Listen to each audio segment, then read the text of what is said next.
The Galley Hotel Bar and Grill is on Highway 12 in Webster. Comfortable, non-smoking rooms and their steak. Peace of mind for you. Most soldiers serve because they want to give back to their country. Then they find out that being part of the South Dakota Army National Guard comes with other rewards. Beyond earning additional pay and getting help with education costs, South Dakota soldiers and their families will enjoy even more real benefits, such as inexpensive health care through the nationalguard.com/tools/life insurance or 1-800-GO-GUARD. World-class service with hometown friendliness. That's what you can expect from the staff of Haler Automotive. We sell new vehicles from both Chevrolet and Buick, along with a good selection of late-model pre-owned vehicles. And if you're looking for something a little more vintage, come take a look at our classic car showroom, Highway 12 Classics. We have a full service department, parts department, and a body shop. We're conveniently located East Highway 12 in Webster, or view all of our inventory online at HalerAuto.com. Winning isn't everything. Money is a tool, not a goal. Because it's not just about making more, it's about doing more. For your family, church, and community.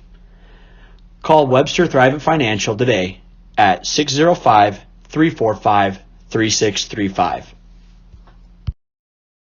Partnering with champions. RDO does that. Whether it's on the farm, the football field, or in the backyard, RDO prides itself on partnering with champions. For over 100 years, John Deere has been a champion of building the finest compact tractors available. Let RDO Equipment Company be your compact tractor sales and service champion. Plus, with 0% financing available, there's never been a better time to purchase your next compact tractor. Don't miss your chance to discover the RDO Equipment Company difference for yourself. Visit RDOequipment.com to find a dealer near you. I'm Andrew Auden. On behalf of Mason Ox Ranch. From everyone here at Auden Charlet. And on behalf of the Scattered Star Ranch. From our family to yours. From the Phillip community, I just want to say thank you. We thank you. Thank you. I would like to thank you, the consumers. We thank you for choosing beef. Thank you for choosing beef.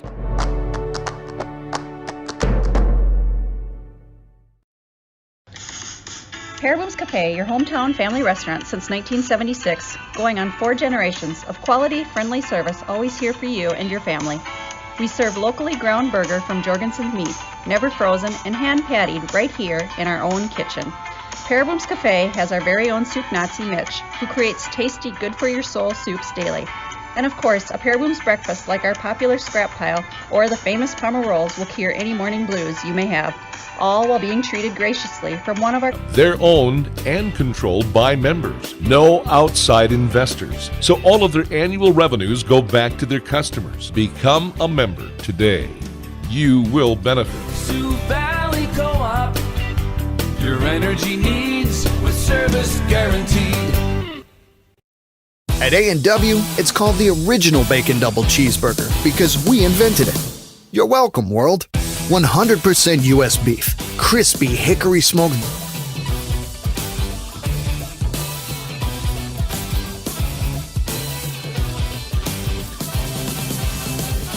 At participating restaurants, prices may vary. Tax extra. The Galley Hotel Bar and Grill is on Highway 12 in Webster. Comfortable, non-smoking rooms and their steakhouse and bar are open. So I'm green now, which is good. Yes, that's good. Now I am. Yes. Thank you. Bye. So it goes between strong signal and weak signal. Is what the problem is. I don't know why. I mean, it's.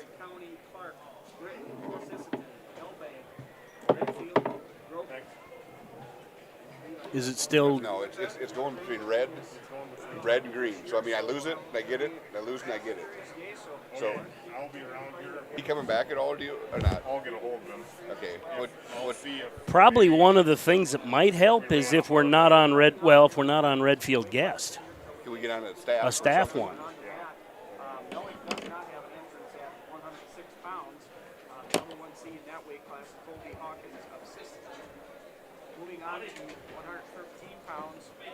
You're on, Mike, by the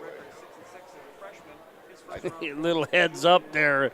Welcome, everybody, to the 2021 Northeast Conference Wrestling Tournament. Got Bob Tiff on the microphone. Chelsea Larson is filling in for Bill Nelson.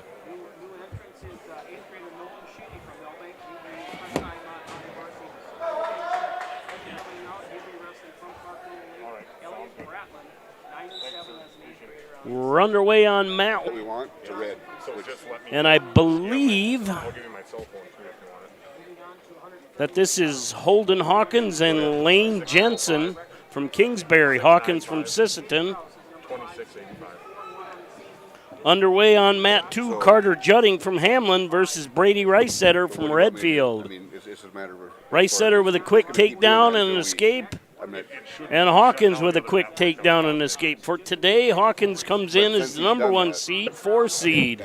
For those of you from Webster listening, we're shorthanded today. Our boy's out with a bad thumb, so Bearcats are going to be real short today.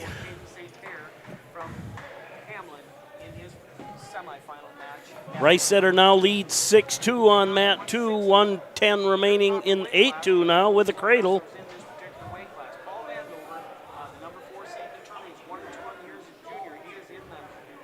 One minute remains in the first.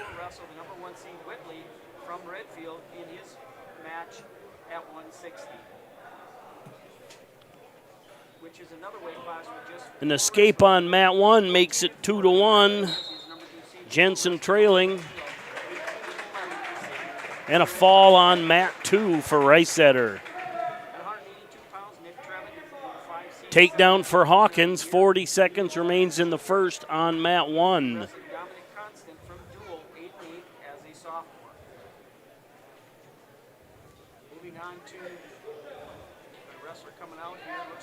Versus Jacob Johnson on mat 2.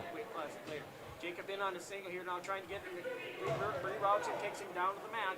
He is wrestling Julian McClone from Johnson just picks him up and sets him down. Jacob Johnson very strong. And he gets the fall. Mat 1 into the first period, 4-1. Hawkins leading. Coming up on mat 2, Hayden Landmark from Dual versus Mason Whitley from Redfield. Now going back to the next weight class here. He's on his way back up here. I can't hear. Oh, yeah. Hawkins with back points, 1:30 remaining in the second on that one, a 6-1 lead. Now 1 for Hawkins. Is there a plug for Cat 5? Stevenson from Hamlin, 10-4 as a junior, or Casey Mikulski from Clark Willow Lake, 5-9 as a junior. So Toby is number 1 seed at 195. Moving on to mat 2, Whitley with a 5-0 lead, 1:25 remaining in the first.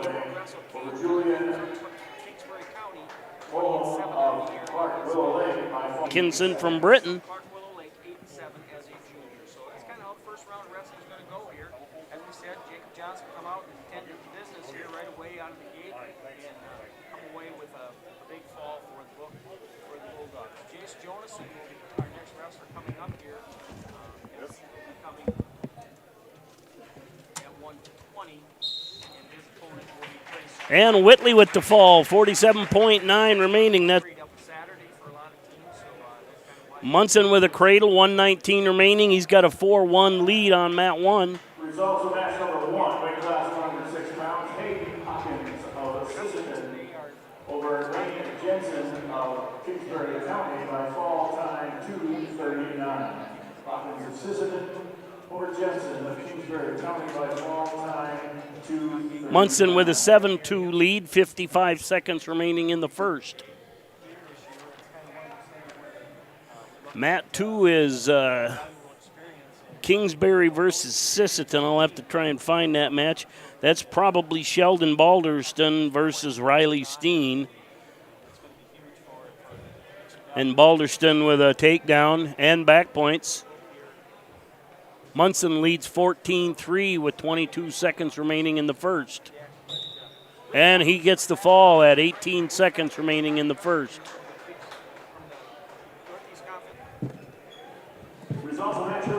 Down to 1:10 remaining in the first on mat 2. Balderston's still leading 2-0. Referee holding 3 back points for him. About to get underway on mat 2, or mat 1, excuse me, is Kingsbury and Sisseton. Red. You know, our upload speed shows 46 megabytes. All we need is 10. But why don't we have access to it? That's my question. I'm not asking you that. I'm asking myself that. He says he broke the link up on his phone. It looks pretty good right now. So, I don't know on that cord. Overturning Atkinson of River-Tekla by fall time 142. Munson of Jordan over Atkinson of River-Tekla by fall time 142. Which one are you, Mike? I don't know. And we're underway on mat 2, Clark and Millbank. Hey, you want to sign back on and take a look? I mean, we need to. That's probably Brett. Well, if he turned off some other stuff, you know. Mat 1, we're down to 24 remaining in the first. Sisseton with the takedown and back points.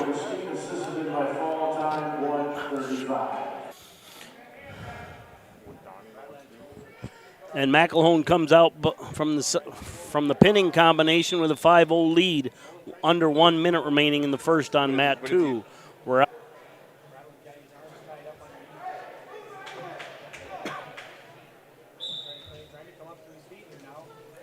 We're pretty sure it's warbling in and out. We're having some mat 2. Millbank doing a nice job of fighting that. As soon as I say that, he gets pinned. 3/4 Nelson is tough to fight.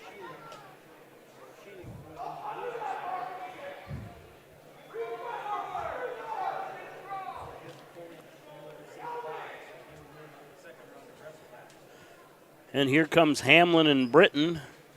That's Gisselbeck versus Glines. Okay.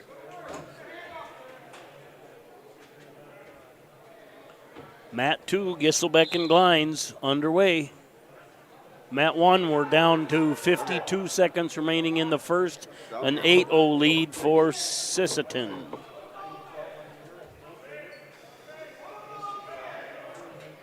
Results. I believe that's Johnson and Iverson, but don't know. Elliott Bratland of Clark Willow Lake over Nolan Shealy of Millbank by fall time 158. Bratland of Clark Willow Lake over Shealy of Millbank by fall time 158. Glines with a takedown on 2. Gisselbeck with a reversal. 1:19 remaining in the first. That's tied at 2-2. Mat 1, Iverson with an 8-0 lead. His time's running short in the first. He's got near fall points held if it lasts. And it does. An 11-0 lead now for Iverson on Mat 1. As I said, Mat 1 says Redfield, Mat 2 says Pheasants.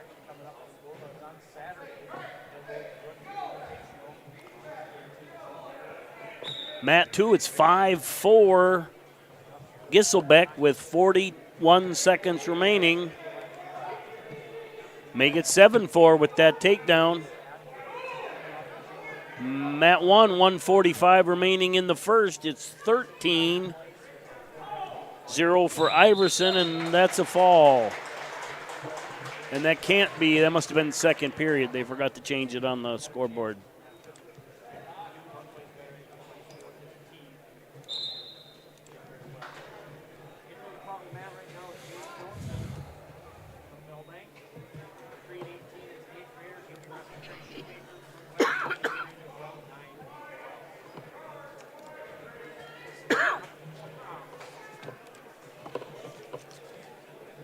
Actually, that probably wasn't. That was maybe Metz and Kalen Johnson on Mat 1. Sorry for those boys.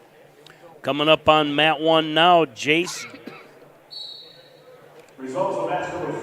Jonathan versus Webster's Trey Shoemaker. Webster's green in this one.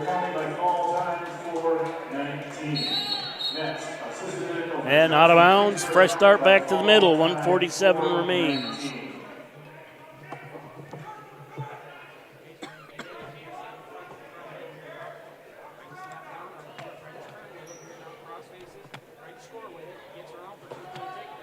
And Jonathan gets a takedown with 1:30 remaining.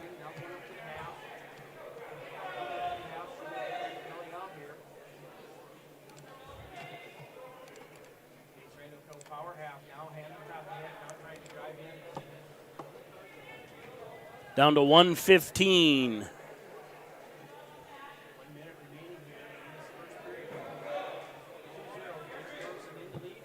Matt 2, 1:07 remaining. It's 8-6 for Gisselbeck.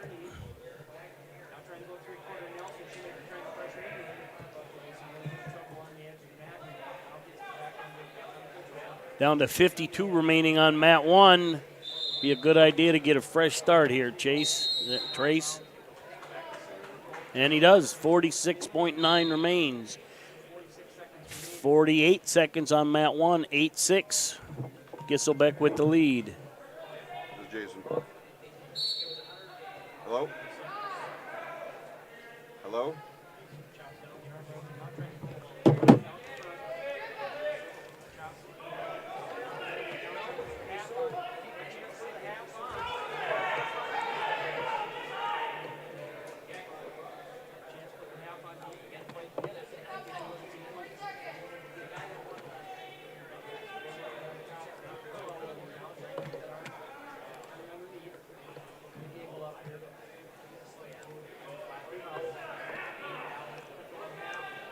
Down to 10 seconds in the first.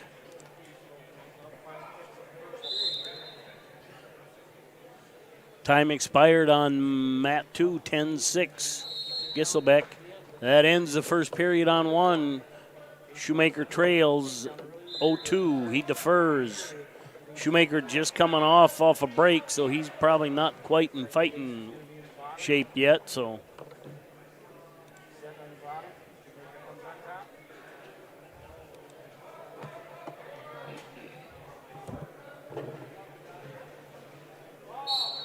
Matt 2 now 11-6, 138 remains.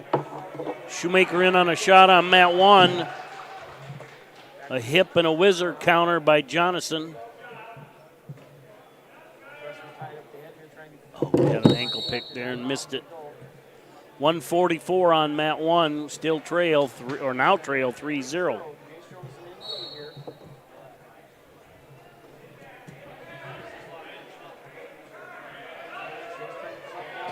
And there he gets an ankle pick.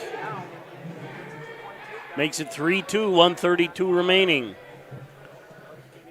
We're now under a minute to go on Matt 2, 15-6 in the third.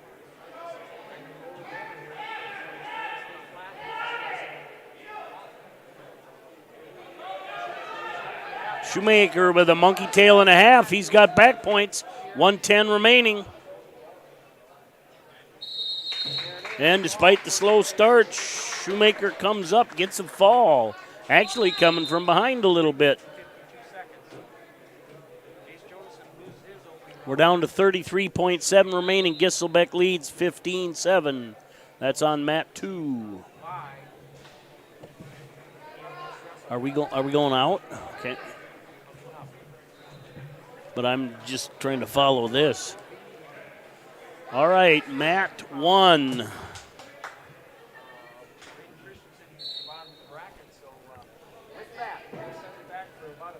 I believe that is, let's see here.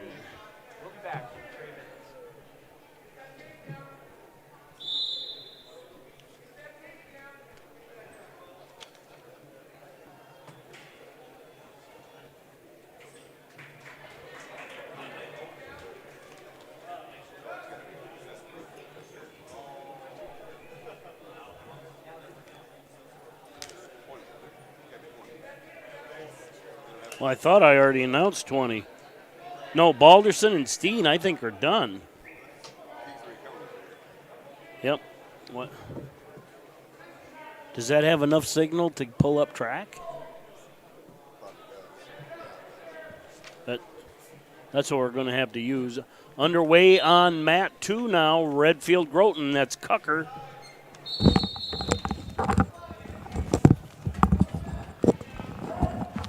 Braden Robbins and Corbin Cucker. And Robbins with an arm throw. I'll call it an overhook. Gets a takedown and some backs, but Cucker gets an escape out of it.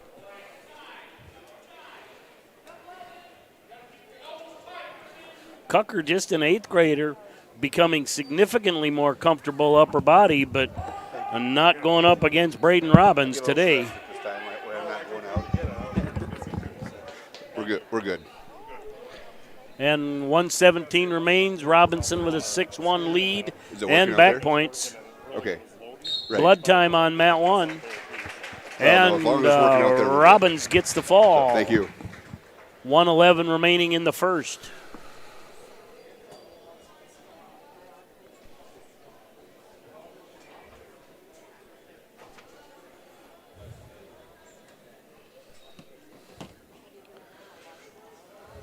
Results of match number 7, quarterfinal match, weight class 120 pounds. Trace Schumacher of Webster over Jason Johnson of Millbank by fall 2:53. Schumacher of Webster over Johansson of Millbank by fall time 2:53.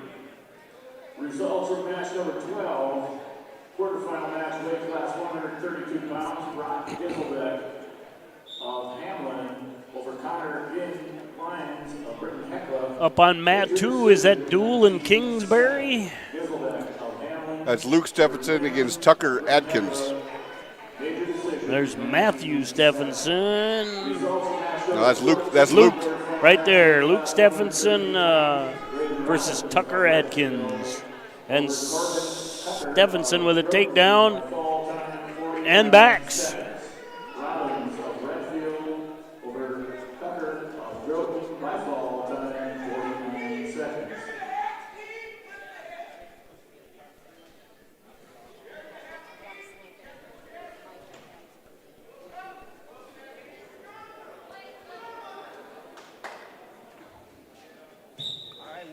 And that's a fall for Stephenson. High school, and we're waiting right now. Jesse Schneck coming out here at 145 pounds. We have Braden Christensen and Kate Krause both get the rest of the athletes. Some of these weight classes are Coming up on mat 2, Jesse Schneck from Millbank versus Chase Chambers from Clark Willow Lake. And we're back underway on mat 1 with scoreless, under 1 minute to go.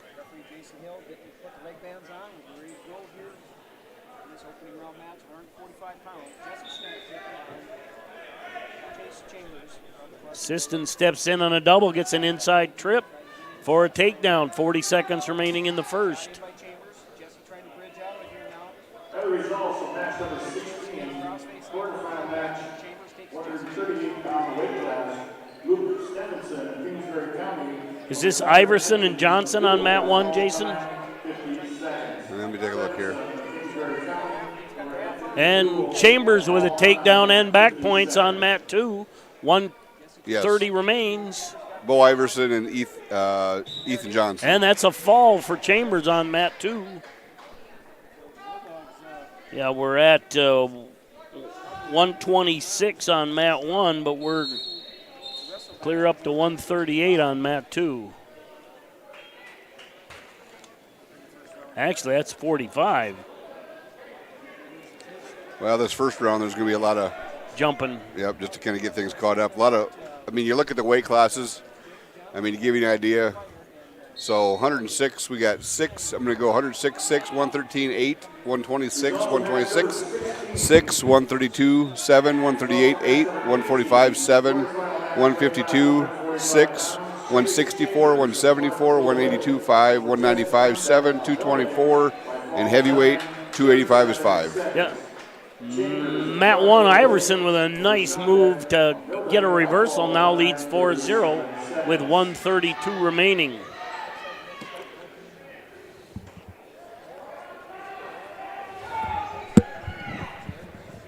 We might need to turn down the background music or something because it's, or not the music, but the noise. It's loud.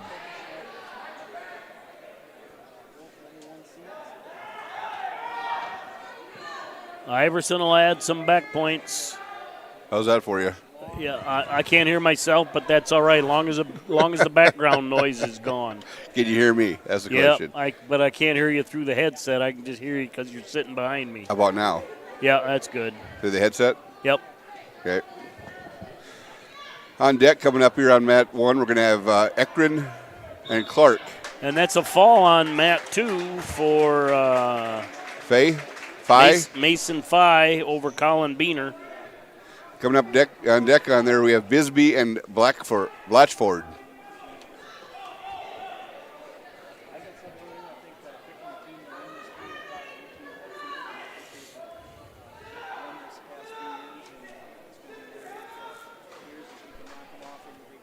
A tight double arm bar over there on mat 1. And we're down to 15 remaining in the second. Iverson with a 7-0 lead over Johnson. Iverson comes as an 8th grader and Johnson as a sophomore. We got Groton against Dual on mat 2. Cole Bisbee from Groton, sophomore, 9-11, coming in against Brian Blatchford, a freshman from Dual, looking for his first win, 0-14. But you know what? I got to respect that young man. There's a lot of people not coming out, going to practice, and you know what? He's late in the year still fighting for a win, but he's still out. Putting time in. Yep. Yeah. So a shout out to that young man. Well, you and I are kind of biased, Mike, but a shout out to anybody that comes out for wrestling. Absolutely. You know, years later, you meet a guy and he says he was a wrestler. You don't ask him his record. You just know that he did it. Mat 1, it is now 14-0, 124 remaining in the third.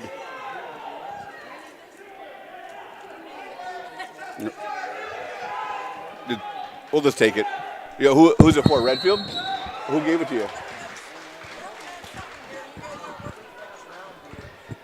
Got a pin over there on mat 2 for Bisbee. And I must have had a tech fall or a pin on mat 1. Results of match number 20, quarterfinal match, weight class 145 pounds. Mason Fye of Redfield over Colin Beener of Griffin Heckler by fall time 108. And a shout out to Bill Nelson, who's probably listening at home under the weather. Why would you shout out to him? He's at home. Suck it up, buddy. Because he's listening. Suck it up, buddy. He's probably watching. If you are, send me a text. We'll give you a shout out. On mat 1, we have Easton Irkin from Groton area against Caleb Clark from Kingsbury. That's at 132. And that match is over with a quick fall for Groton. How do you say his? Erzman? Yeah. No, it's Ekern. Erzman's at 26. Ekern. Well, coming up here on mat number 1, I know we're going to have Tyan Johnson from Sisseton. Mat 2, we have Casey Mikulski against Michael Stevens from Hamlin. Stevens comes in as a junior, 10-4. And Mikulski is 5'9" junior. I'm waiting for track to redo so I can tell you who the Groton young man is. It's not Groton. Sisseton and Millbank. Yeah, I know that's Tyan Johnson. I know that for Sisseton. Results of match number 9, quarterfinal match, weight class 126 pounds. Bill Iverson of Sisseton. Like I said, track is not. There we go. Braden Christensen from Millbank, 19-8. We must have jumped way up in weights. No, we're down to 132 now. Well, we're mat 2 is 195. Yeah, there we go. Over at 132 at mat 1.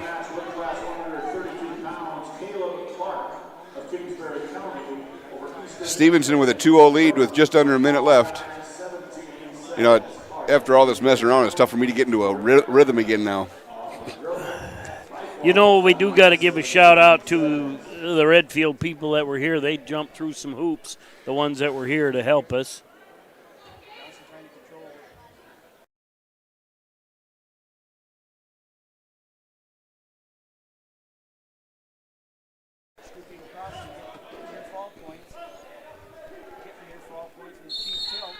So, are we still off? Why, when we have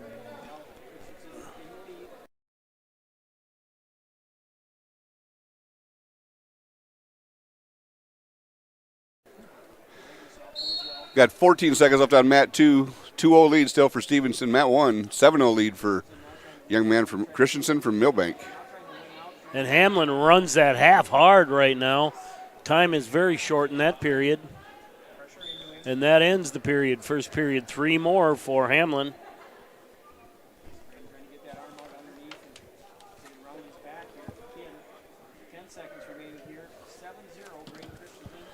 Second period, 5-0 lead for Stevenson. He's choosing down.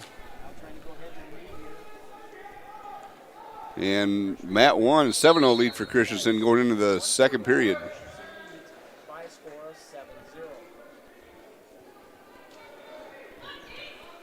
Tyann Johnson's going to choose top. Coming on deck over here on Mat 1, we're going to have Kraus against Long at 138. And at Mat 2, we're going to have Davidson against McElhone. Yep, Stevenson in on a double, takes him backwards, catches an arm with a half and gets back points, gets the fall with 1:30 remaining, I believe, in the second. Second, yeah. We got to watch him play football this year in that playoff game. Yes. I took them to state. Great group of kids, strong support in the community.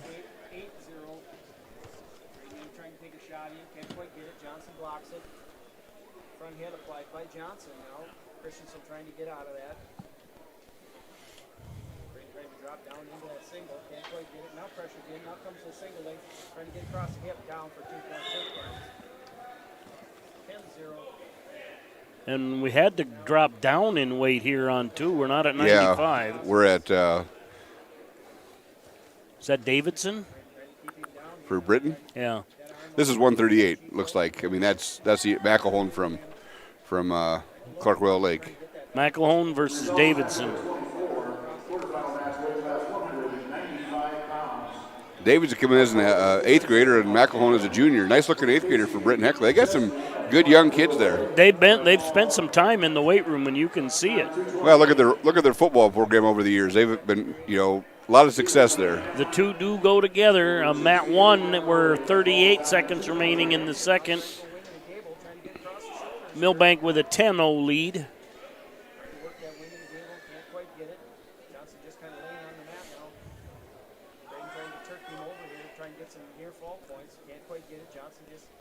Probably in the background of our broadcast, you can hear Mr. Ron Krause, a Millbank guy, broadcasting for them. It's interesting to work in tight spaces, but we're just glad to do it. Hey, 6 feet apart, we are. Yeah. We're 6 feet apart. Yeah. You better get a better tape measure. Just like those kids don't shake hands anymore. Yeah, they help each other up before they go over to the middle and not shake hands. End of the second period, Johnson's trailing 10-0. Over here on mat number 2, it's a 5-0 lead for McElhone.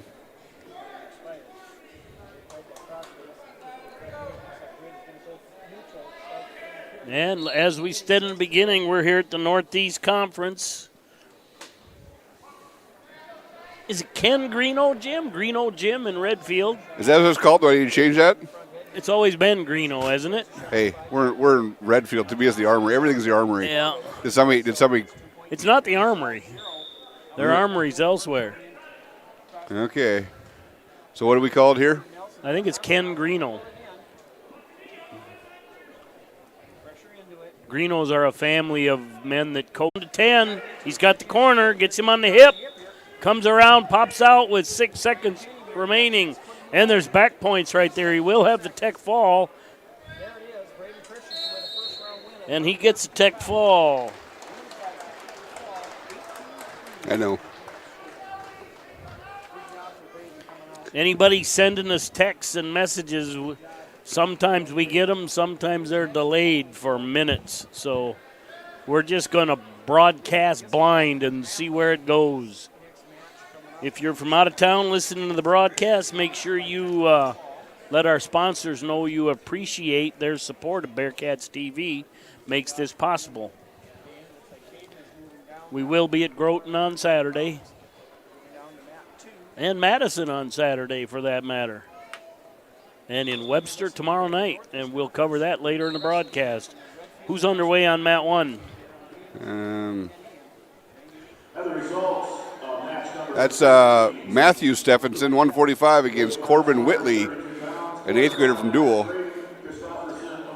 Are these nephews of Tim's? Yeah, yes. Yep. Tim, longtime official up at the head table.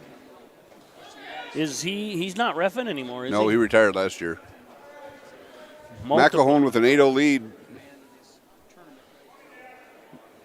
With about 20 seconds left in the second period, looking for back points and gets the fall. Coming up on deck on mat 2 is Kraus and Long. They moved those, it looks like. Long looks like he's coming from Hammond Castlewood. Well, maybe not. Might be a tag match here, 3 of them. Looks like, okay, Long must be from Siston then. 4-1 lead over here on mat 2 for Stephenson. 55 seconds left. He's in on the single. He's got it picked up and pinched.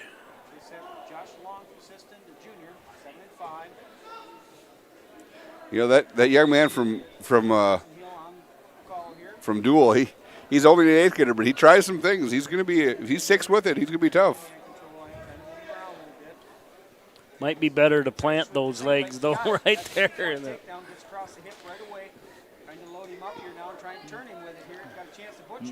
Caden Kraus coming in as 4-1 as a junior for the Bulldogs against Josh Long, a junior from Siston, 7-5.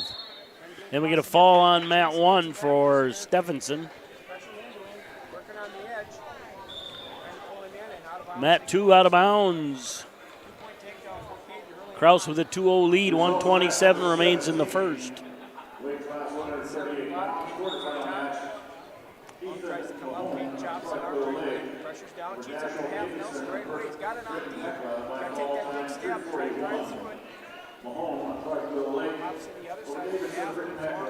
Millbank and Dual underway on mat 1.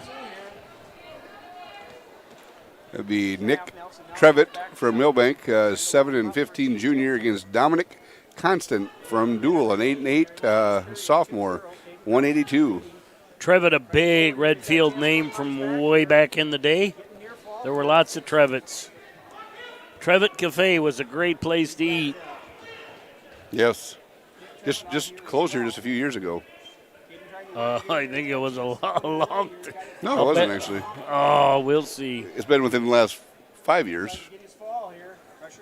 I think it was farther than that. Kraus with back points down to 30 seconds on mat 2. Of course, mat 2 says Pheasants, mat 1 says Redfield, and that's a fall on mat 2.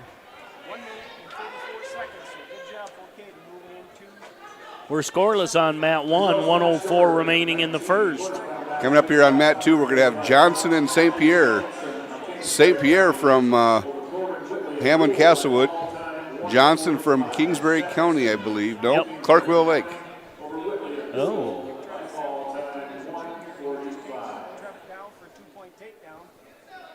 Dominic Constance with a 2-0 lead over here on mat 1.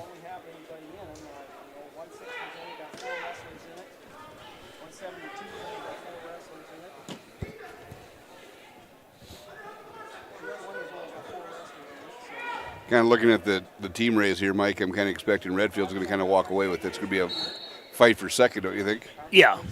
Millbank and whoever else decides to have a good day. Bearcats obviously coming in with the few wrestlers we have today aren't going to be anywhere near contention.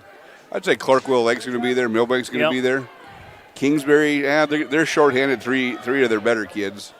I'd say Clarkwell Lake and Millbank.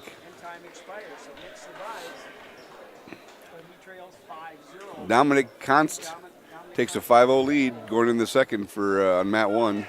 Mat 2 is a 2-0 lead for St. Pierre. Caden, a sophomore, coming in at 9-5, and Johnson coming in at 1-10 for the Clarkwell Lake Comets. Oops. Yep. See? Yeah. See? Cyclones. Wow. Yeah, think about that. Now I'm going to be saying it all day. Once it gets in your head, I'm telling you, that one day I couldn't get it out.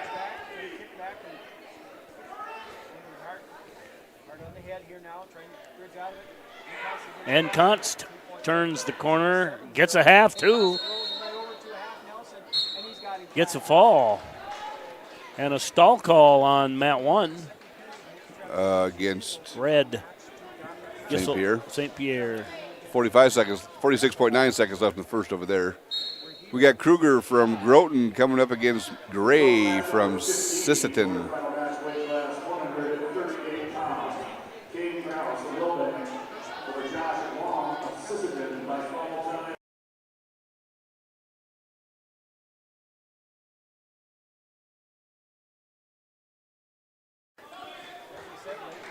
And we're dead when you mute it, right?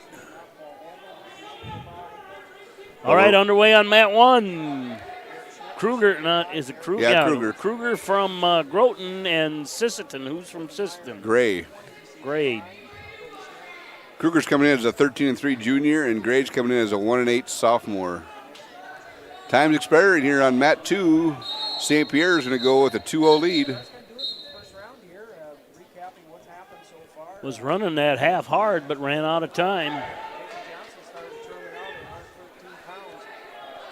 Mat 2, St. Pierre defers. Clark takes neutral. Clark Willow Lake.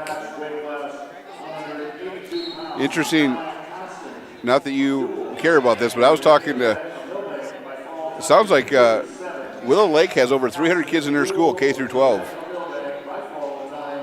Willow Lake does? Holy cow. Yep. They might be bigger than Clark. I was talking to a gentleman that lives up there yesterday, and that's what he was telling me. 45 seconds over on mat 1. Kruger with a sweep single, gets the takedown. Pierre. I would say, the Pirates might make a comeback. St. Pierre with the arm bar on the edge, trying to bring the wrist in.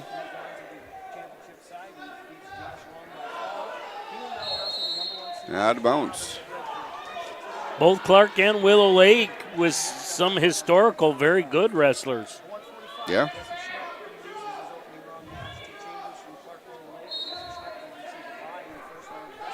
And a fall on mat 1 for Kruger. 9 seconds in the first. Coming up over on mat 1 is going to be Knutson from Groton area against Scarnagel from Siston. And we're at 45 on mat 2. 45 seconds left. Yeah. A 4-0 lead for St. Pierre. Back point's coming, though. Young man Johnson's doing a nice job of fighting out. Got a long way to go, though, with today's new rules. But he got off his back, so that's good for him.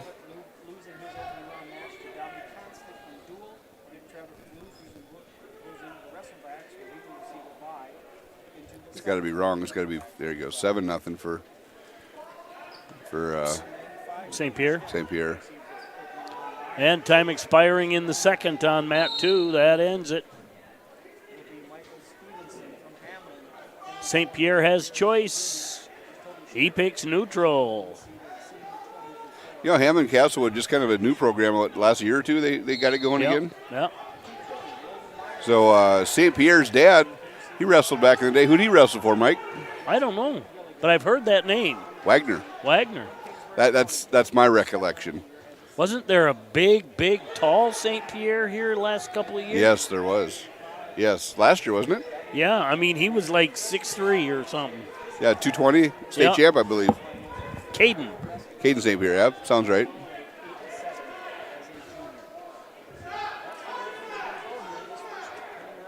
We're under a minute on mat 1, still scoreless between Knutson and Scarnagel.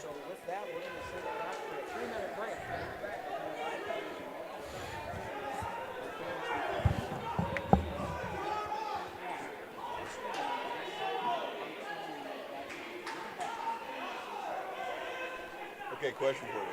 When did Trivets close, the cafe? When did Trivets Cafe close? When? Yeah. Oh. 5 years ago. I think it was 10. Don't make Richie right. Been a long time. Thank you. We just heard from the expert. If anybody from Millbank's listening and it's longer than that, help me out. Mike says longer than 5, closer to 10. I say 5. Because I remember eating there actually not too long ago. But it just seems like yesterday. Yeah, John Trevitt, if you're there, text Kevin Duenwald and tell him how long ago it closed. Tell him to let me know. 26.6 seconds left on mat number 2 with St. Pierre with an 11-0 lead. Mat 1, 0-0. Knutson on top to start the second on mat 1.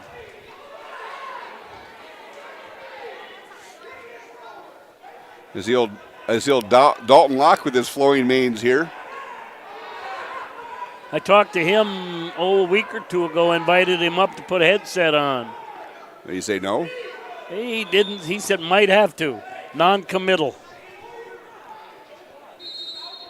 Out of bounds on mat 1. Fresh start, no change.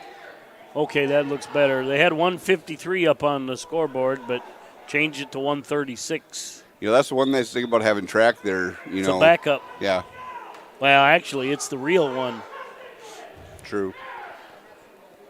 And St. Pierre with the win on mat 2. Coming up on mat 2, Redfield. Sean Domke. And Teospazina. A nice shout out to this TZ young man. I think he's the only one on the team, so. He's a dark horse. Desmond Blue Horse. Blue Horse, sorry. But, you know, without anybody to work with, that's an uphill road. It is. Good for him. Hope he stays with it.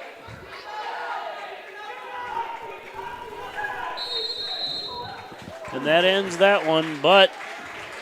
Again, hats off to him. Yeah, up against the number 2 seed in the tournament there. Domke.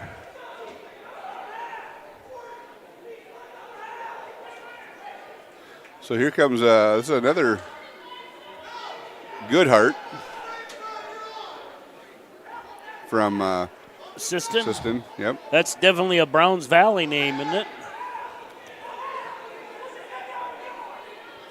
Okay, yep. Yep, and Riel. Yeah.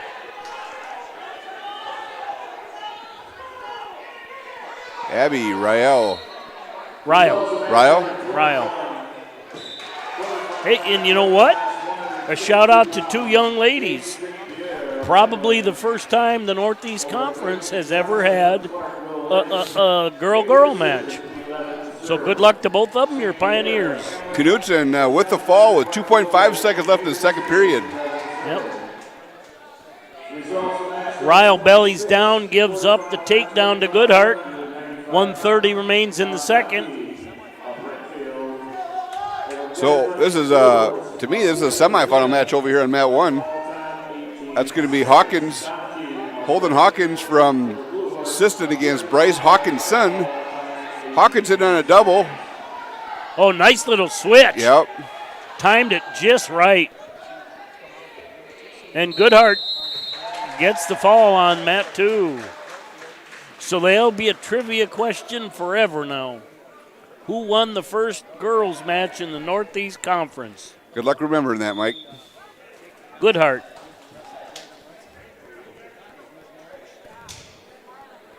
And congratulations to both contestants. So coming up over here, it's a 2-0 lead right now for Hawkins. A minute 30 left. On mat 2, we're going to have Cannigator against Rysetter.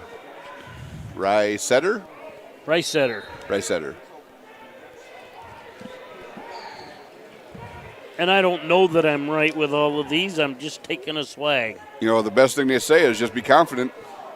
Sell it. That's right. Over here on mat 1, I mean, we got a 7th grader at 12-2 against a 7th grader at 17-4. Rysetter gets a early takedown. Cannigator's 8th grader coming at 9-6. against Ricesetter, who's a sophomore at 17-6.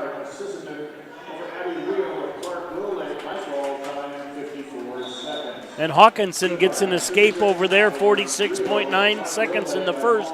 It's now 2-1 in the Hawkins-Hawkinson match. So who's the number 1 seed in this weight class, Mike? Hawkinson is the number 4 seed. I knew this was going to be a tough weight class coming in here. 4 pretty quality kids at 106. Hawkins the number 1 seed, Ricesetter the number 2 seed. Hawkinson had a reversal. Canagator the 3 seed and Hawkinson the 4. So now we're going to be 3-3, 13 seconds left. And other than a broken thumb, Jorgensen would have been in the mix in that one too, in the middle.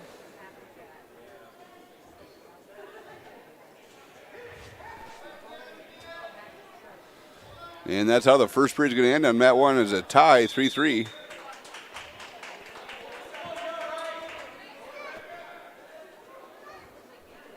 Hawkinson chooses down. 2-0 lead over here on mat number 2 with Ricesetter over Canagator. And Hawkinson chooses neutral. Huh. Probably feels more confident on his feet, doesn't want to go underneath. It must have been turned.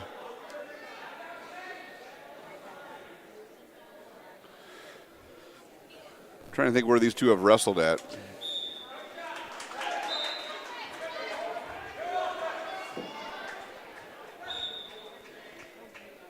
Second period underway on mat 2, 2-0 lead. Make it 4-0 for Ricesetter over Canagator.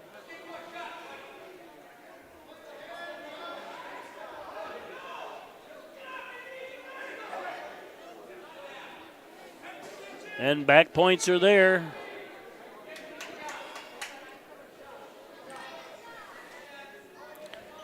Minute 15 left on mat 1, still 3-3.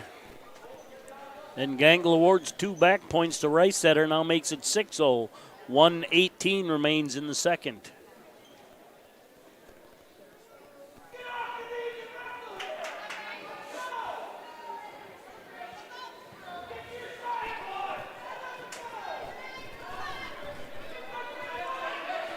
Hawkins. And Hawkinson gets the takedown.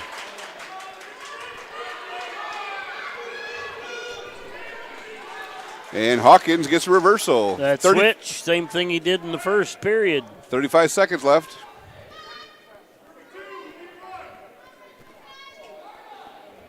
I guess it's 6-5 in favor of Hawkins' son. That's Sisseton. No, Britton. Yeah.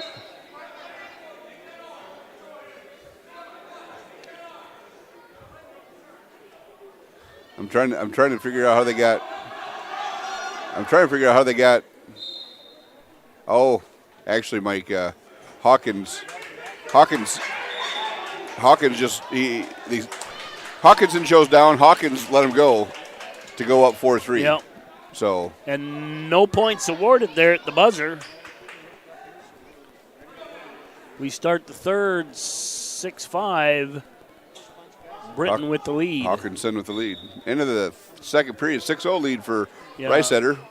2 red uniforms, 2 really similar names. Yeah. And we're 6-0 on mat 2. We're going to start the third period neutral. And it's interesting that the mascots are similar too. Yeah. Tie game, 6-6. Ooh, that would have been a game changer. You can tell this Hawkinson and Hawkins both have hit the weight room. They want to go, too. Yep. They both want to go.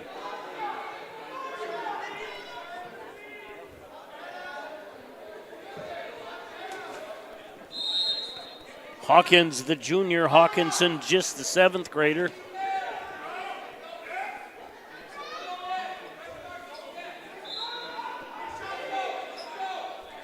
Ooh, nice reshot by Hawkins' son.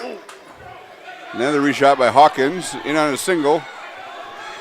Oh, nice job of scrambling by Hawkinson. Got his hips up. He definitely got them north and south. They're in a mess right now. 53 seconds remaining. Probably nothing coming there. He come out of it. Yep, Hawkins got his leg out, but he's got it hooked there kind of in a weird situation. I mean, he just needs to get that leg out. You're there to go to a split cradle. Oh, and Hawkinson comes out of it. Gets two. With 35 seconds left. I did not see him coming through that. The best, the reversal. Three switches. Yeah, tied 8-8 with 23 seconds left. Hawkins hits a nice switch, gets the hips out. And Rick pointed out now he's switched to every side. Yep. Right and left. Down to 10. 8-0 lead over there for Reisetter with 29.5 seconds left in the third. We're going overtime, Mike. Matt won. Overtime. What would Chris Berman say? Overtime. Good semifinal match over here on mat number 1. Dominating match over there on mat number 2 for Reisetter, 8-0. Hawkinson's got that. Oh. Yep. He got his hip. Got him back. Yep. No, he's still down on his hip. Now it's 2. Not yet. Yep. There's 2. Yep. As soon as he went up around the waist. Yep. Good match. Battle. Great battle. Help him up, but don't shake hands here. Oh, no, don't shake hands. Good battle, guys. Yep, Good battle. So we're gonna have Hawkins in the finals against Reisetter. These two met a couple weeks ago, I believe, at the Falkton tournament or Miller tournament. I can't remember which. Miller, I think. Coming up on 1, Milbank versus Drager Munson from Groton. Munson, the number 1 ranked kid, gentleman at 113. Now this is Jacob Johnson from Milbank.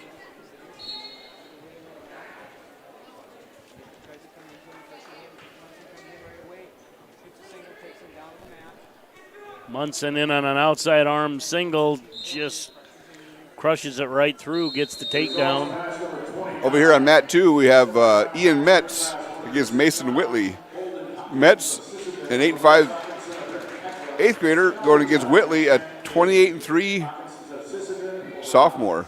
I know a lot of teams know, but why don't you run through the teams that are here today for the Northeast Conference? So we got okay.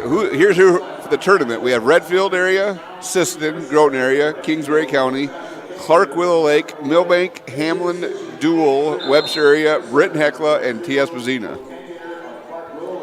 And our special guest today is Kingsbury. Yes, T.S. Bazina is not in the Northeast Conference either. Well, they used to be off and on. I can't say whether they're in it or not. But all welcome. All are welcome? All are welcome.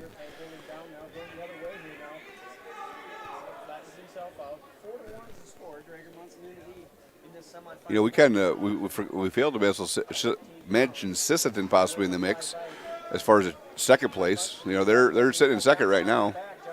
They have a way of coming up big at the Northeast Conference the last couple of years especially. Whitley in on his single on Metz, but Metz doing a nice job of fighting that on the edge of the mat. Out of bounds, 40 seconds left. Ordinarily, Webster would have seen Sisseton down in the Little B, but with COVID rules, they couldn't attend this year. Not on their part, but on the team limiting part of COVID wrestling. Drager Munson's going to add some back points. 19 seconds left in the first on mat 1.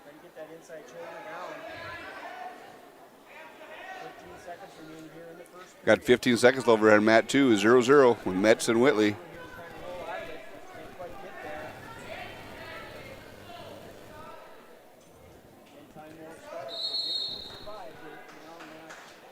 A shout out to Mr. Murray right there. He got a chance to hit his principal and didn't do it.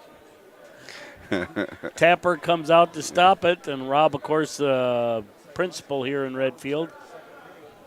Probably not his principal, because I think Rob's elementary. I don't know that he is, but I think so.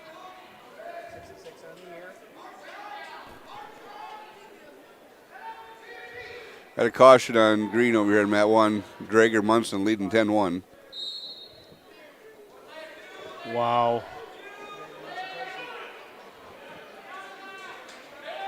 Milbank wants to throw here a little bit.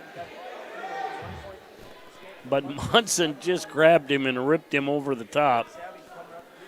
Mat 2, it's a 1-0 lead for Whitley. 1:25 left in the second. Munson with a Kelly or a dump right there, went straight to the back. I believe that will end it if it doesn't end in a fall. True. And that's the tech fall on mat 1. Coming up on mat number 1, we have Atkinson against McElhone.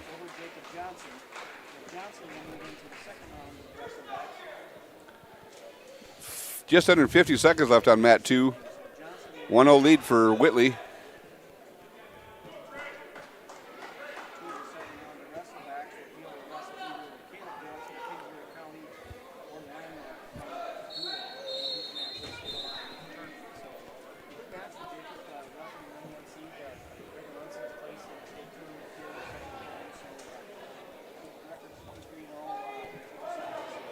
Results semifinal match number 31, weight class 113 pounds. Drager Munson of Groveland over Jacob Johnson on Just under 15 seconds left on mat 2.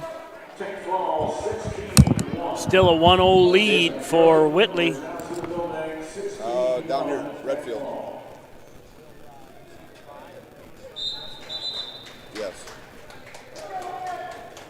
I'm not sure. McElhone in on a shot. Well, I texted him and told him it's his countered choice. by Britton.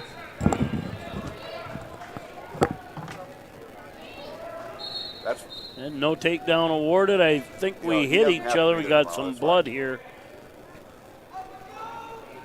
If he wants to be there Saturday, he can. It's up to him too. Thanks, Chase. Bye.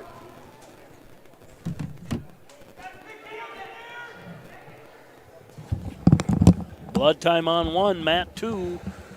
1:30 remaining in the third. Still that 1-0 lead. Wonder if we'll see Whitley release him to try and get a. Oh no, he's ahead.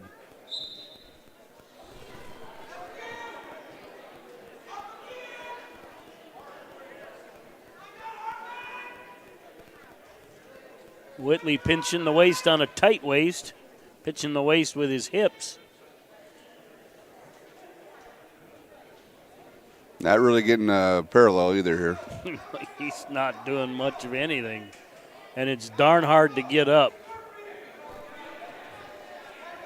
Down to under a minute.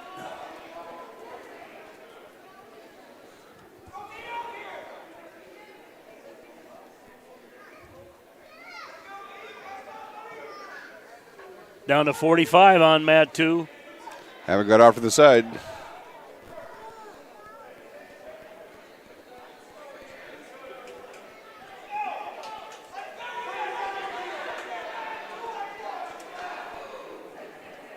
$30.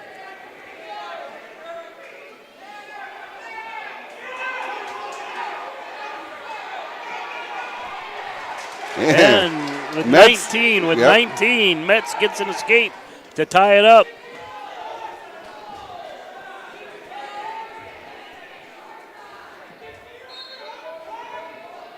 Metz, for an 8th grader, really getting after it. Now you got him and Little Hawkins in the wrestling room. That's a pretty good 1-2 combination. All right, here we go. Overtime on mat 2. Whitley and Metz underway. 1 minute. And I don't care if it's politically correct or not. This is sudden death. You can call sudden victory. I don't like it. Why wouldn't you like that? Explain that one to me. Why wouldn't It's been sudden death forever. I know, but why wouldn't somebody like that? Some idiot decided we can't say sudden death. It's got to be sudden victory. The heck with that. If it's not broke, don't fix it. I honestly didn't realize that. Just being flat honest with you. Sudden victory versus sudden death? I guess called overtime. Yeah. Well, this is the first period in Yeah. overtime. Yeah.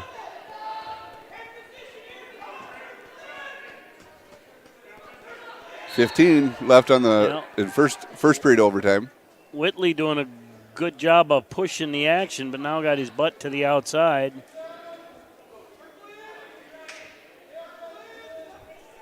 Down to 5. Looks like we'll go to the 30-30. Atkins in on a shot in the second period, leading 2-0. Matt 2 down to the second overtime, 30-30.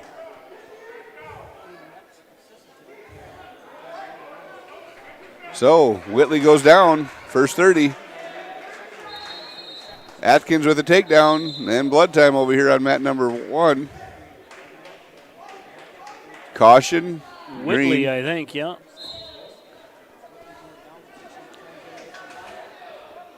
Oh.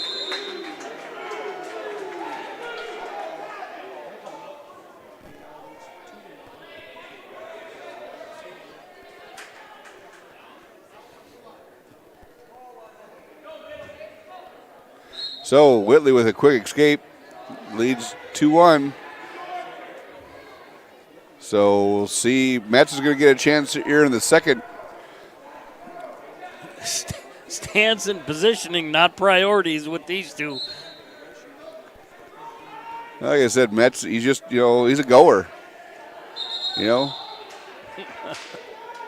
Right, left, up, down, Yep. it doesn't matter. He's just going to go. Yep. And that's how the first 30 is going to end. Now Metz is going down. He's got 30 seconds to escape or get more points, however you want, but he's got to get one here. Whitley pretty good on top.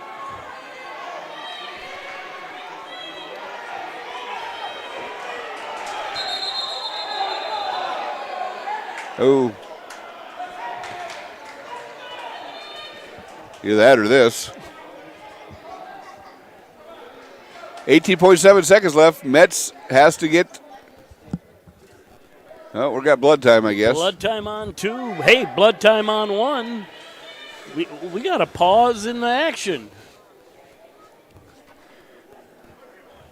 So what's that mean? We got to tell like a joke? I don't know. I don't gotta know have any. something. Check how the cameras, because I think I bumped that one once. Oh, it's been off the whole time. What are we doing? We're good. It's kind of tough with that rail in front of you there, isn't yeah. it? Oh, back over here on mat 2. 18.7 seconds left, I believe. Metz trails by 1, 2-1.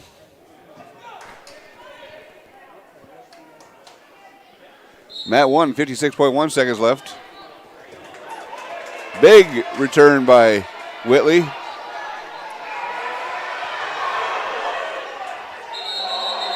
He's going to give him one that time. Yeah. So.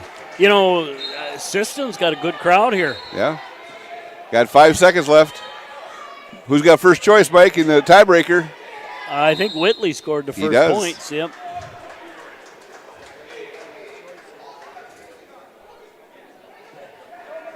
And he's going down, I assume. Yeah, that would.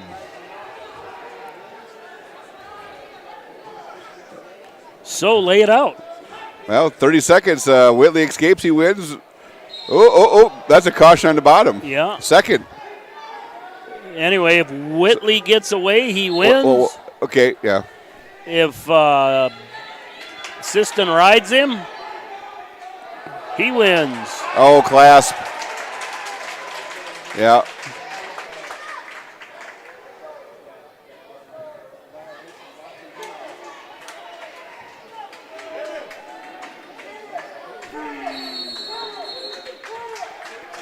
You don't do that.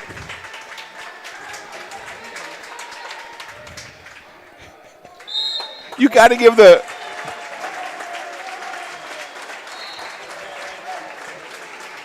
Nice match, though. Yeah, Nice exciting match. Both Yep. guys. Over here at mat number 1, we have a 4-2 match going with Mr. Atkins from Britain against McElhone from Clark Willow Lake. This is a consolation wrestle background over here on mat 1. Mat 2, we're going to have Johnson coming up against Landmark.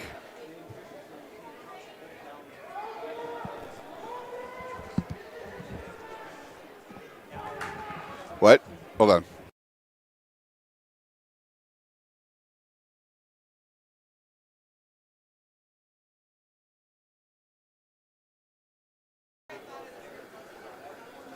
More blood time. 3 minutes gone on blood time over here on mat number 1.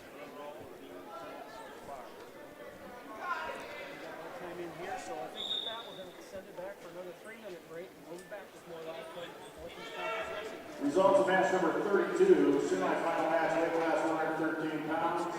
Mason Whitley of Redfield over. Got a takedown over here on mat number 2 for Johnson over Landmark. 8-2. Whitley of Redfield over Memphis in double overtime, 8-2. We're in the third period over here on mat number 1. 6-2 lead for Atkinson.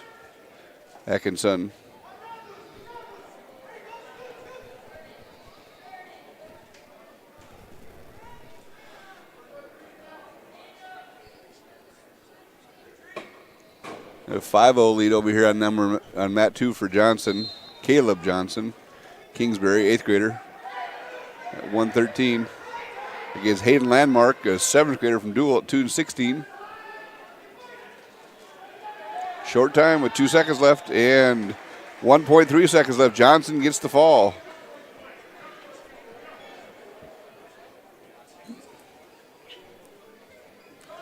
So coming up over here, we have Balderston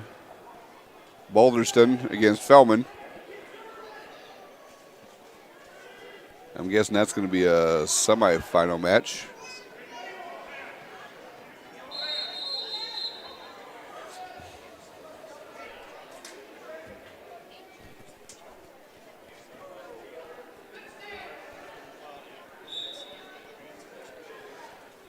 Balderston comes in as a freshman, 9-2 against Fellman, a junior at 20-11.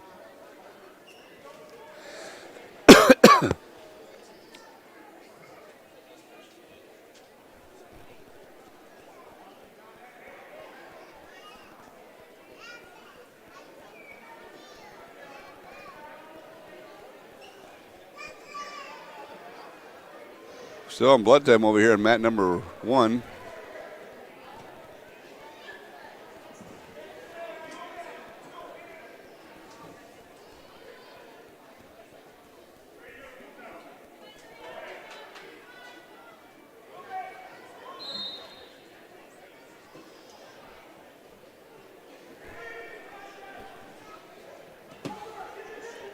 Minute left over here in mat 2, 0-0 yet. 30 seconds over here on mat 1, 6-4 lead for Atkinson.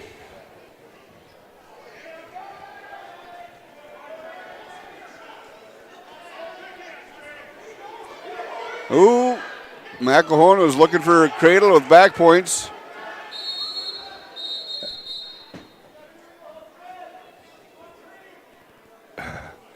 Atkinson grabbed a head, no arm in there, so it's a legal headlock. Balderston on a single on Fellman. Couldn't pull it in.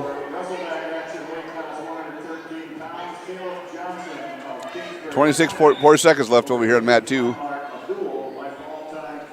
And that's how mat 1's Atkinson's gonna get a 6-4-5 win over McElhone.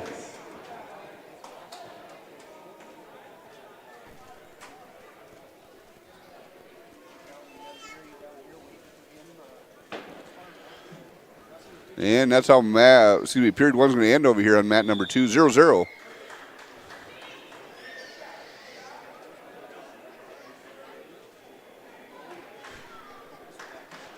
Feldman's choosing down. Balderston on top. Over here on mat number 1, we have Trey Shoemaker against Gunnar Kvisted from Clark Willow Lake. Gunnar with a little dump. And get some back points on Trace. Again, Trace coming in as an 8th grader. And Gunner's a junior, so a little bit more experience different. Gunner, the runner-up last year at 113.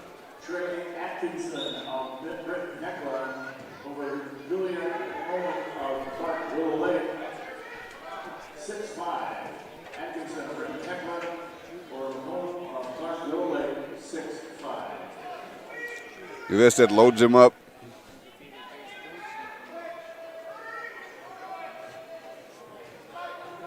Let him go. Let him go. Let him go.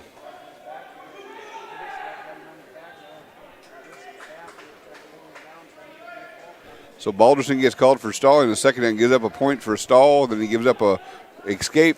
Trails 2-0 right now. Gavestad got Trace in a tough situation right now.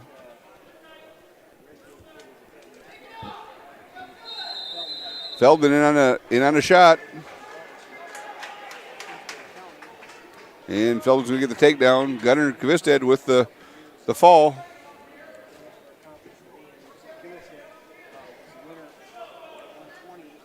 Feldman with a bar half.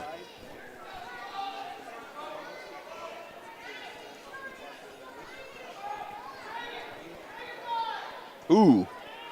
Just kind of bowled Balderson over with that bar half. Over here on mat number 1. Looking at young man from Redfield, your 26-pounder, Keaton Rolfs. Comes in as 24-7 sophomore against Bo Iverson, 5'5" 8th grader. And Feldman gets the fall over here on mat 2 against Sheldon Balderston.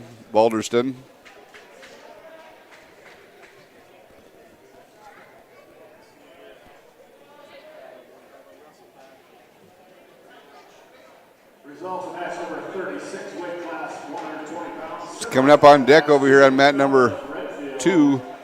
I'm going to say Christian Erzman, I'm guessing, going against, that's Bratland, Elliot Bratland, 8th grader for Clark-Willow Lake. Christian Erzman's also an 8th grader, 17-3. Erzman comes in.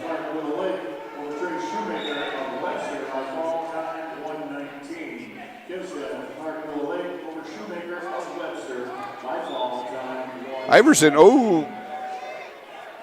Rawls kind of hits a little sag headlock from the knees. So Iverson's coming in as an 8th grader.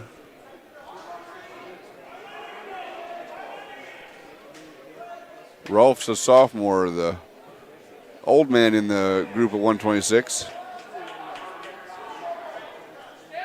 Erzman in on a nice single, but Bratland doing a nice job of trying to get some scrambling done here. Got the ankle.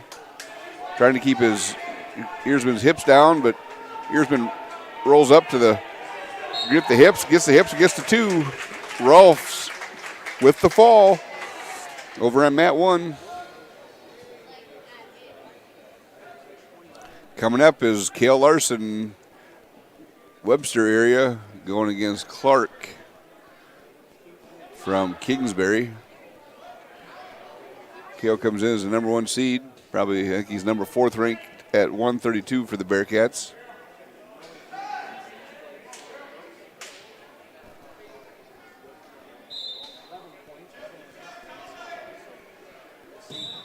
And Erzman gets the fall over here on mat 2 against Bratland.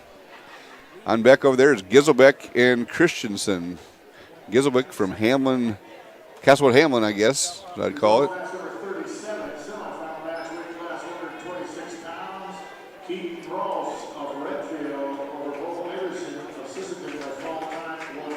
Cale had that arm in a 2-on-1, then went to a single, get a nice little takedown there. Go up 2-0 with a minute 30 left in the first. Results of match number 38, semifinal match, weight class 126 pounds. Christian Erzman of Groton over Elliot Bratland of Clark-Willow Lake by fall time 129. Erzman of Groton over Bratland of Clark-Willow Lake by fall time 129. Controlling the hands here now.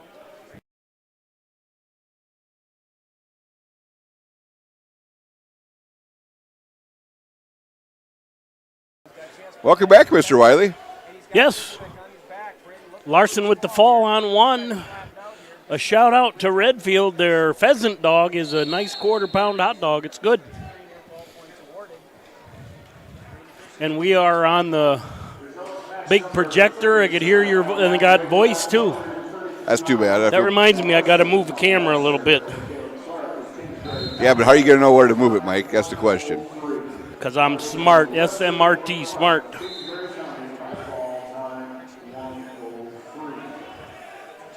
You're actually looking worse, Mike. Oh, I ain't.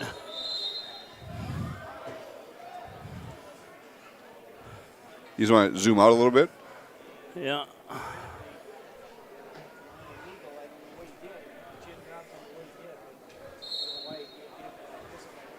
There, do I have both corners now? Yep, you do. You can thank me later. Over here on mat 1, we have Connor Glines from Britton Heckler against Tyan Johnson, Constellation Wrestleback here.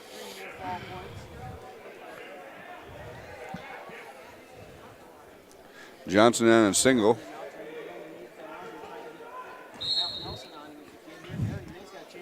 And anybody here listening from Redfield, feel free to make fun of Dave Nichols because we challenged him to come up here and he didn't come up. So Nichols is a wimp.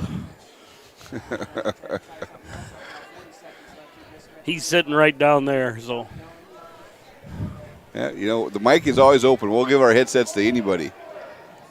You know, that's the beauty of this. Over here in mat 1, it's 0-0. Yeah. 10 seconds left. Johnson, look. Oh, he's got the cradle hooked. Oh, we actually got down. Look at the back points there. He got 3 back points with 4 seconds left.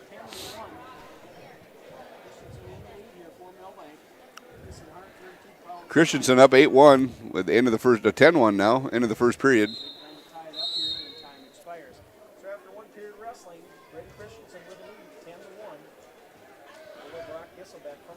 Over here on mat 2, Tyan Johnson leads 5-0.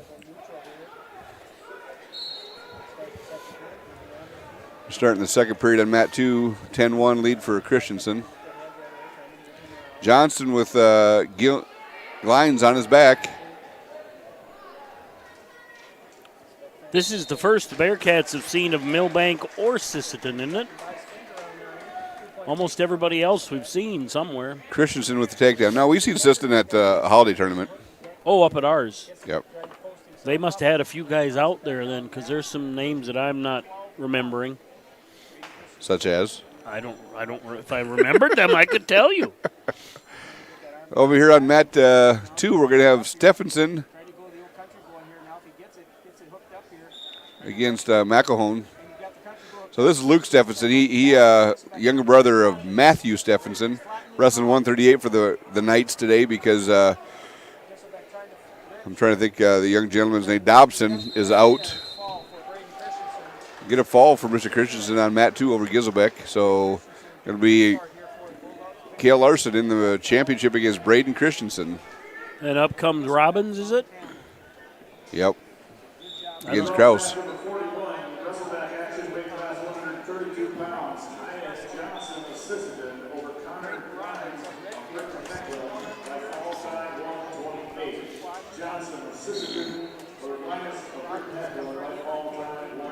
And we're underway. Robbins with an underhook. Little duck under there. Very nice duck under. Hard return.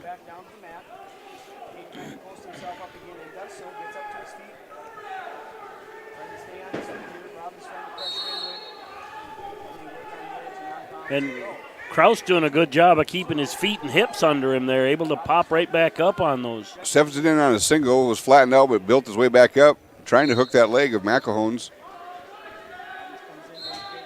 Gets it hooked, but kind of in a I guess I'm going to call it scramble situation. McElhone's trying to keep that leg. And Stephenson with the takedown. High crotch attempt by Krause. Counter by Robbins. Robbins drops down to a single off the fireman's. Looked like he tried a high crotch and changed it up. Gets around the pipe. Gets a takedown. 4-1 with 1:20 remaining in the first. Out of bounds. Fresh start. We got 10 seconds left here in the first period with Stephenson up 2-0. 5.8 seconds left in the first. We're going to restart in the middle.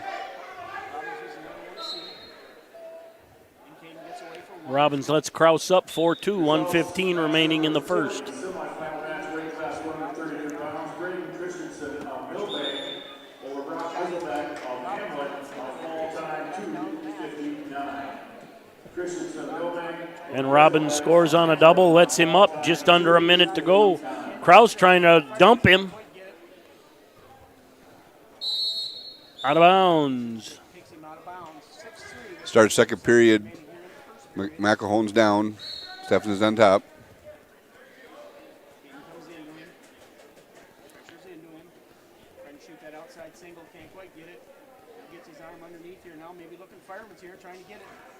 Trying to shuck him by.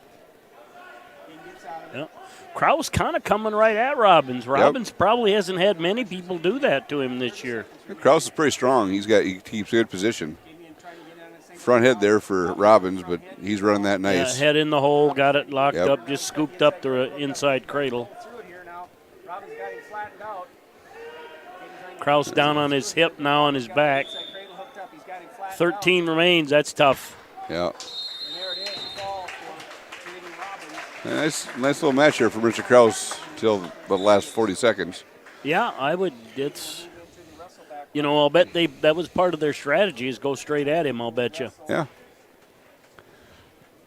So we got a minute left over here on mat number 1, 2-0 lead for Stephenson.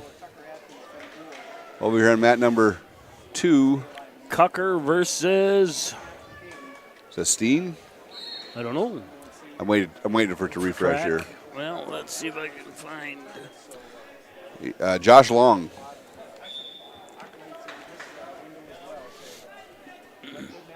.46 seconds left. Luke Stephenson with a 2-0 lead on top.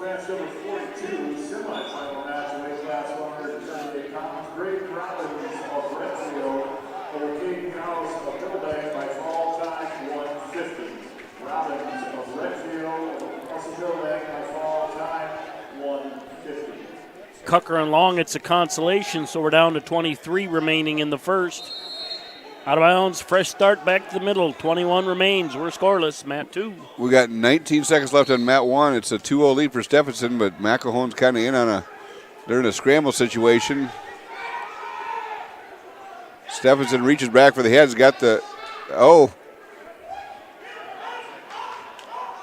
Interesting. A whole body cradle. A basket cradle, we'll call that one. We had 2 and 2, so McElhone had a reversal and back points. So Stephenson now trails 4-2. You'd have to be ungodly strong on that one to even hold that. And we start the second period. Cucker's in the up position. Long's in the down position.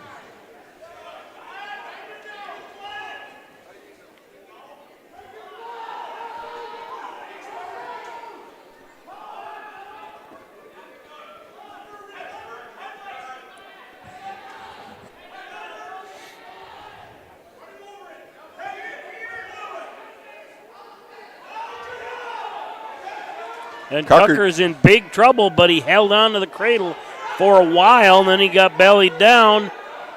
No points have been given anywhere, though. And wisely. Wisely? I mean, not giving points there was a good decision. Yeah, by the ref. Yeah. Yeah.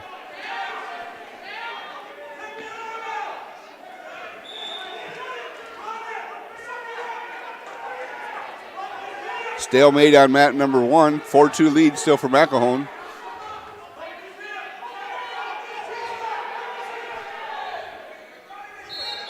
Out of bounds on 2, fresh start, 57.9 remains. While Rob Lewis, the referee's new to reffing, been around wrestling for a very long time, so good patience on that call. McElhone kind of getting high. Stephenson trying to pull him under. Needs a swim for the head. Swim for the head. Get his hips up. There, he gets his hips up. Rotate around, go to the front. Now you got his hips broken down. Rob ever a state champ? What's that? Rob Lewis ever a state champ? I don't remember. And Long gets an escape on mat 1, 35 seconds remaining in the first. 20 seconds over here on mat number 1. 4-2 lead for McElhone.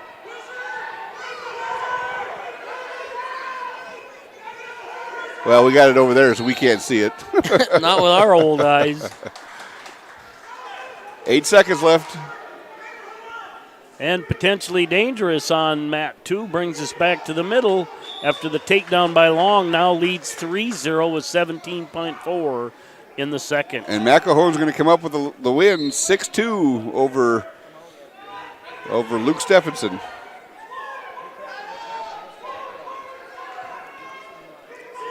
(3-0) for Long over here on mat 2.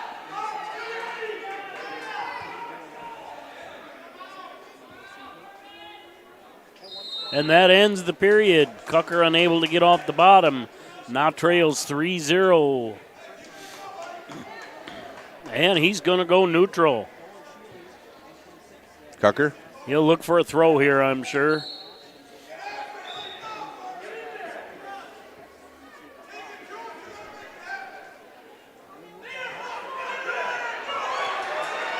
And guess what he got?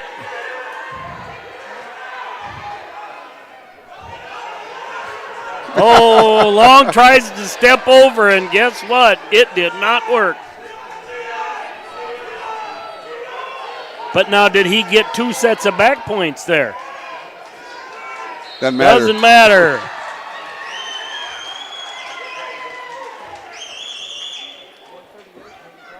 Well, we say it, go big or go home, and he went big, and the other guy went home. Results match number 43, semifinal match. Exciting match there, though.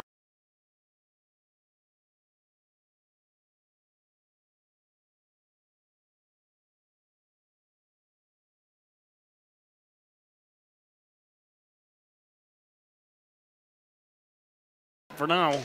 All right, are we back? Yep. Up on mat 2, Andy Johnson, Chase Chambers. These two have gone at it 2 times this year already? No, this is the second time. Second time? Yep. Last week at Parkston and here.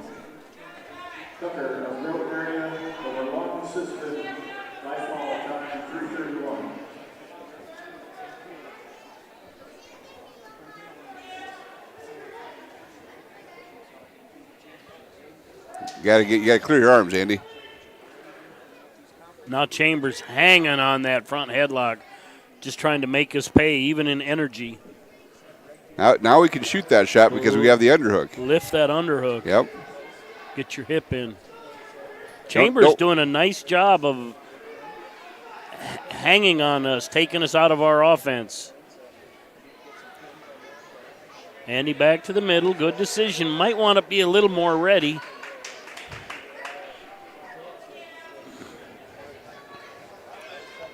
Got that front head. I think we got a little monkey right in front of our camera, too.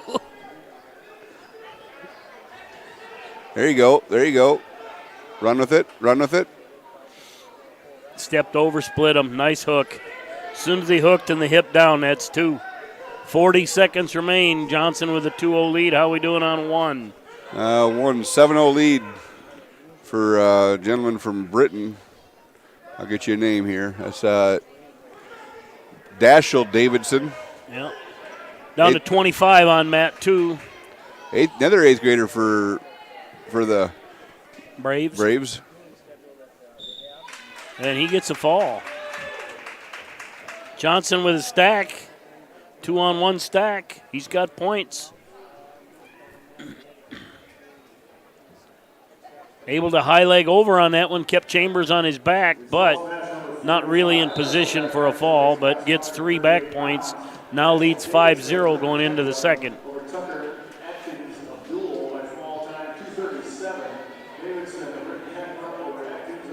Johnson's choice goes down. we got Fay and Stephenson over here. 5 and Stephenson over here over on mat 1. Semifinal match. That is assuming Bob is correct.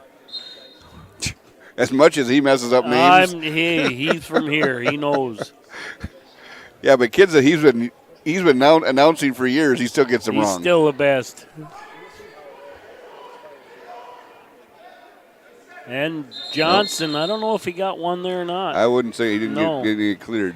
Gotta get his hips out. Not any separation, so Johnson's right back down.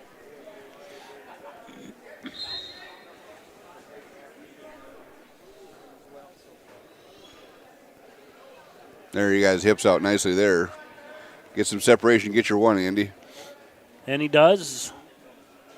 Okay, so you got a takedown on the front head now. Let's go with a takedown on a shot. Set up a good shot. Move him. Boy, our feet are. Yeah, we're. Oh. That's exactly what I was worried about right there. Flat-footed. And too close. Yeah, he timed us. He timed us nicely.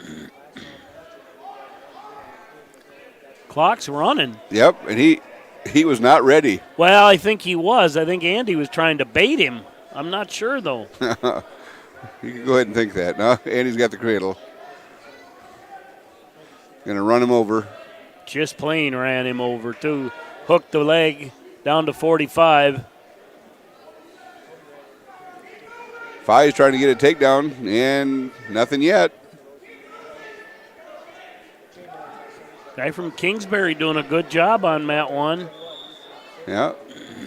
8 seconds left, 0-0 still. And he does get some back points there, 20 down to 25 on mat 2.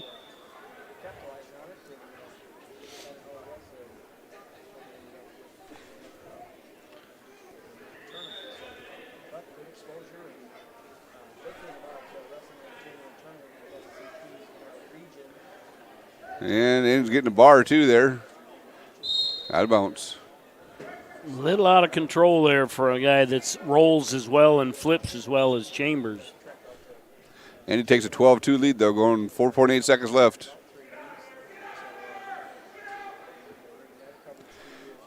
Faye chose down, and kind of in a situation. Going to have him escape. And that ends the period on 2. Johnson leading 12-2 into the third. Chambers chooses neutral.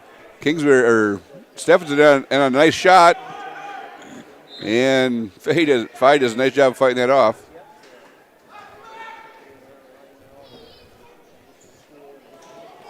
Stephenson with a throw.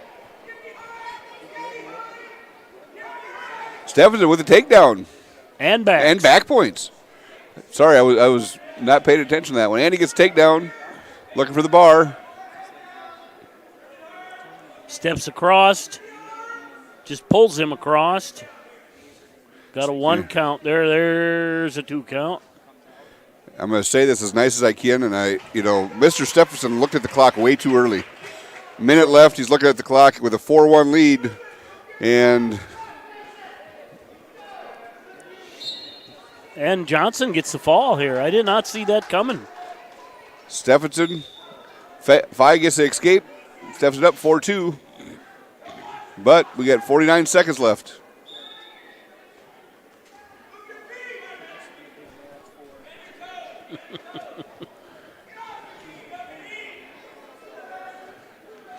Well, Faye with the takedown. Kind of got a side headlock here.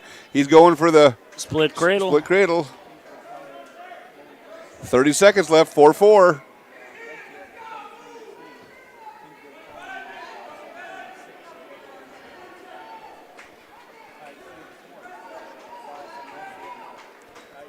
Down to 17 remaining. Faye trying that arm press. Corbin Whitley from Dual against Colin Beener from Britton Hecla.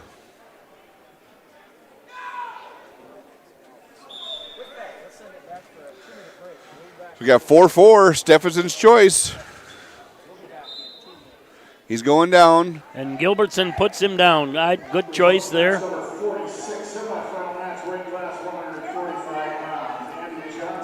Webster over Chase Chambers of Clark Little Lake by fall time 4:36.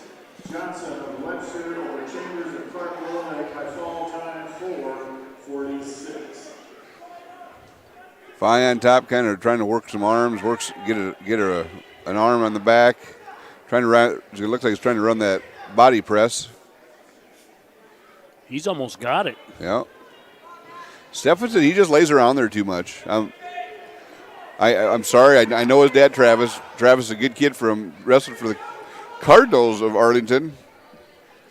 Matt, very able athlete here. Be nice to see him get a little more active, though. Probably just waiting.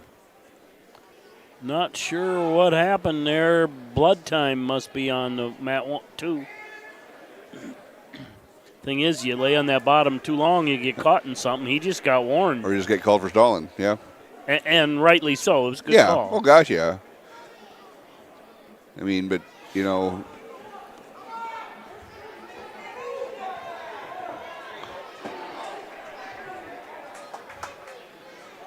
Oh, Five's he had the body press to get back points out of that. And he does. Yep.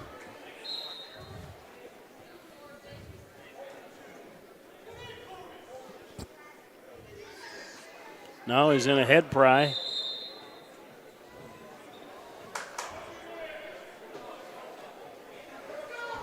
And we're almost ready for action on mat 2. Still a 2-0 lead. Beener from Britain versus who from Clear Lake, from Dual? Corbin Whitley. Whitley in red. That's almost hard to say today. Yeah.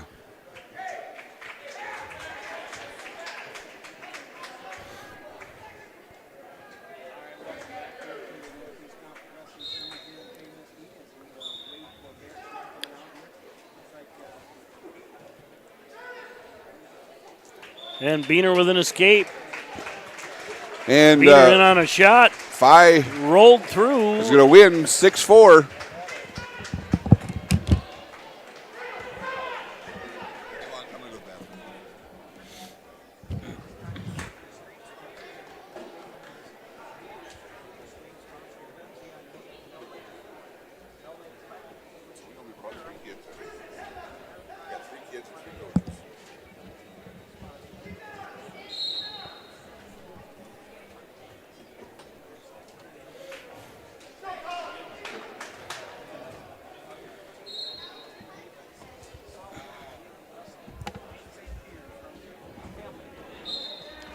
All right, up on one, Millbank's Barrett Schneck versus Hamlin's Caden St. Pierre.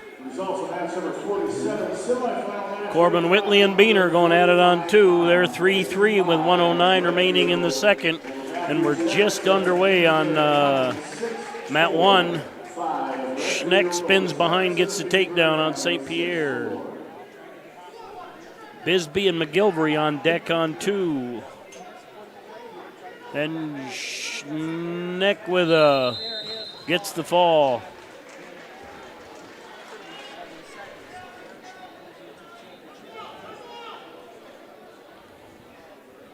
That'll bring up Whitley and Vandover on mat 1.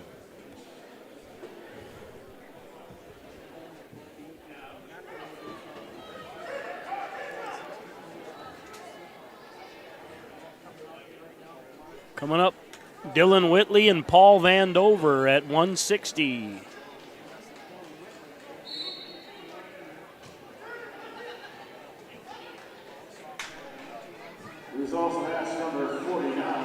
Time running out on mat 2, 3-3 with 5 seconds remaining in the period. And that ends the second period on mat 2.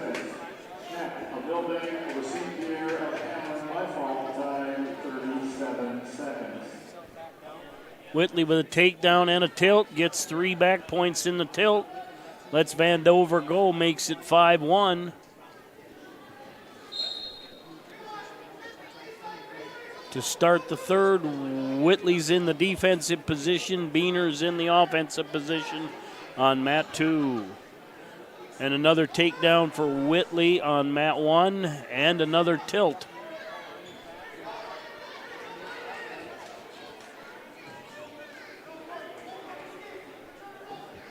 It's now 10-1. He lets him go again, 10-2.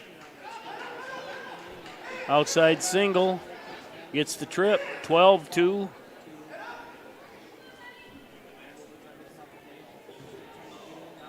Front headlock just plain horsepowered him out. That's tight. And gets the fall.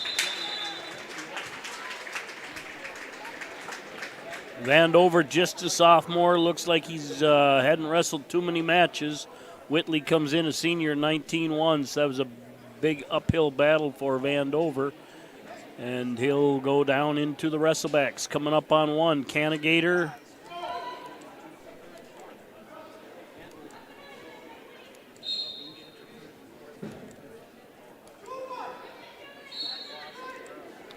Canagator and Griffin Club from Kingsbury. On two, it's 5-4, 1 minute to go in the third. Whitley with a 5-4 lead.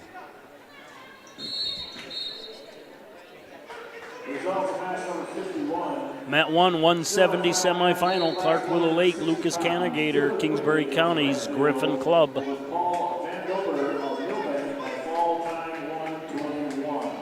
Mat 2, we're at 38 seconds.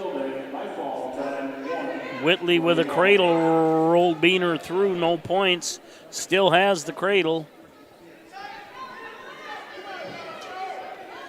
Lets it go.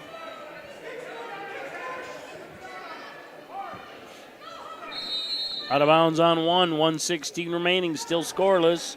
15 seconds remaining on Mat 2. Whitley still on top with that 5-4 lead. Bisbee and McGilvery waiting in the wings on 2.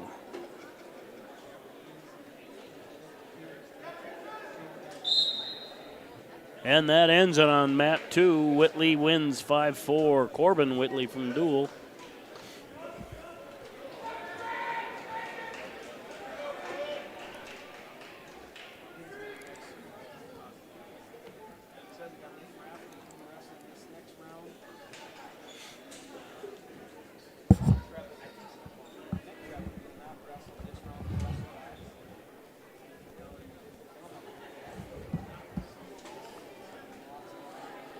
All right, just getting underway on Mat 2. Cole Bisbee from Groton area versus Chase McGilvery from Redfield area.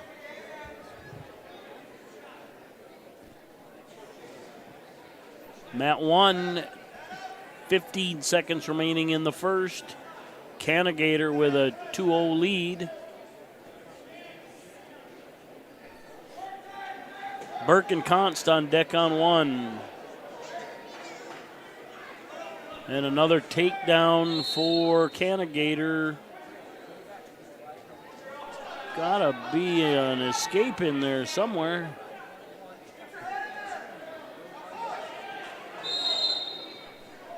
Out of bounds on Mat 2.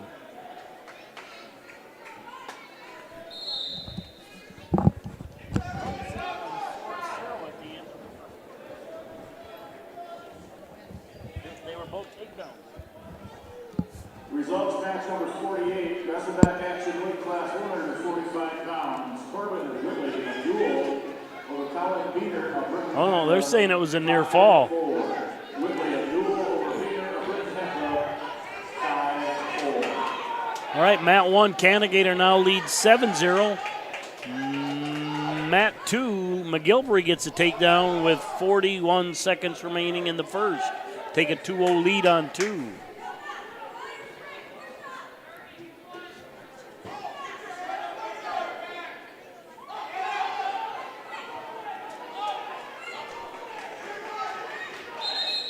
Bisbee stands up but doesn't get any space or angles. Out of bounds, back to the middle, fresh start, 25 seconds remain in the first. McGilvery with a 2-0 lead. Mat 1, we're down to 55 remaining in the second. Canagator with a 7-0 lead over Griffin Club. Could be Klube.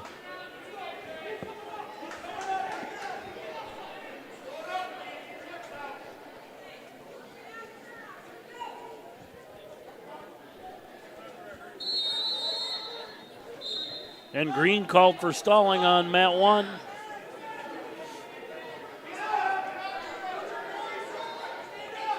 Mat 2, we're down to 10.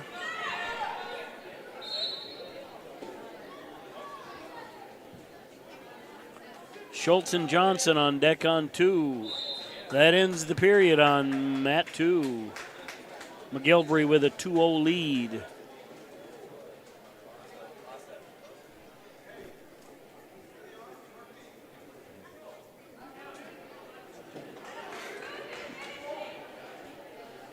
It's awfully early, but just for something to talk about. Team race right now, Redfield areas leading with 103, Groton area 48.5, Millbank 41.5, and Clark 40.5. As I said, it's way too early to even talk about any of that, but you got to look for something to say. And an escape on mat 2. 2-1, 139 remaining in the second. Mat 1, Canagator now leads 9-0, 150 remaining in the third.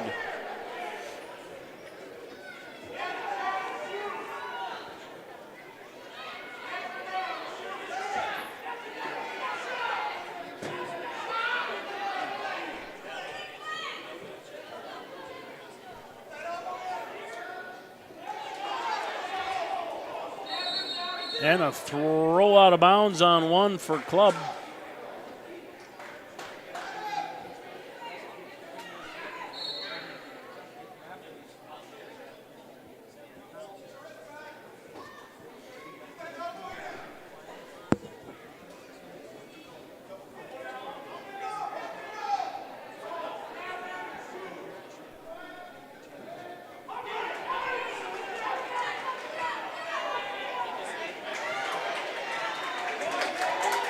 And McGilvery gets another takedown, goes up 4-1 with 31 seconds remaining in the second period. Canagator gets another takedown and back points right now, leads 11-0, but he's got a headlock with back points.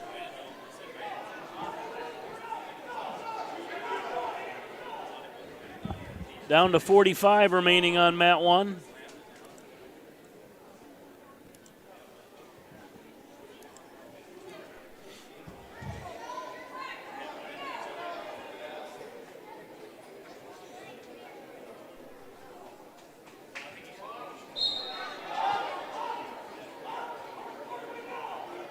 Mat 2, 15 seconds remain, a 4-1 lead for McGilvery over Bisbee. That's in the second period. Mat 1, Canagator gets the fall. That'll bring up Burke and Const.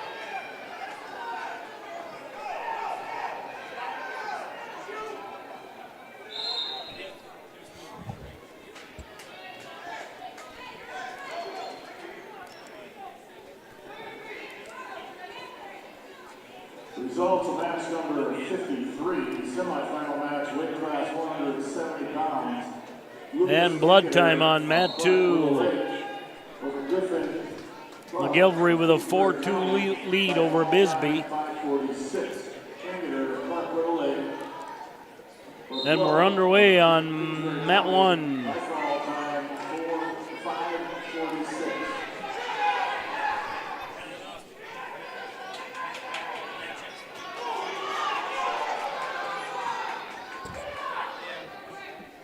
Gage Burke in on a shot. And Burke with the takedown, 125 remaining in the first. It's now 5-2 on mat 2, 130 remaining in the third. McGilvery with the lead.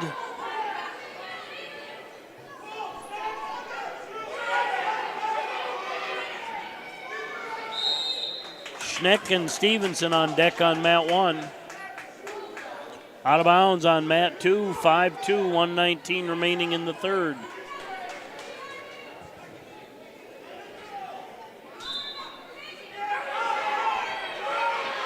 Kant sits in, but the heavy hips of Burke just sags him out. Burke gets a takedown. And Burke let Constant go, 4-2. Bisbee with a takedown makes it 5-4. We're under 1 minute to go in the third on mat 2.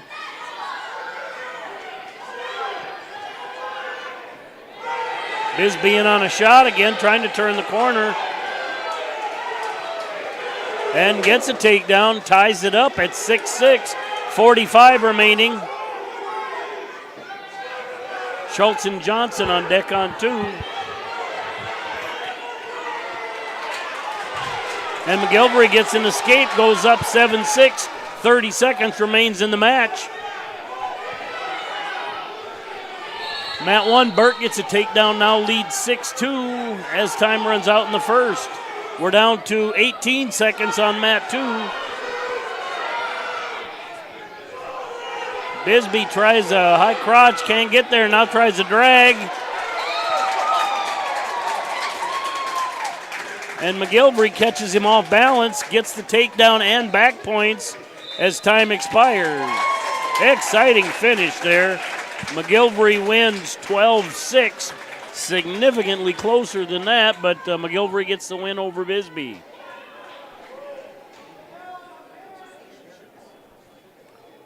Mat 1, Burke and Const, it's now 9-3 with 1:30 remaining in the second.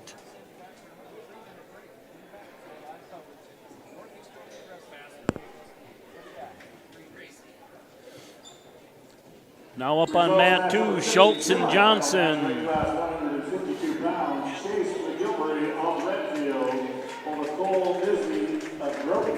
Mason Schultz from Siston versus Connor Johnson from Kingsbury County.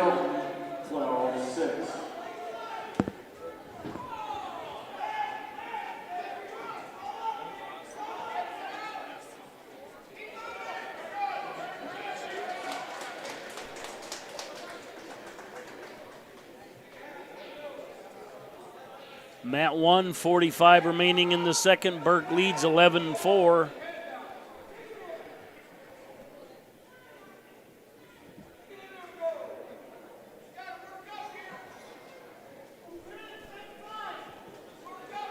Mat 1, 1:10 remaining in the first. Schultz with a 2-0 lead over Johnson. On deck on 1, Schneck and Stevenson. On deck on 2, McNeil and Rafferty.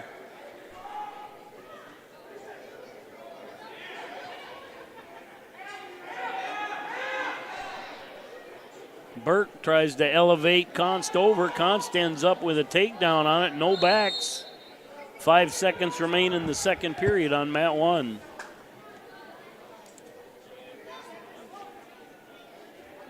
(11-6), Burke leading Const with time running out in the second. Mat 1, I believe Johnson may have been called for stalling. 29 seconds remain in the first on that.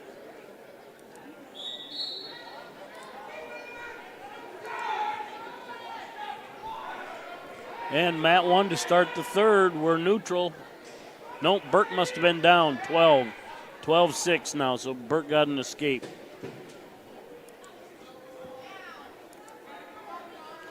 Mat 2, Johnson was called for stalling.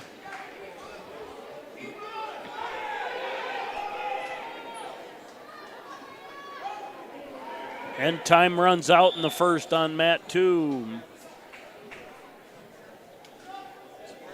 Mat 1, Burke adds another takedown, now leads 14-6.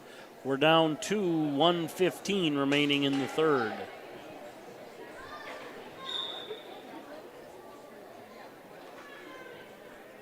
Mat 2, we start out neutral.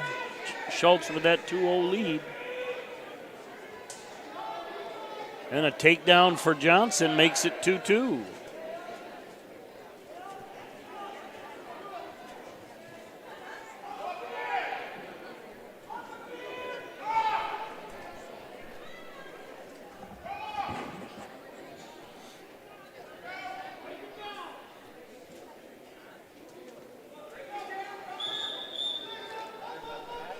And illegal hold to call, 1 point for Green. Not sure what the call was. Maybe bending a finger or something.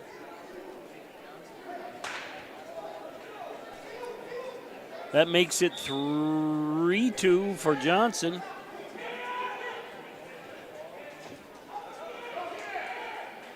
Mat 1 down to 10 seconds remaining in the third. Burke with a 16-6 lead.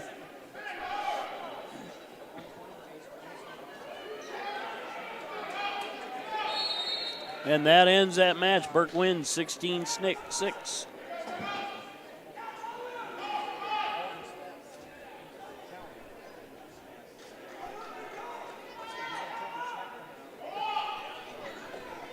All right, coming up on 1, Schneck from Millbank, Stevenson from Hamlin, and Hamlin Castlewood.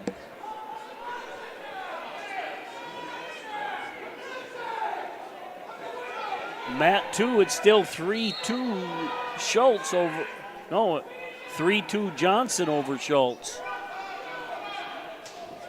Based on that one penalty point, Schneck in on a shot. Stevens counters, stays in good position.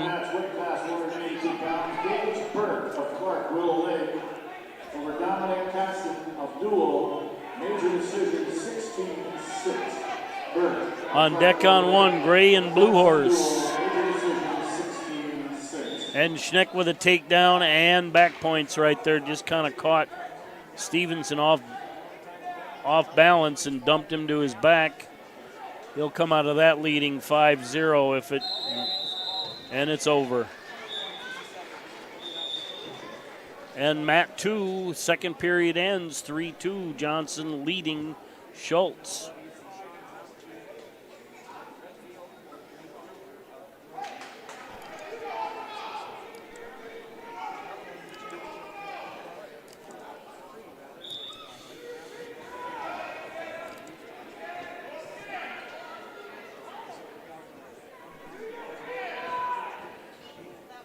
Mat 2, we start the third with Johnson at 1 point lead. He's in the offensive position. Underway on Mat 1, Mason Gray Siston, Desmond Blue Horse, Gio Spazina.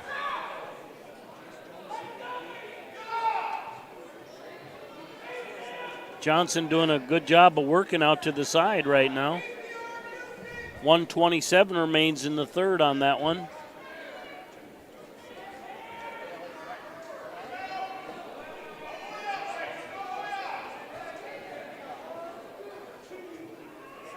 I think Johnson added some back points here. And he did. Schultz gets a reversal, and he's going to add back points. Schultz ends up in a headlock out of that deal.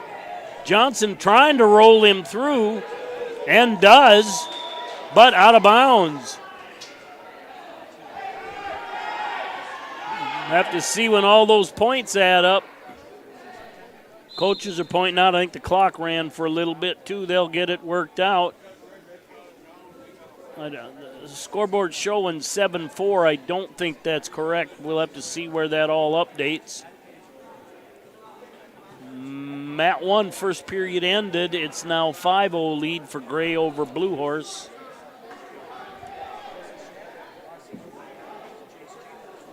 And Mat 1, after all that rolling around, 51 seconds remain in the third. Schultz 7, Johnson 7.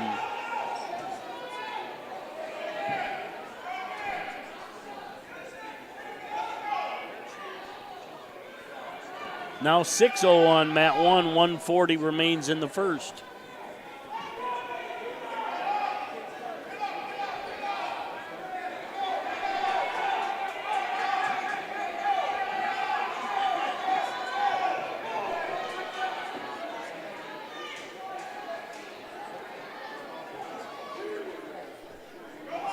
Mat 2, 15 seconds. Johnson adds 2 back points. No, he adds 3 back points.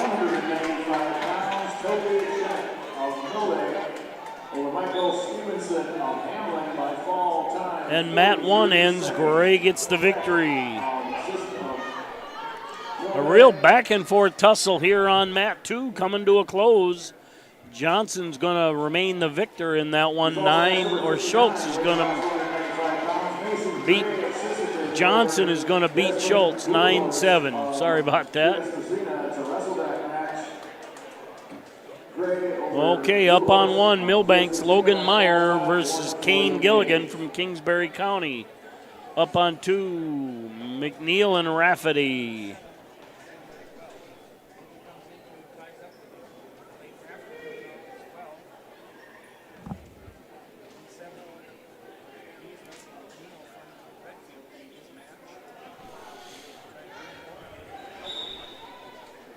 And we're underway on Mat 2, Cullen McNeil, Redfield area versus Leighton Rafferty from Millbank.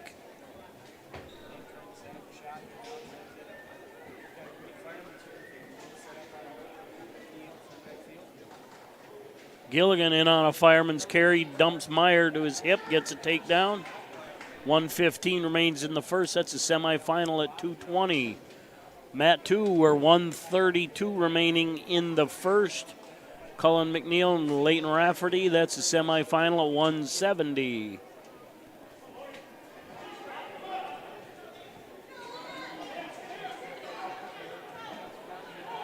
Gilligan just horses over the underhook throw, gets back points.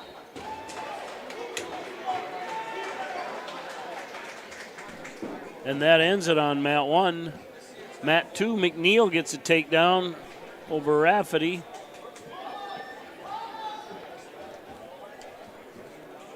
Coming up on Mat 1, Novi and Nichols. Match number 52, semifinal match, weight class 160 pounds. Connor Johnson of Kingsbury County over Mason. Mat 1, Millbanks, Landon Novi versus Avery Nichols, Clark Willow Lake.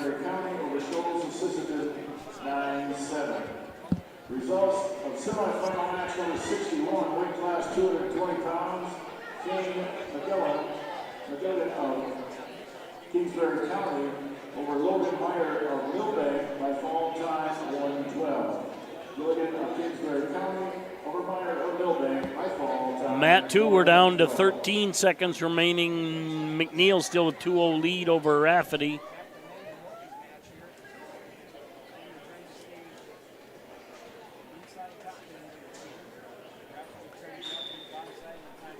And that ends the period. McNeil with a 2-0 lead.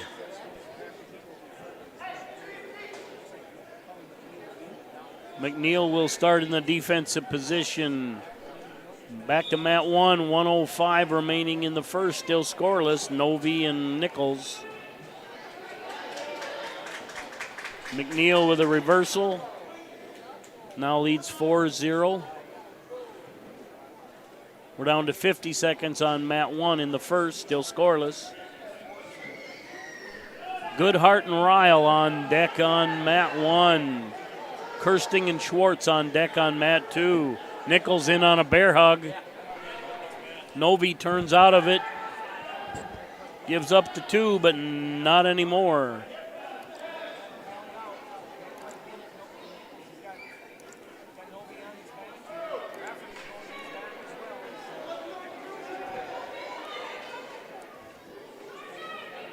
Nichols gets the fall on Mat 1, 15.6 remaining. Mat 2, 1:05 remaining. McNeil still with that 4-0 lead.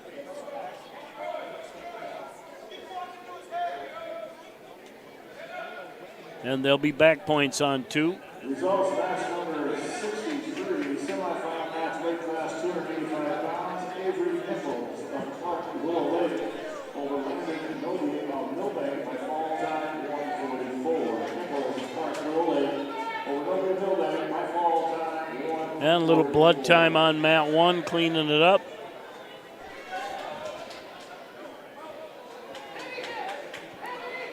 Rafferty trying to arch it through. McNeil staying in good position. You know, a good job by Rafferty just surviving right there that long.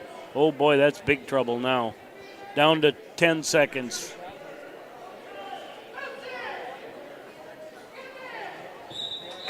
Yeah, he fought hard, did a great job there, but with 4:04 gives it up. That'll bring up Kirsting and Schwartz. We're underway on 2 with Goodhart and Ryle. A rematch.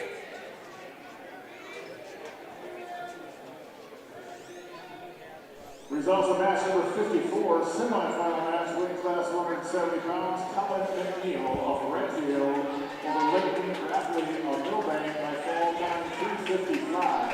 McNeil of Redfield over Rafferty. And Goodhart had the single. Ryle tried to counter with a whizzer, but Goodhart stayed in good position.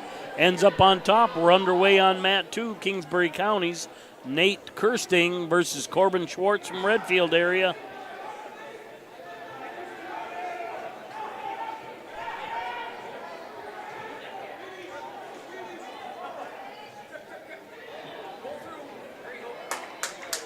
And Schwartz rolls him through, gets the takedown with 1:30 remaining.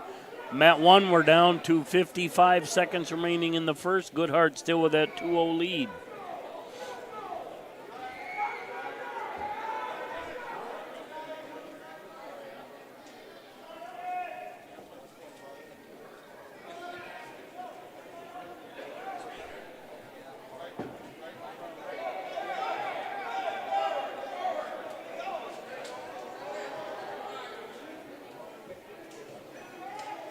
Mat 2, we're down to 1 minute remaining in the first. Schwartz still leading 2-0. Kruger and Domke on deck there. On deck on Mat 1, Jensen and Canigator. And Goodhart wins the second one of their match, but nice match for the two ladies.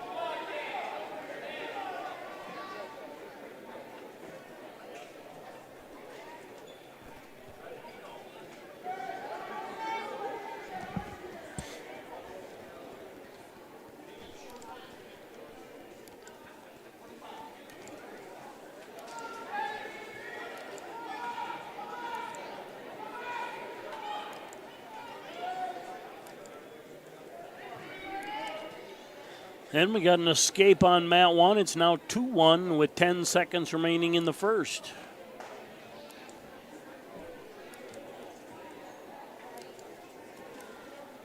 Up on Mat 1, Kingsbury County's Lane Jensen, Clark Willow Lakes, Josh Canigator. And that ends the period on Mat 2. We start the second, 2-1. Schwartz over Kirsting. And we're neutral. Takedown for Canigator on Mat 1. Down to 45 seconds remaining in the first. He's got back points. Schwartz lifts the underhook, got the single, ran the pipe, gets a takedown. Now leads 4-1.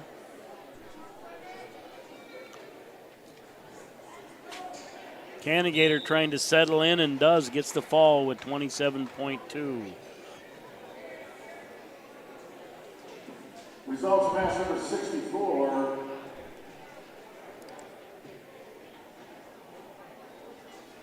Girls division, Hannah Goodhart. Coming up on Mat 1, Britton Hecla's Bryce Hawkinson versus Carter Judding from Hamlin. That division is a round division.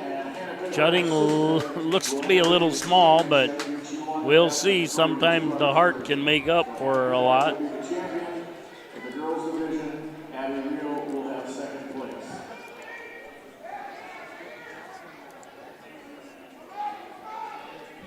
Atkinson and Metz on deck on 1.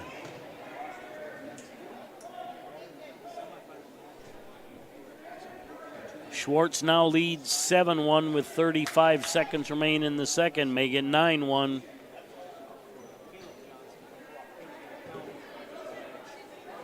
And Hawkinson will add 3 back points, now go up 5-0 with 15 seconds remaining in the first on Mat 1. Mat 2, it's now 9-2, down to 15 remaining in the second. Kirsting in on a shot, countered by Schwartz. Schwartz steps over the leg, gets the reverse cradle. It's got back points as time expires. Not enough counts, just got part of 1.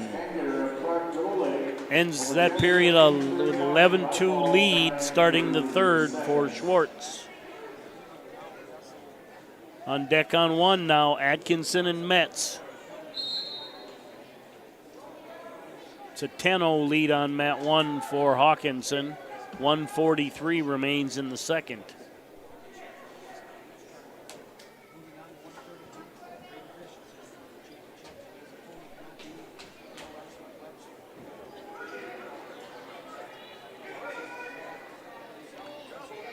And Hawkinson settles in, gets the fall.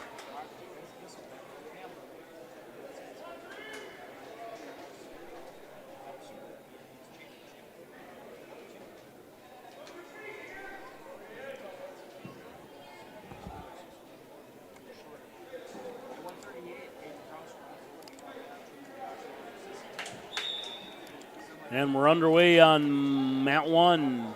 Ian Metz, Siston, Trey Atkinson, Britton Hekla. Matt 2, Schwartz now leading 12-2 over Kirsting with under a minute. And he's going to add back points. Thought he had him in a... Settled in almost to a body cradle, changes it up to a headlock. 14-2 gets the fall on Matt 2. Kruger and Domke coming up. And back points on Matt 1. Results of match number 66. Wrestleback action, weight class 106 pounds.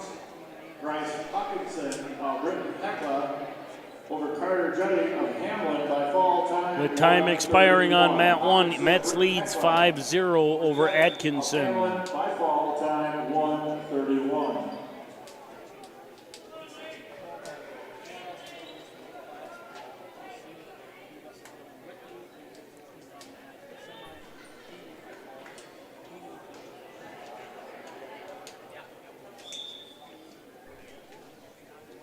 Atkinson in the defensive position to start off. Matt 1 rolls to his back. He's going to give up some back points. Matt 2, we're underway. Groton areas, Lane Kruger. Redfield areas, Sean Domke. And that's a fall on Matt 1. Johnson and Johnson coming up on Matt 1. Semifinal match, weight class 182 pounds. Corbin Schwartz of Redfield over Nate Kirsting of Kingsbury County by fall time 5:21. Schwartz of Redfield over Kirsting. Matt 1, Millbanks, Jacob Johnson. Kingsbury County's Caleb Johnson.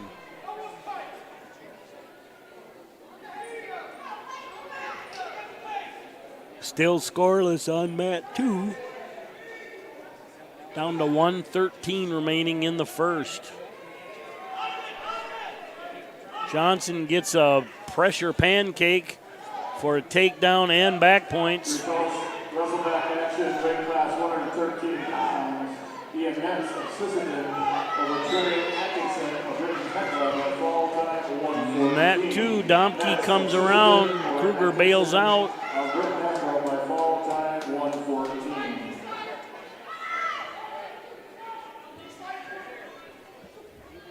And Johnson win by fall on Matt 1.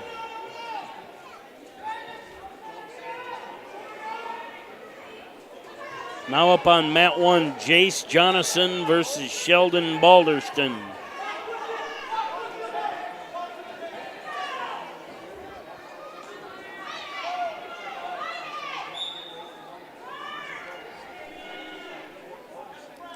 And Domke with near fall points. 10 seconds remaining. That ends that match on Mat 2.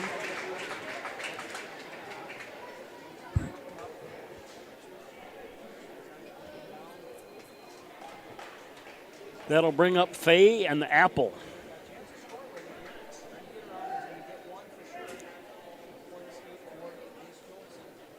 And Jonathan scores one, makes it 2-1 with 25 seconds remaining on Mat 1.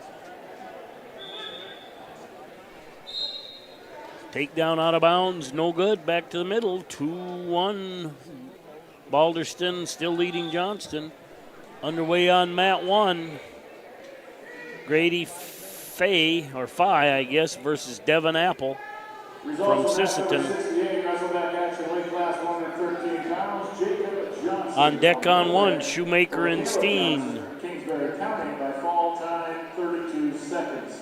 Johnson Milbank over Johnson, Kingsbury County by fall time. And another takedown for Balderston. Ends the first period with a 4-1 lead. We're down to 120 on Mat 2, scoreless.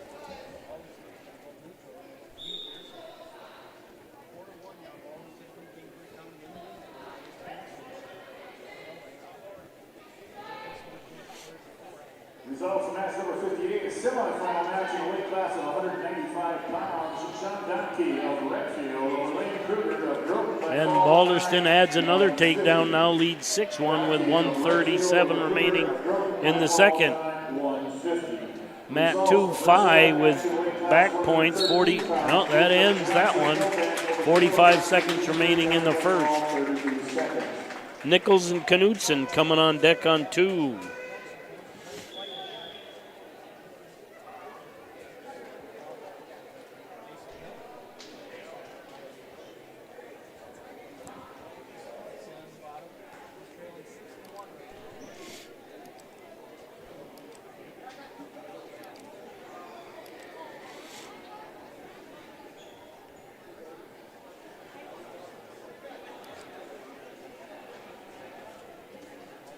Right, 1:19 remaining in the second.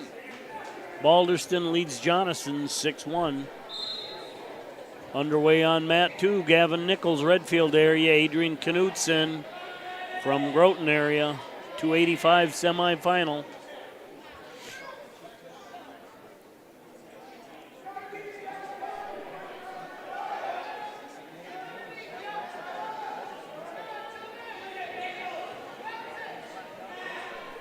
Balderston running that half hard, turned it into almost a double armbar type.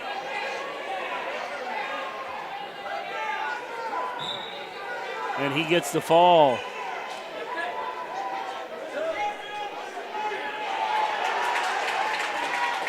Nichols did a good job of staying on his feet on mat 2 until Knudsen gave way.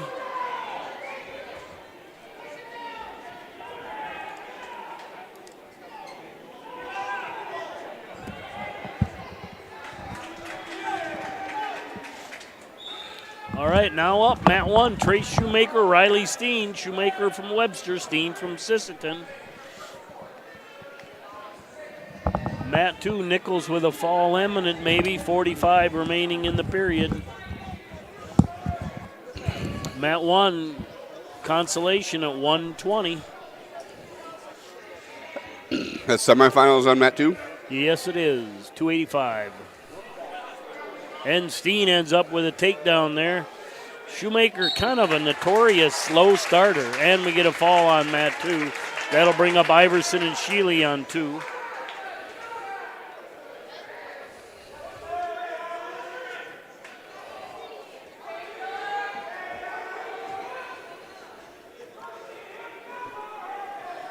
Swim for the head. Swim for the head. 8 seconds.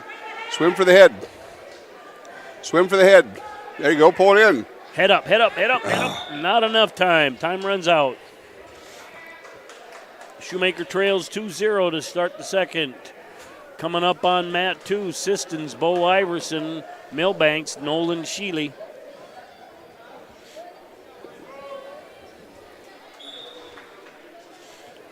Start second period. Shoemaker's in the defensive position.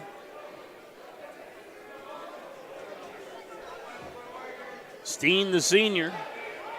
The results wrestled that match, weight class 120 pounds. Sheldon Hallstrom of Kingsbury County over Jason Joe Benson of Milbank by fall time 2:19.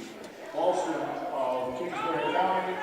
On deck on 1, Johnson and Bratland. On deck on 2, Eckern and Gisselbeck. 125 left in the second. Shoemaker trails 2-0. Ooh, get your hips out. He's high. There you go. Yep, swim for the head now. Now there's time. Go now slow. Swim for your head. Let's get back. I'd have liked to seen him hold that, maybe stack him right there. Get some back points. Yep. All right, we're scoreless on mat 2, down to 13 seconds remaining. As Iverson bulldozes over Sheely to get a takedown and back points. Shoemaker with a reverse cradle. Can he push it over, settle in? Out of bounds. Oh, he's getting back points now, yep. We got at least 2 there. We got a 2 count. Counting again, only a 1 count.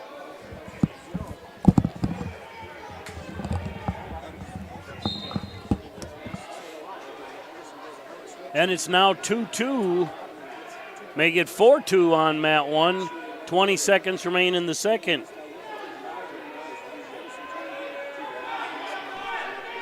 Mat 2, Iverson leads 4-0 with 1:42 remaining in the second. Shoemaker not quite there for back points with time running out. I don't know. We'll see. Nope.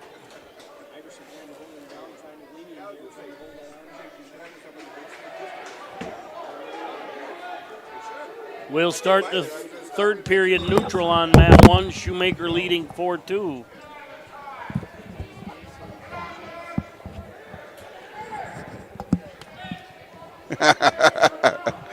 And anybody listening from Redfield, Doug Wright's no better than Dave Nichols. He wouldn't put a headset on either.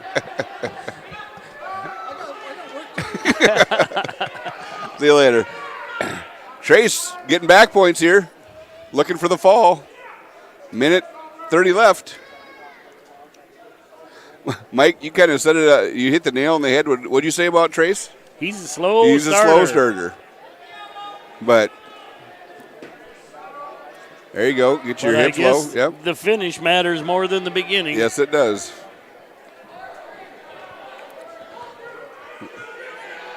.40 lead over here on mat 2. I'm guessing it's Iverson with the head. Trace trying to do the honeymooner. Yeah. Down to 55 seconds remaining in the third.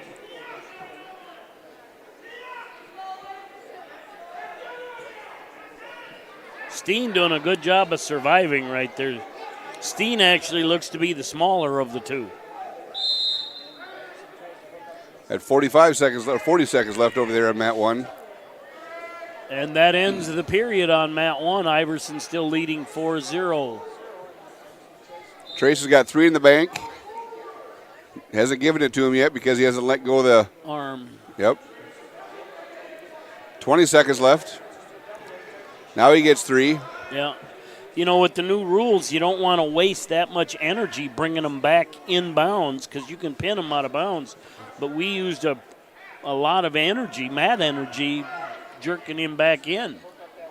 Just run it. He's got the bar. Looking to run that over, and that's the end of the period. But Chase, the match. Trace Shoemaker, with a 9-2 win. Good job, Trace, going into the Constellation Finals. That'll probably put him placing at the Northeast Conference as an 8th grader. Nice start. Chase is still waiting to place in the Northeast Conference Wrestling. Good point. Maybe next year. But he's an all-star on Bearcats TV, folks. Yes. I'm going to give him props because if it wasn't for him, I wouldn't be here. I'd be in Webster. True, and you get to be here and watch. That's right. All right. Underway on mat 2. It's not Iverson with a 6-0 lead over Sheely. And who's up here on mat 1? Kingsbury County's Ethan Johnson versus Clark Willow Lake's Elliot Bratland. From that match, weight class 120 pounds, Trace Shoemaker of Webster, and the Riley Steen assistant, 9-2. Shoemaker of Webster over Steen assistant, 9-2. Well, let's do what we did last week. We have a better match now.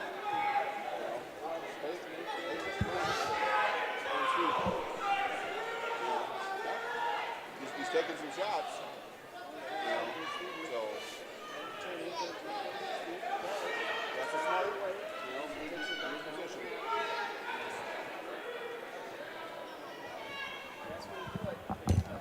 All right. Time expires in the second period. Iverson with a 6-0 lead over Sheely. Mat 1, Bratland leads Ethan Johnson 2-0 at the end of 1. Now coming out on mat 2, Eckern from Groton, Gisselbeck from Hamlin Castlewood, I believe.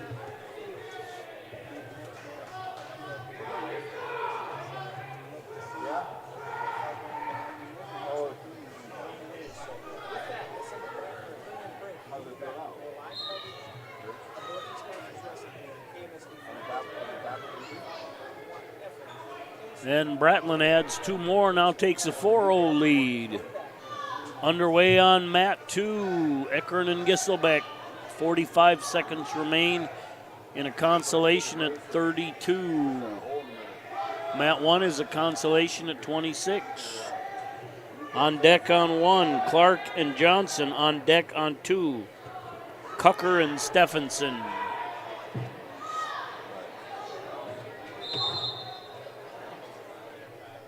And Matt 2, Gisselbeck goes up 5-0 as Eckern slips out of bounds. Back to the middle.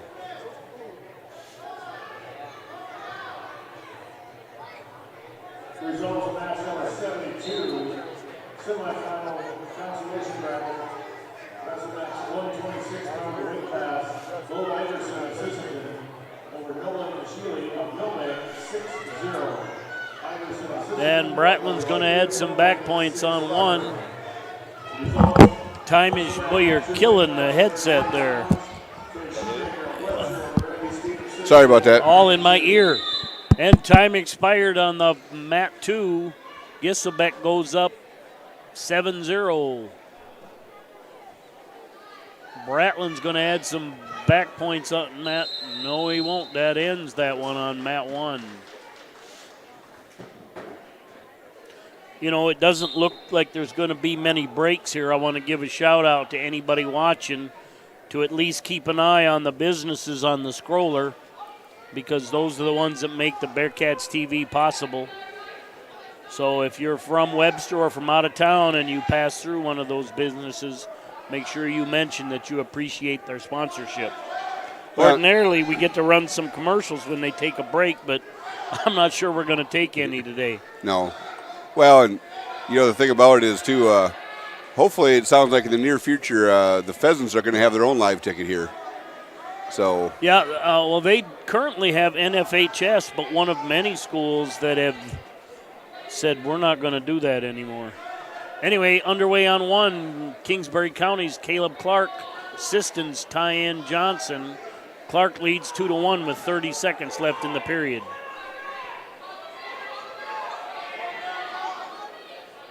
Matt 2, Gisselbeck leads 7-0, but he's in a cradle. He was able to slip out of bounds and end that situation. A little bit of headlock right here coming on Matt 1, and Clark comes out on top of the headlock. He'll add a takedown and back points there. Johnson of Kingsbury County by fall time 2:50.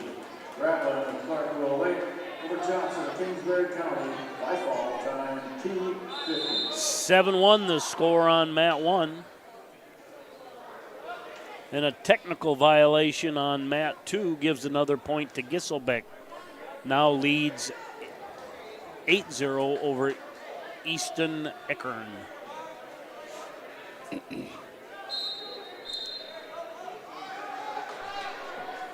And Johnson gets an escape. It's now 7-2 at the start of the second period on Mat 1.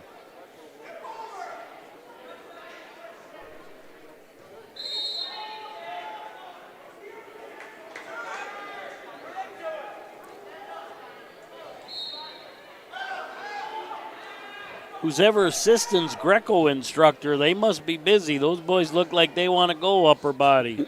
Always digging for an underhook or an overhook throw or a headlock when they need it. What are the team scores looking like, Mike? Kind of the way we predicted.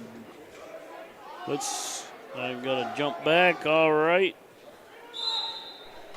Way out in front, Redfield area with 211, Clark Willow Lake at 101, Milbank in 76.5, and Kingsbury County in 60. Assistant kind of dropped off there, huh? Yeah. Webster right behind Sisseton, and we only have 3 kids. All 3 placed. Shorthanded Bearcats due to injuries and COVID. Yeah. And Trace really just coming back after missing a week. That's hard to come back in the middle.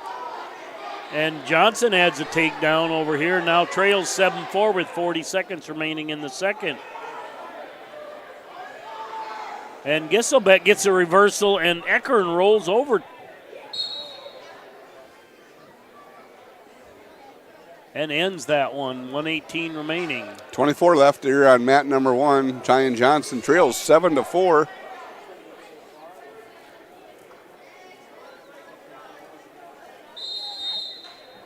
A stalemate's going to be called with 13.3 seconds left. Got Cucker and Stephenson over here on mat 2, right? Mat 2, Groton area's Corbin Cucker versus Luke Stephenson, Kingsbury County. It's a consolation at 138. This will be kind of an opposite match here because from what I've seen of Stephenson, he prefers to shoot, and Cucker definitely wants to throw. Stephenson in on a single, turns the corner, out of bounds. All right, mat 1, start of the third, 7-4. Clark leading Johnson. Kraus and Davidson on deck on 1.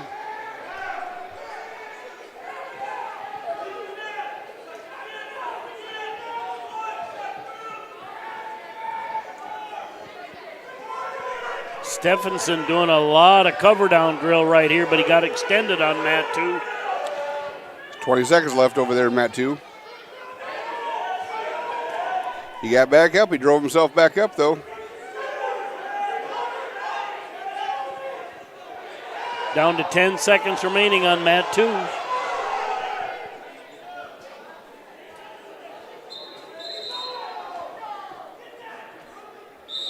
And that ends the period on mat 2, scoreless.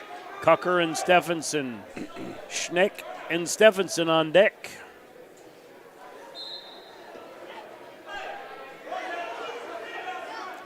Ty Johnson trails by 3 with 1:15 left.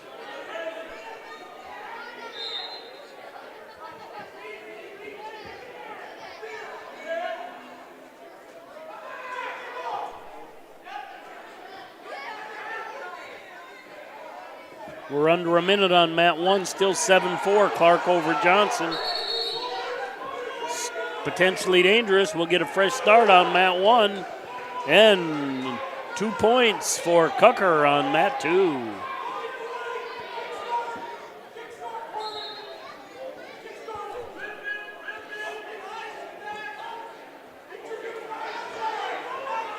Down to 45 on mat 1. Kind of surprised Johnson hasn't even considered cutting him. And Cucker got back points here. Able to high leg back over and keep Stephenson on his back. 1 minute remains on that match. And Cucker gets the fall. Mat 1. Johnson still on top. We're down to 18.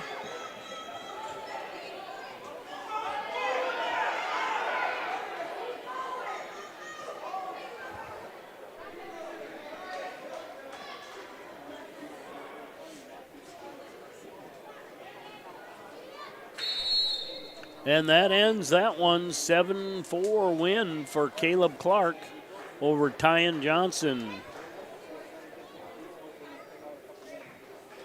Coming up on mat 2, Jesse Schneck Milbank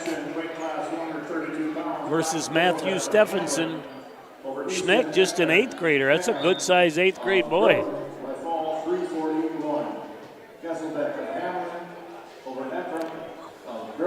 You should see his dad. Stephenson in on a double. Got a takedown. We're out of bounds. Back to the middle for a fresh start.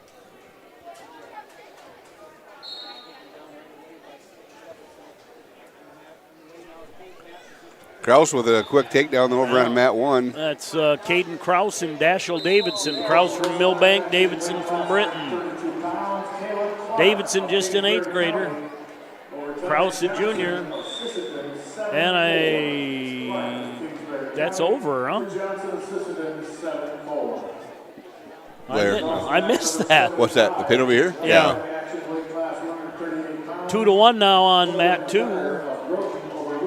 25 seconds remain in the first period.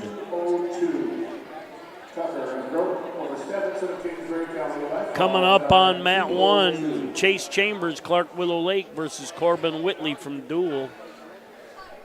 You'd think the way Matt Stephenson wants to that they work at throwing over in Arlington. I'm not sure they do, but he kind of gets a little hip toss there. Every once in a while they get a boy that doesn't mind throwing over there, though. And a takedown for Chambers. And an escape for Whitley. And we're back to action in the second period. I'm not sure what's going on here. The score is showing Stephenson leading that on track, but I think it's wrong. No, Stephenson's winning. Okay, now. But he should be 5-1. Now they got it. No, it should be almost 7-2. Because he had 2, and then he got it. I didn't see that last takedown. Yeah, so. There we go. You got takedown and back points. Yep, 7-1 the score. Chambers in on a shot, gets another takedown on mat 1 with time short. That ends that first period on mat 1. 4-1 Chambers over Whitley. St. Pierre and Blatchford on deck on mat 1. Johnson and Bisbee on deck on 2.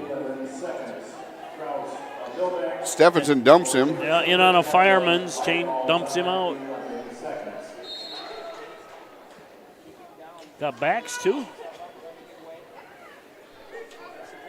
And an escape. 11-2 scoreboard shows.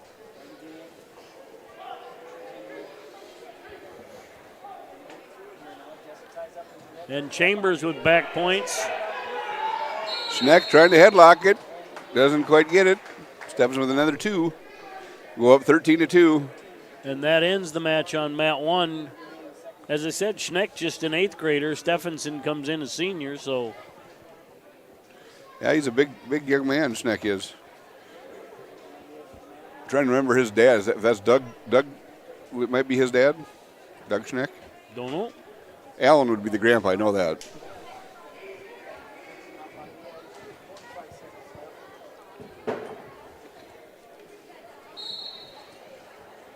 All right, underway on mat 1. Caden St. Pierre, Brian Blatchford from Dual. Is that Blackford or Blatchford? I'd say Blatchford. That's not a dual name, I'm just telling you. Okay, it is a dual name now, sorry. Not back in my time. And we're back to the middle on mat 2. 13-2, 29 seconds remain. In the second. And I think we had a fall here on mat 1. Yep, St. Pierre with a win.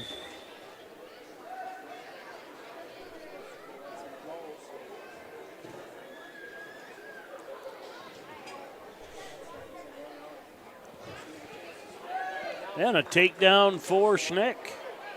13-5 lead with 12 seconds remaining in the second.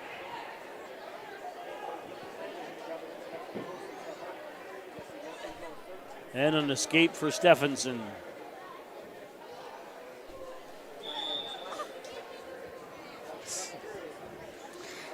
There was a little bit more time there than I think Stephenson realized. Results wrestleback match, weight class 152 pounds. Caden St. Pierre of Hamilton. Coming up on 1, Clark Willow Lakes, Casey Mikulski versus Lane Kruger from Groton.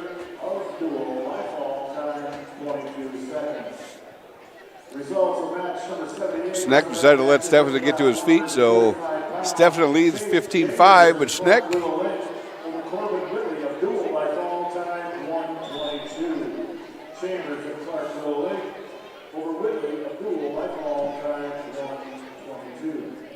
Stephenson's definitely spent some time in the weight room. Yeah, well, Steve Gilbertson's got a good weight program going for the. And a kind of a youth mistake there. Schneck tried to jump around again, and Stephenson catches him with an arm, puts him on his back. So for football, it's the Badgers because it's Arlington Lake Preston. And for wrestling, it's the Knights because it's Arlington Lake Preston DeSmet. You know, I forget about Lake Preston in the wrestling sense, the old divers. Yep. Well, Stan Stephenson was one of their big guns. Was 3-time state champ, wasn't he? Very good, yeah.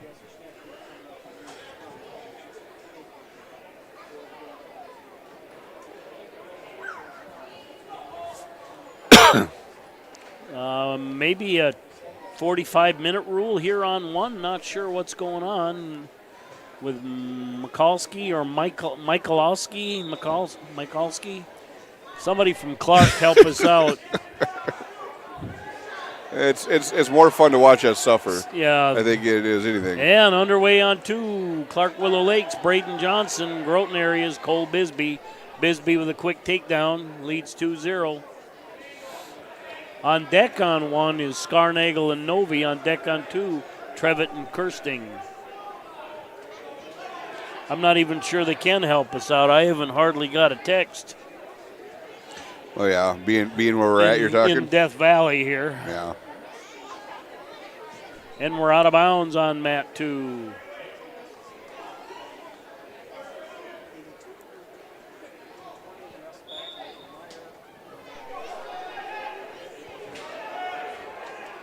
Johnson's just hard to identify as Clark Willow Lake. Yeah, it's kind of because there's only maybe a little green on the lettering on the leg. Right. Other than that, he almost looks Kingsbury-ish or Groton. You know, except for that, you know, that's a popular singlet now with that gold band around the middle. Yeah. You know, the Penn. Wonder if Penn State had anything to do with that. Just a little bit, probably.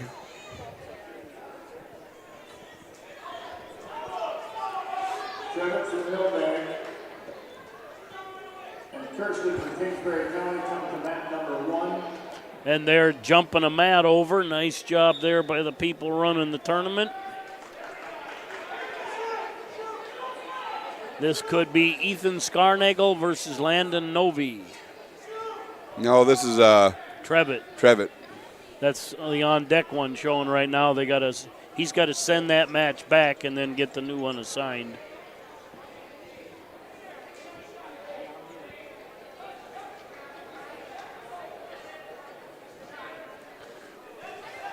Let me jump on the computer there once, Mike. Okay.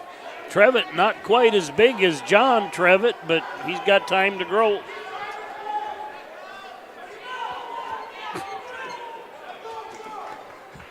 Ready for the dance? I am. That's a big step, isn't it? That's a big step.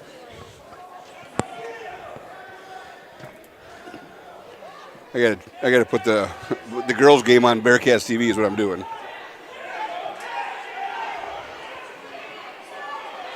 And a takedown for Bisbee. 5-0 lead with 45 seconds remaining in the second.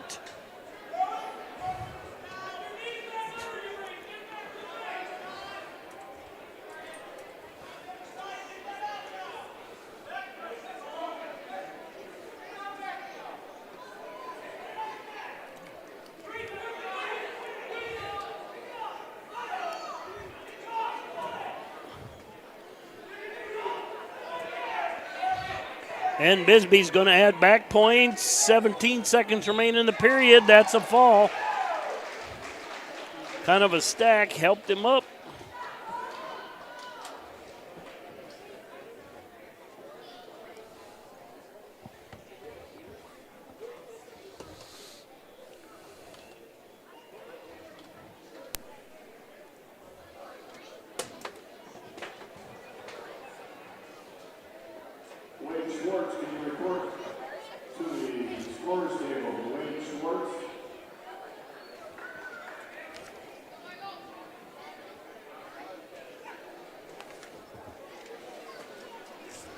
So now we're going to have what do you thought? Kirsting and Trevitt. Got Michael Stevenson and Mason Gray on mat 2. We're in constellation semifinals at 182 on mat 1 and 195 on mat 2.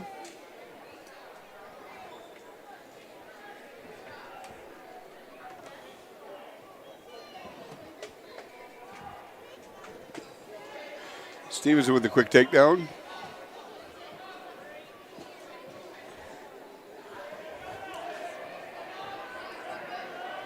And no backs. Oh, just an underhook horse throw.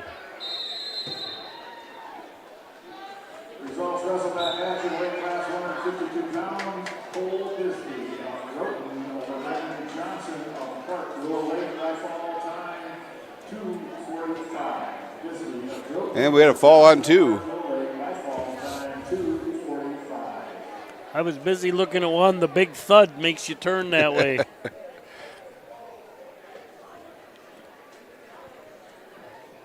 Well, looking on track, they have just over on that board, they still have a few matches coming up, but not sure exactly which one's going where.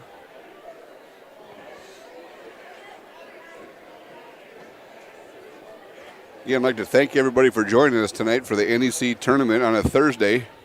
How many years have we done this on a Thursday, Mike? This second year or the third year?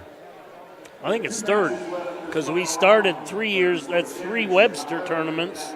That's our first one we did. And the conference has been after that every year. If we've had the conference. Maybe we skipped a year where we didn't have it. But was it? Well, I don't remember doing it 3 years ago. Was that because of weather, maybe? That's what I'm wondering if we had it. But it's been 3 years of possibilities, but I don't think we had 3 tournaments.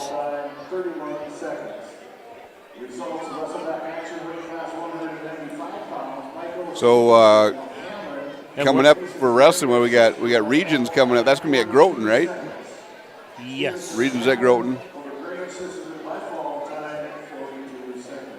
And they'll get a good little warm-up this weekend to see how that goes. Big tournament in Groton. Yeah, yep. Because of COVID, Webster's not able to go to the Lee Wolf. Webster normally sends some each location, but that's Scarnagel and, boy, I don't remember his name. Goes Landon Novi. Novi.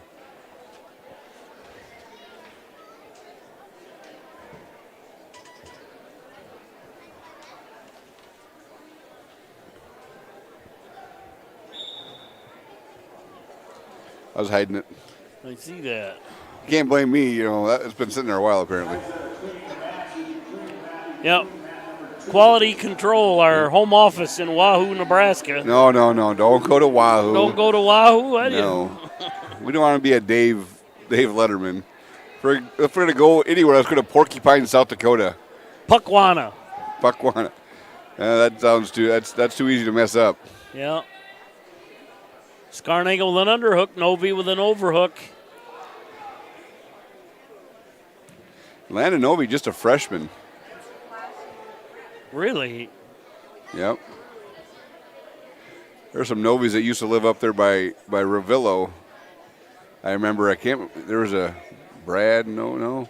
There's one young man I remember when Ravillo was in the state champ, Grant Duell was in the state championship football game, big kid.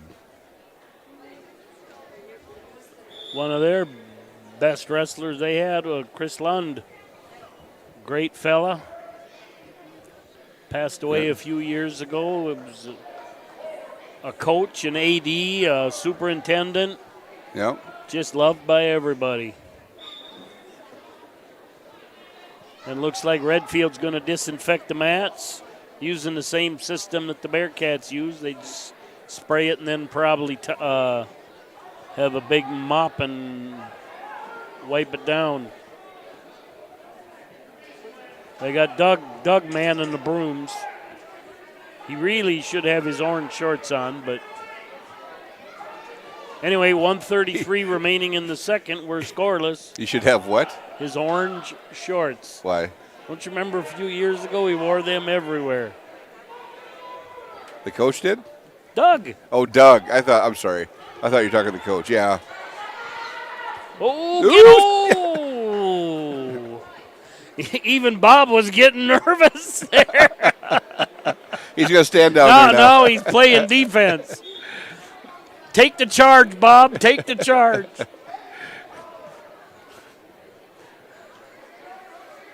He's protecting his table right now.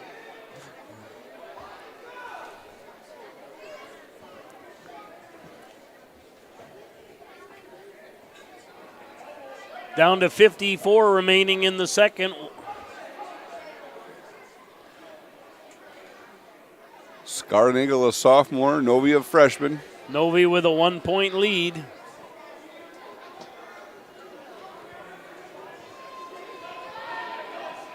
Trying to jack him up.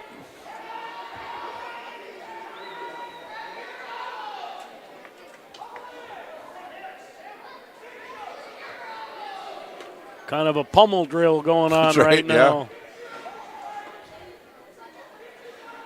Yeah. Let's see a leg sweep. I bet you neither one of them two know what a foot sweep is. Greg Mako style. There's a definite overhook throw there, though. Yeah.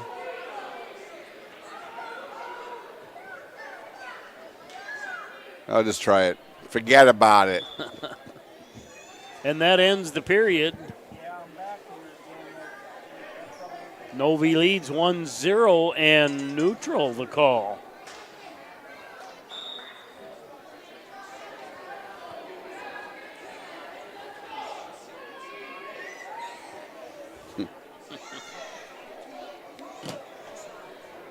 You know, this is a question I don't know the answer for, but I really don't know the mascot for Puckwana.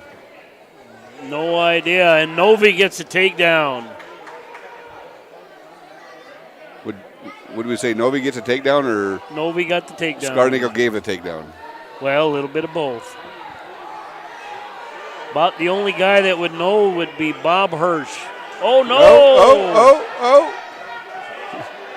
Belly. 1:20 remains in the period. Belly. Oh, he's got his arm hooked, so he can't belly. He's got his leg hooked. That's just a tough situation. Get your arm through. He got his arm. He's going to get his arm through, though. No, he's not. Nope. Oh. The house comes down. That's, the thing about heavyweights is a mistake is so costly. At 106, you can fight off, but boy, when them big guys come down, it's over.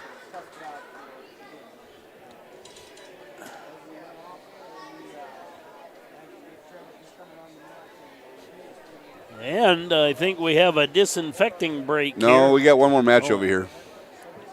Yeah, I do see that. It's showing up on track anyways. The Galley Hotel Bar and Grill is on Highway 12 in Webster. Comfortable non-smoking rooms and their steakhouse and bar are open 7 days a week with the grill opening daily at 5 p.m. Daily specials and popular Wings Wednesdays with over 14 sauces with traditional bone-in or boneless wings. Thursdays feature Chislick special night and their slow-cooked prime rib is served on Friday and Saturday night. Peace of mind for you. Most soldiers serve because they want to give back to their country. Then they find out that being part of the South Dakota Army National Guard comes with other rewards. Beyond earning additional pay and getting help with education costs, South Dakota soldiers and their families will enjoy even more real benefits, such as inexpensive health care through the TRICARE system and low-cost life insurance that pays up to $400,000. Take care of your health, your family, and your future. For more information, go to nationalguard.com/tools/life insurance or 1-800-GO-GUARD. World-class service with hometown friendliness. That's what you can expect from the staff of Haler Automotive. We sell new vehicles from both Chevrolet and Buick, along with a good selection of late-model pre-owned vehicles. And if you're looking for something a little more vintage, come take a look at our classic car showroom, Highway 12 Classics. We have a full service department, parts department, and a body shop. We're conveniently located East Highway 12 in Webster, or view all of our inventory online at HalerAuto.com. Winning isn't everything. It's how you play the game that counts. If your values tell you the same, let's start a new conversation about money. At Thrivent Financial, we believe money is a tool, not a goal. Because it's not just about making more, it's about doing more. For your family, church, and community. Call Webster Thrivent Financial today at 605-345-3635. Partnering with champions. RDO does that. Whether it's on the farm, the football field, or in the backyard, RDO prides itself on partnering with champions. For over 100 years, John Deere has been a champion of building the finest compact tractors available. Let RDO Equipment Company be your compact tractor sales and service champion. Plus, with 0% financing available, there's never been a better time to purchase your next compact tractor. Don't miss your chance to discover the RDO Equipment Company difference for yourself. Visit RDOequipment.com to find a dealer near you.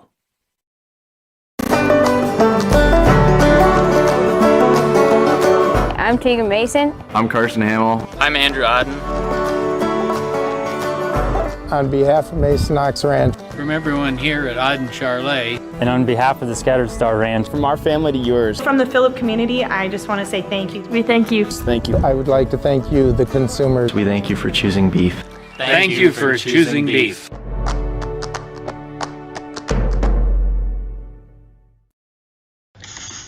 Pear Booms Cafe, your hometown family restaurant since 1976, going on 4 generations of quality, friendly service, always here for you and your family. We serve locally ground burger from Jorgensen's Meat, never frozen and hand-pattied right here in our own kitchen. Pear Booms Cafe has our very own soup Nazi Mitch, who creates tasty, good-for-your-soul soups daily.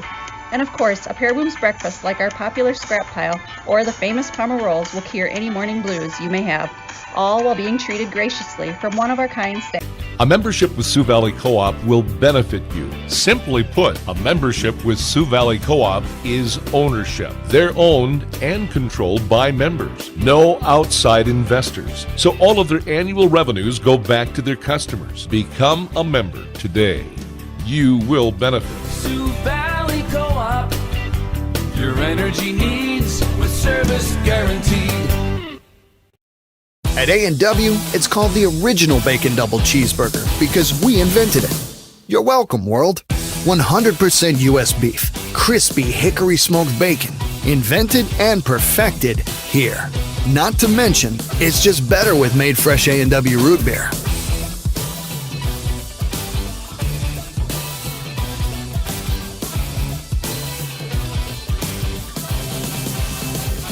At participating restaurants, prices may vary. Tax extra. The Galley Hotel Bar and Grill is on Highway 12 in Webster. Comfortable non-smoking rooms and their steakhouse and bar are open 7 days a week with the grill opening daily at 5 p.m. Daily specials and popular Wings Wednesdays with over 14 sauces with traditional bone-in or boneless wings. Thursdays feature Chislick special night and their slow-cooked prime rib is served on Friday and Saturday nights. Check them out on Facebook or call 605-345-9989 for reservations.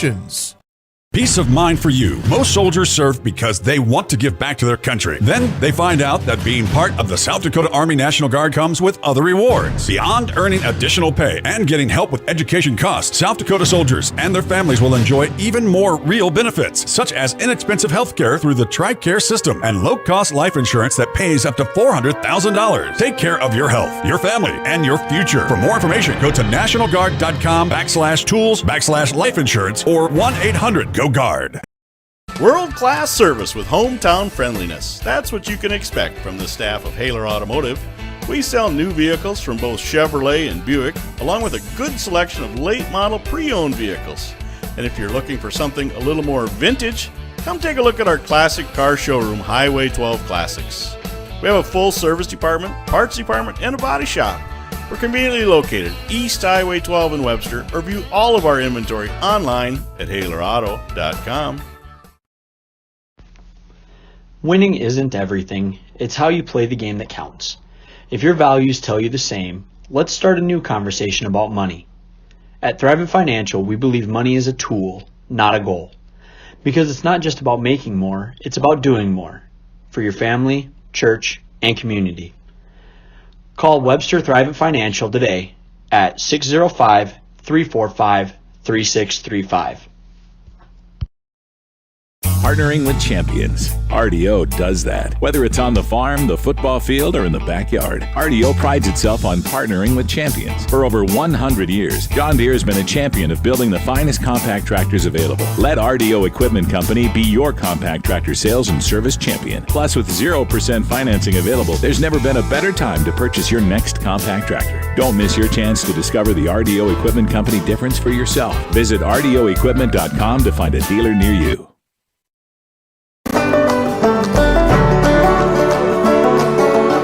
I'm Tegan Mason. I'm Carson Hamill. I'm Andrew Odden.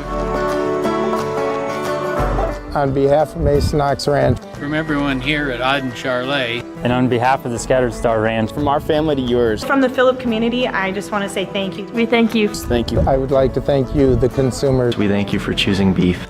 Thank you for choosing beef.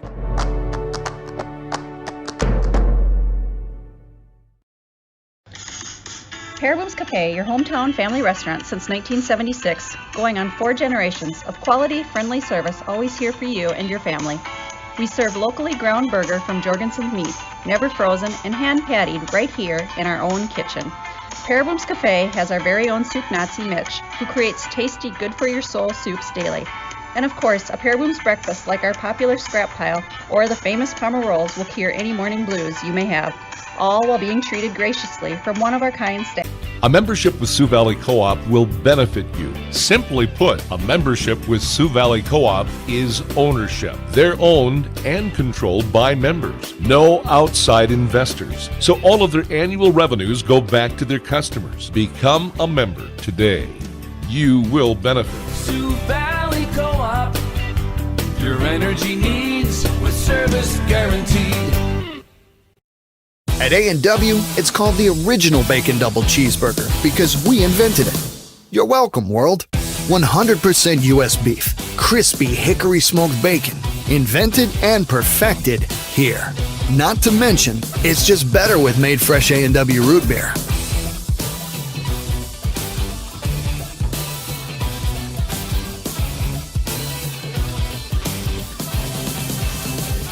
At participating restaurants, prices may vary. Tax extra. The Galley Hotel Bar and Grill is on Highway 12 in Webster. Comfortable non-smoking rooms and their steakhouse and bar are open 7 days a week with the Michalowski? Yeah, Michalowski. How do you pronounce that from Clark? Michalowski or Michalski? It's not Mikulski. Is it?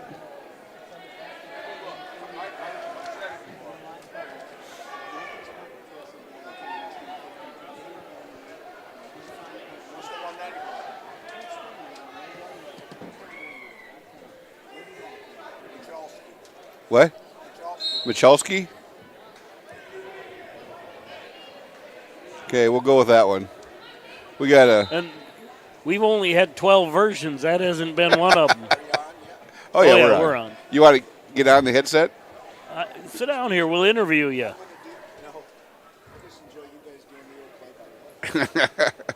All right, Kruger and Michalski. This is better than that Pitalski or... 0-0, first period. And that ends it. Defensive battle. There goes Mr. Doug Wright. You know, bald must be in this year. Doug's bald. Steve's bald. I'm almost bald. And my forehead's getting so big, my kids call it a 5-head. Oh, yeah, that's on the air. And a Kruger. 1 point. With escape. I think he needs to try that lateral drop right there in the edge. He's hit that before.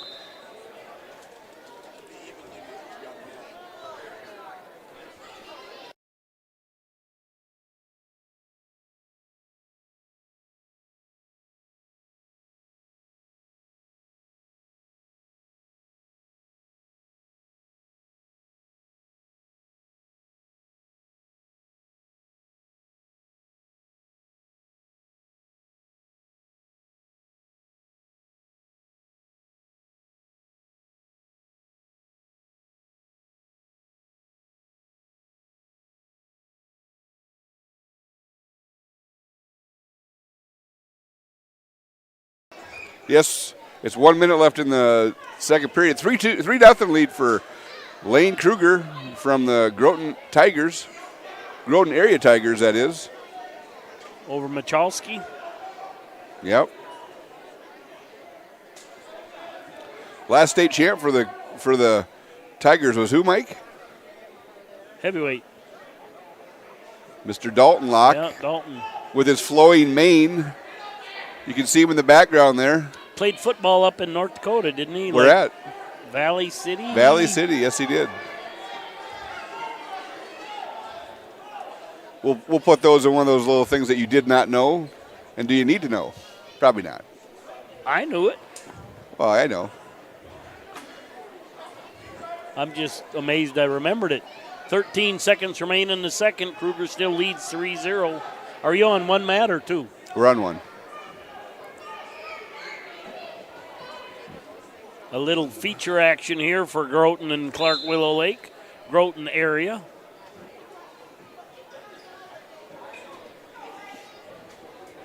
We're going neutral to start the third period.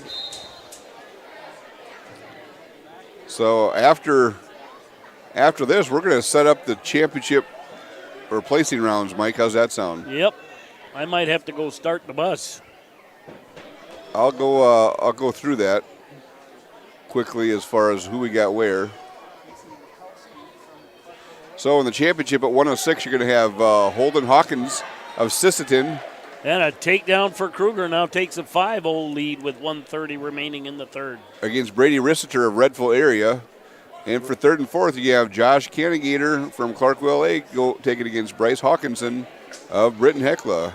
In the championship, you're going to have the Drager Munson of Groton area taking on Mason Whitley of Redford area. I think we look at rankings, that's probably number 1 and 3 or number 1 and 2 right in there. Kruger runs a half over, gets an additional 2 points for back points. Now leads 7-0 with 1 minute remaining in the third. In third and fourth, you have Ian Metz of Siston against Jacob Johnson of Millbank. In the championship, you're going to have Gunnar Kvistad of Clarkwell Lake taking on Jacob Fellman of Redfield area.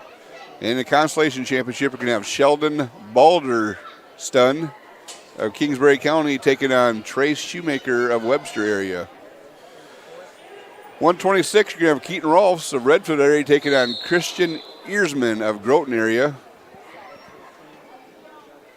And for third and fourth, you have Elliot Bratland of Clarkwell Lake taking on Bo Iverson of Sisseton.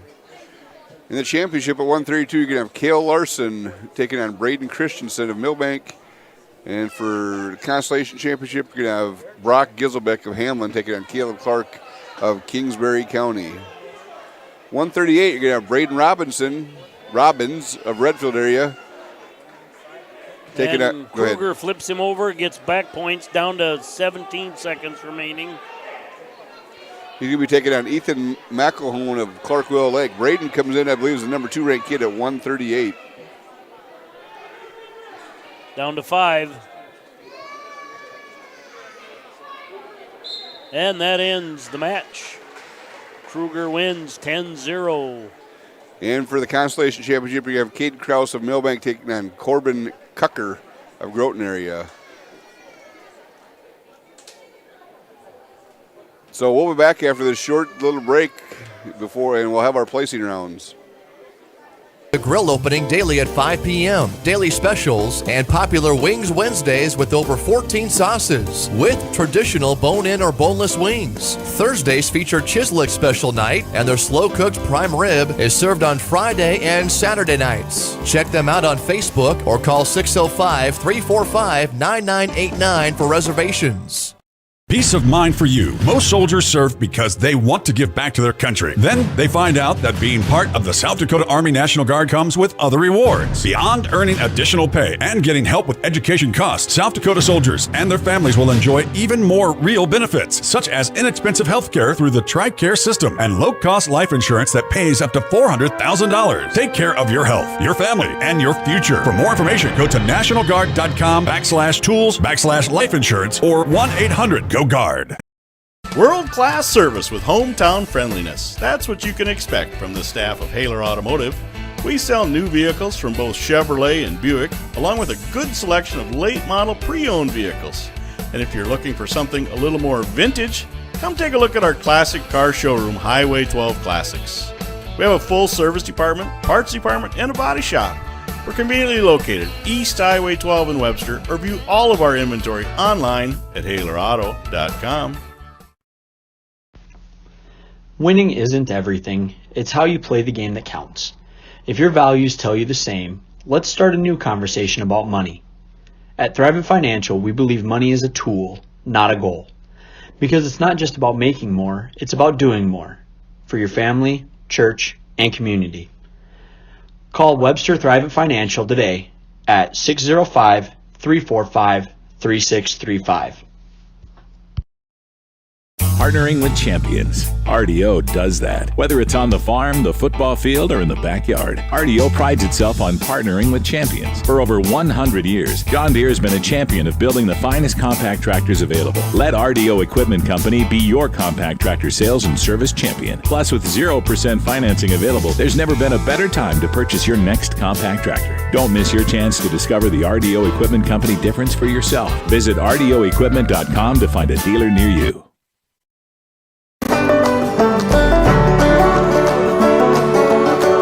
I'm Tegan Mason. I'm Carson Hamill. I'm Andrew Odden.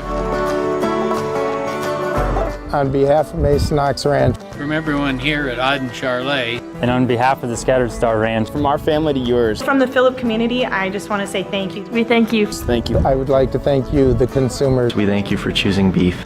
Thank you for choosing beef.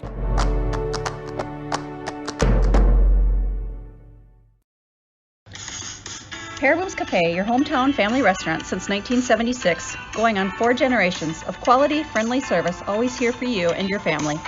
We serve locally ground burger from Jorgensen's Meat, never frozen and hand pattied right here in our own kitchen. Paraboom's Cafe has our very own soup Nazi Mitch, who creates tasty, good-for-your-soul soups daily. And of course, a Paraboom's breakfast like our popular scrap pile or the famous Palmer rolls will cure any morning blues you may have, all while being treated graciously from one of our kind staff.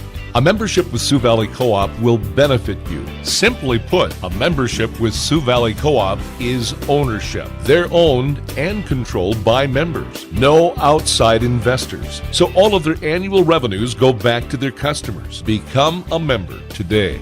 You will benefit. Sioux Valley Co-op, your energy needs with service guaranteed.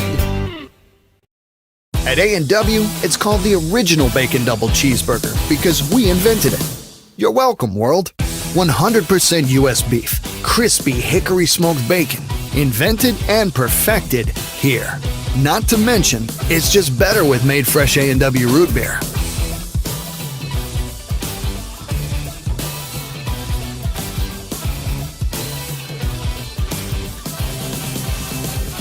At participating restaurants, prices may vary. Tax extra.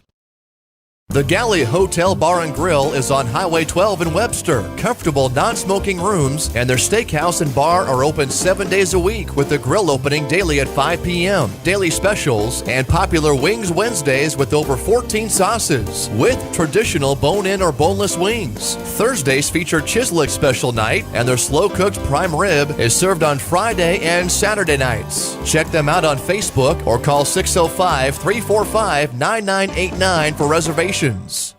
Peace of mind for you. Most soldiers serve because they want to give back to their country. Then they find out that being part of the South Dakota Army National Guard comes with other rewards. Beyond earning additional pay and getting help with education costs, South Dakota soldiers and their families will enjoy even more real benefits, such as inexpensive health care through the TRICARE system and low-cost life insurance that pays up to $400,000. Take care of your health, your family, and your future. For more information, go to nationalguard.com/tools/life insurance or 1-800-GO-GUARD. World-class service with hometown friendliness. That's what you can expect from the staff of Haler Automotive. We sell new vehicles from both Chevrolet and Buick, along with a good selection of late-model pre-owned vehicles. And if you're looking for something a little more vintage, come take a look at our classic car showroom, Highway 12 Classics. We have a full service department, parts department, and a body shop. We're conveniently located East Highway 12 in Webster, or view all of our inventory online at HalerAuto.com. Winning isn't everything. It's how you play the game that counts. If your values tell you the same, let's start a new conversation about money. At Thrivent Financial, we believe money is a tool, not a goal. Because it's not just about making more, it's about doing more. For your family, church, and community. Call Webster Thrivent Financial today at 605-345-3635. Partnering with champions. RDO does that. Whether it's on the farm, the football field, or in the backyard, RDO prides itself on partnering with champions. For over 100 years, John Deere has been a champion of building the finest compact tractors available. Let RDO Equipment Company be your compact tractor sales and service champion. Plus, with 0% financing available, there's never been a better time to purchase your next compact tractor. Don't miss your chance to discover the RDO Equipment Company difference for yourself. Visit RDOequipment.com to find a dealer near you.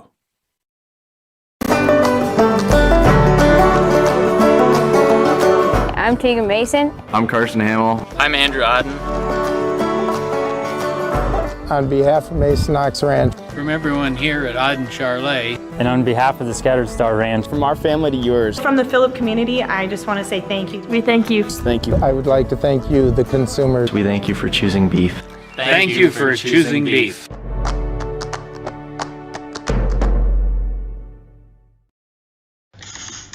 Pear Booms Cafe, your hometown family restaurant since 1976, going on 4 generations of quality, friendly service, always here for you and your family. We serve locally ground burger from Jorgensen's Meat, never frozen and hand-pattied right here in our own kitchen. Pear Booms Cafe has our very own soup Nazi Mitch, who creates tasty, good-for-your-soul soups daily. And of course, a Pear Booms breakfast like our popular scrap pile or the famous Palmer rolls will cure any morning blues you may have, all while being treated graciously from one-of-a-kind staff. A membership with Sioux Valley Co-op will benefit you. Simply put, a membership with Sioux Valley Co-op is ownership. They're owned and controlled by members. No outside investors. So all of their annual revenues go back to their customers. Become a member today. You will benefit. Sioux Valley Co-op, your energy needs with service guaranteed. At A&W, it's called the original Bacon Double Cheeseburger because we invented it. You're welcome, world. 100% U.S. beef, crispy hickory smoked bacon, invented and perfected here. Not to mention, it's just better with made fresh A&W root beer.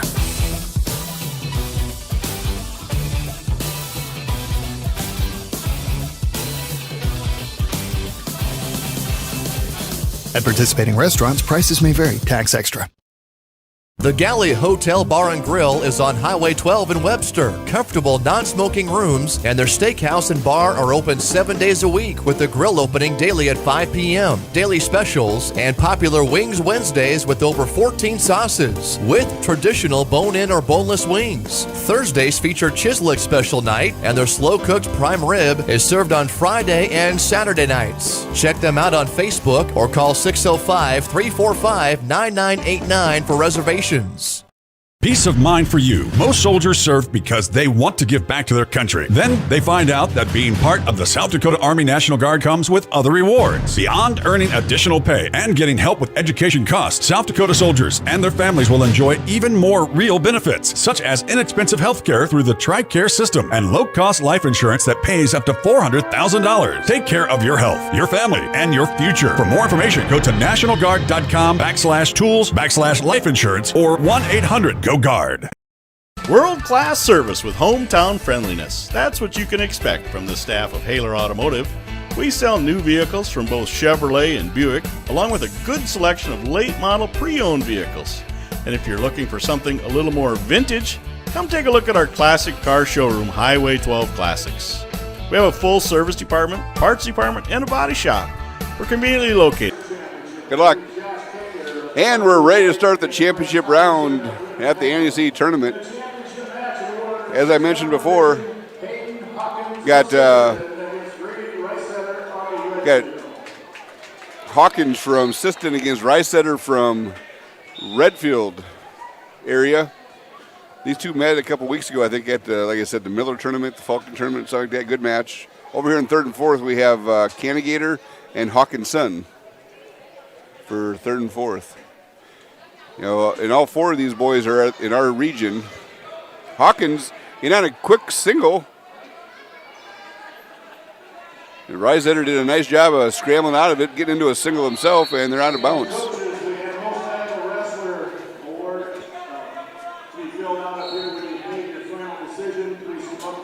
106 is a well-contested weight class here at the NEC.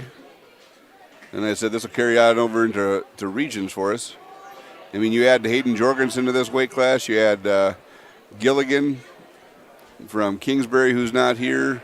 Quayle from Dual, who's not here. That's three more quality opponents here in the region.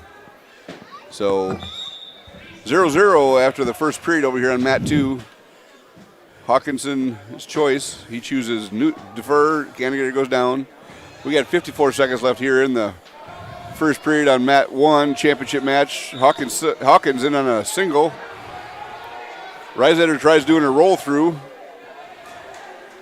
Hawkinson's trying to put the old leg half on it, and we're rolling around, and Ricesetter comes out on top. Hawkins stands up and out of bounds. Old Hawkins kind of really went into the mat, kind of head first there. Some good long scrambles. Yep. 27.6 seconds left. He's still not quite. He's taking injury time, it sounds like. Got the trainer out there? Yeah, I think so.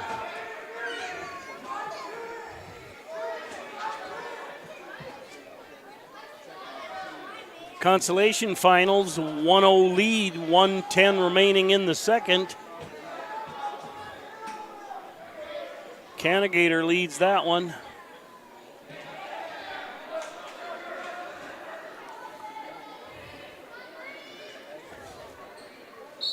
Oh. Caution on Hawkins.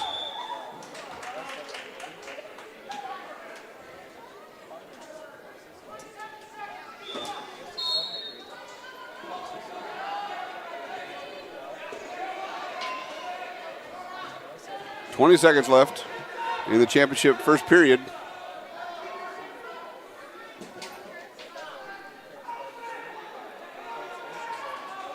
"10 seconds.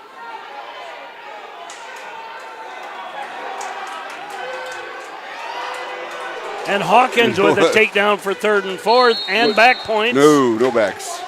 But they're out of bounds. That was less than 5 seconds left for that reversal. Nice change of events there to tie the match. Looks like he's holding. Well, we'll see.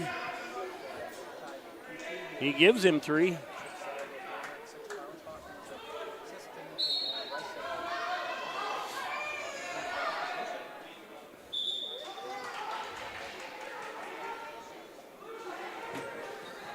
Mat 1, Reisetter looks tough on top. That's tied at 2, though. 1:45 remaining in the second. Mat 2, we start the third period neutral, 5-1 lead. For Hawkins. Hawkinson. Dang, That's tough. Nabbit.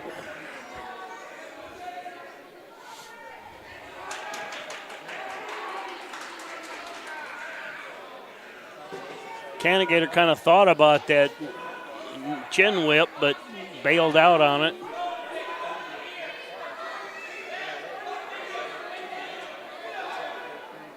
Reisetter's got that bar in on the left side. Not peeking out very far, though, with it. Got 58 seconds left.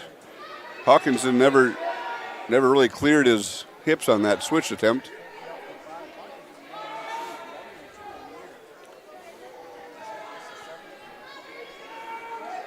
Hawkinson having trouble building up, it looks like.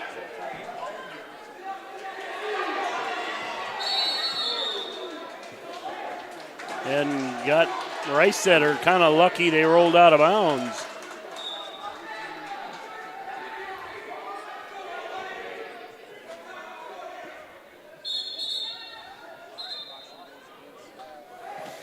And that's the second caution against Sisseton, Hawkins.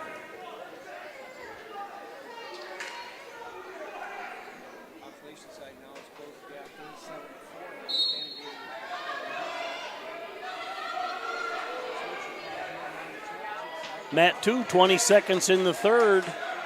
Cannegator trails 4-7. Ooh, that was almost a full Nelson over there.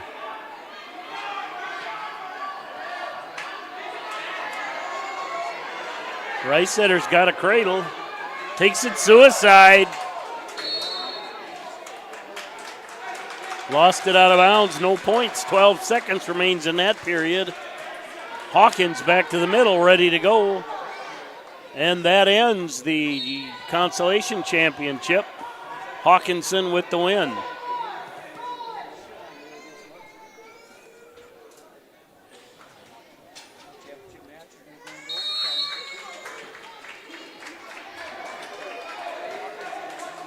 Going into the third period, tied 2-2. Go to 1. Yep.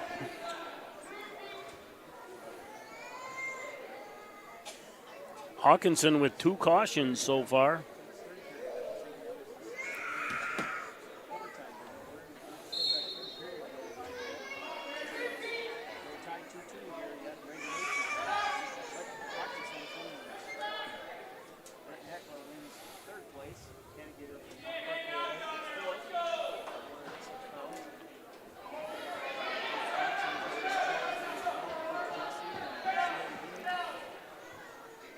Hawkins really rides similarly to Rice-Setter.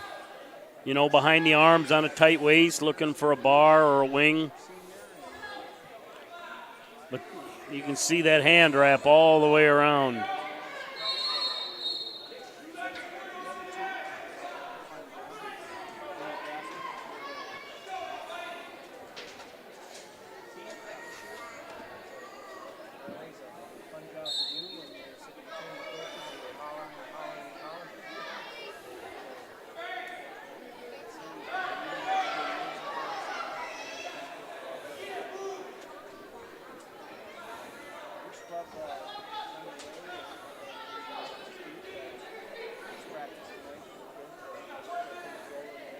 One minute remains in the third. We're still tied 2-2.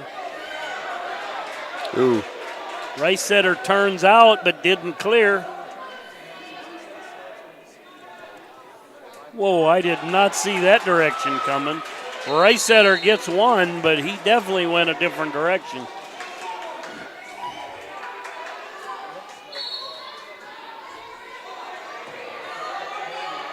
Hawkins shoots hard, got the single. Rice-Setter turns it up.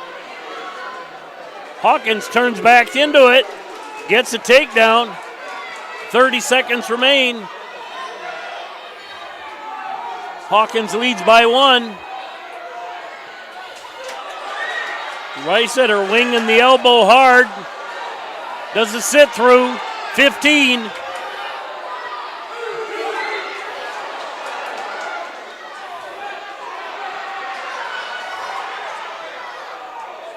Five seconds. And back points right at the end. And help each other up. Hey, you know what? That's a pretty good championship match. Hawkins wins it, but didn't win it till what? Very little time left. Wrestling in the 113-pound weight class, consolation championship, Ian Metz of Sisseton against Jacob Johnson of Millbank. In the championship of the 113-pound weight class, Ragnar Munson of Grove against Mason Whitley of Redfield. Place winners in the 106-pound weight class. Fourth place was Joshua Banker of Clarkville Lake. Third place, Bryce Hawkinson of Whitman Heckler. Second place goes to Brady Rice-Setter of Redfield, and the champion of the 106-pound weight class, Holden Hawkins of Sisseton. And Metz gets a takedown on for third and fourth. Munson gets a takedown on the championship. Boy, when Bob's on the PA, we're not going to win that argument. That's loud. And Munson lets Whitley up. And Metz lets Johnson up.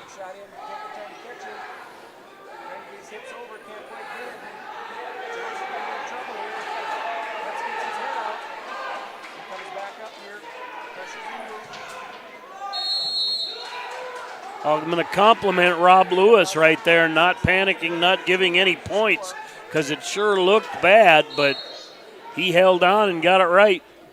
Munson gets a takedown, makes it 4-1, potentially dangerous on mat 1. Time runs out on mat 2. 2-1, Metz over Johnson in the first.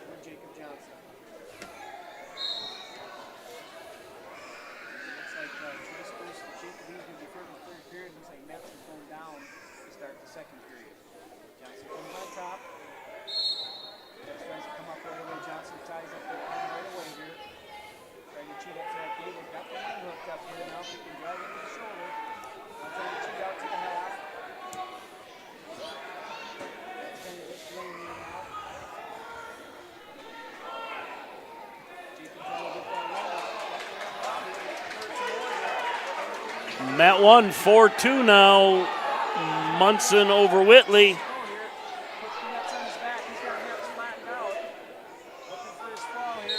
And Johnson gets a fall, come from behind.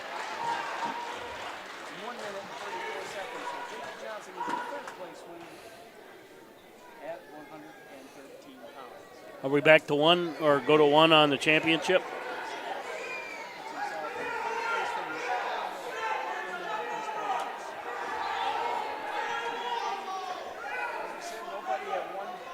And time expires in the first period. Munson takes a 4-2 lead. So with that, let's send it back for a 3-minute break. From our commercial sponsors, moving back to more live coverage. Start the second. Munson's in the down position. Whitley will be in the offensive position.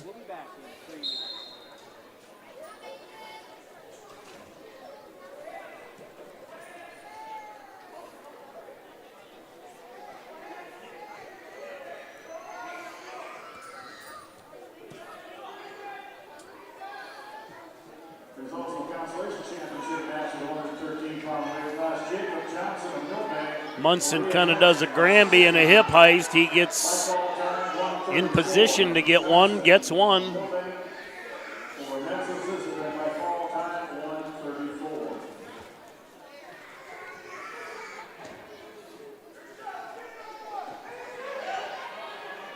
Munson in on a little Kelly, it looked like almost. Gets a takedown.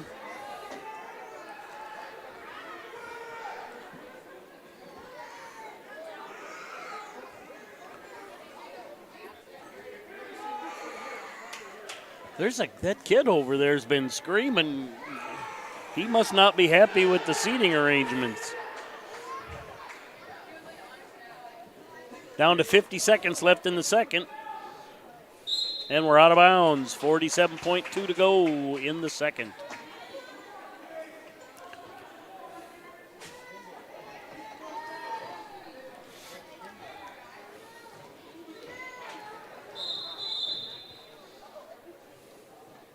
And that one goes against Green.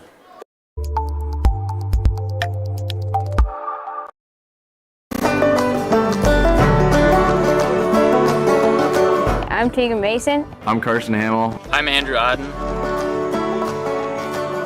On behalf of Mason Knox Ranch. From everyone here at Odden Charlet. And on behalf of the Scattered Star Ranch. –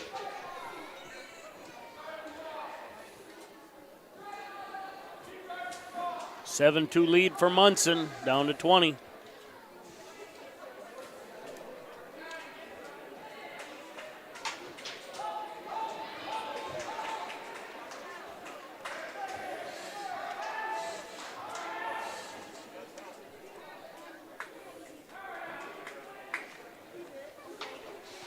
And that ends the second period. Munson leads 7-2. It'll be Whitley's choice. He goes neutral.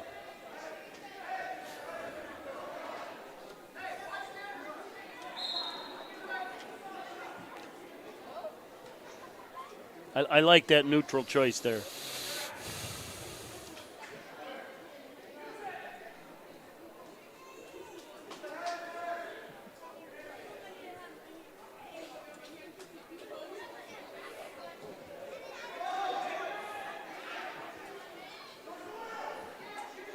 Whitley kind of pushing the action right now.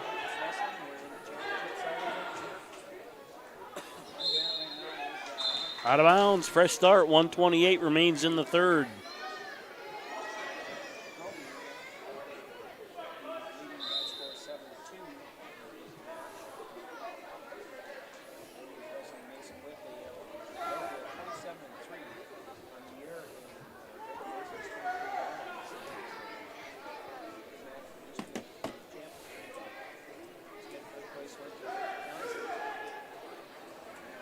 Both of them kind of looking for an opening. Neither one really doing much to create an opening.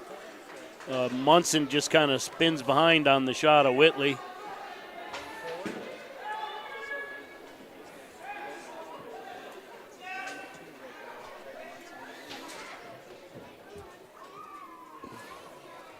Down to 45 in the third. 9-2 lead for Munson.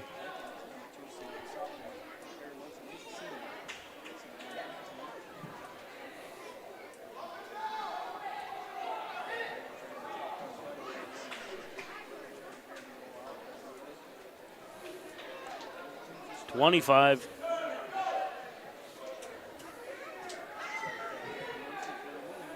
You know, Munson just not letting Whitley get going on anything.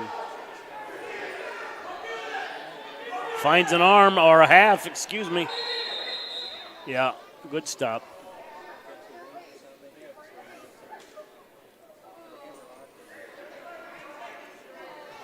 Nine seconds remain.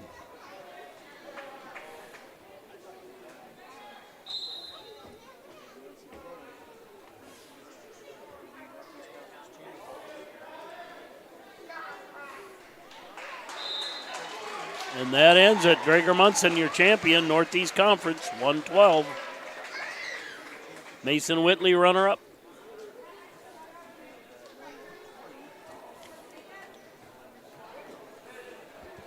Wrestling in the 120-pound weight class.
How's that? It's probably better. And that ends the championship 5-2, Kvistad over Fellman.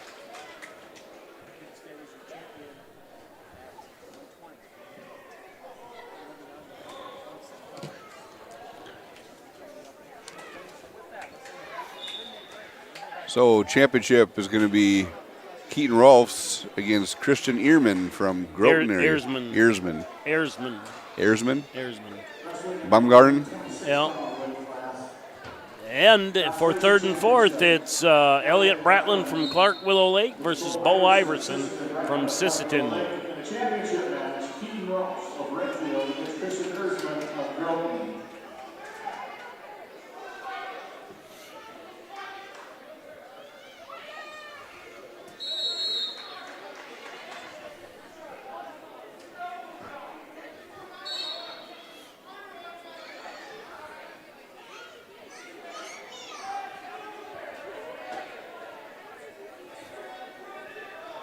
Mat 2 still scoreless, down to 10 seconds.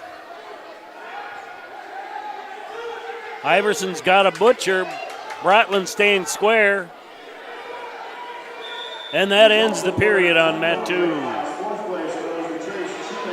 Erzman gets a takedown on one and back.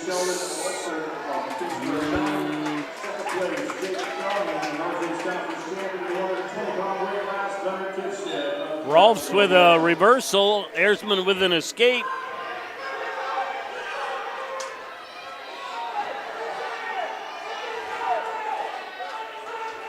And Mat 2, after a wild scramble, Iverson comes out with an escape.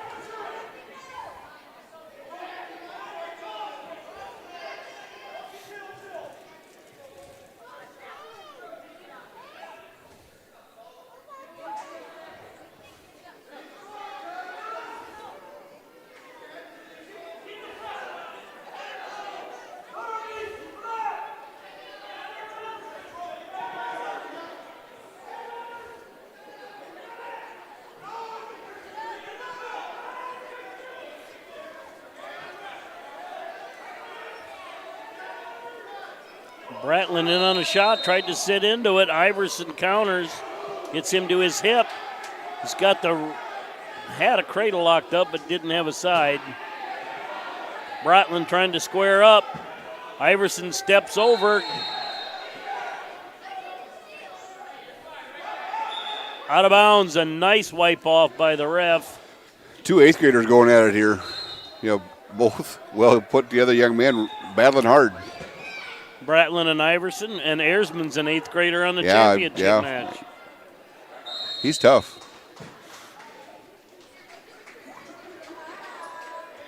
He does not have the look of an eighth grader, physically or how he handles himself on the mat.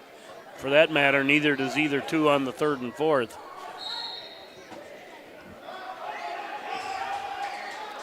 The off-season wrestling shows. Rolfs in on a nice single, steps over. Erzman counters with a whizzer.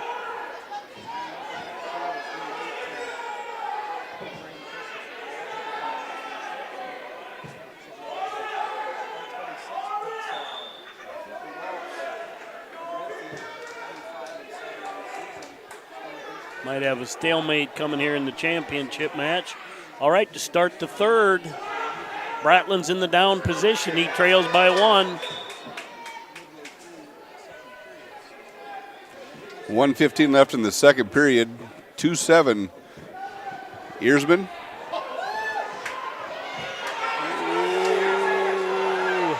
Sag headlock thrown by Rolfs. Erzman fighting it. Nothing yet.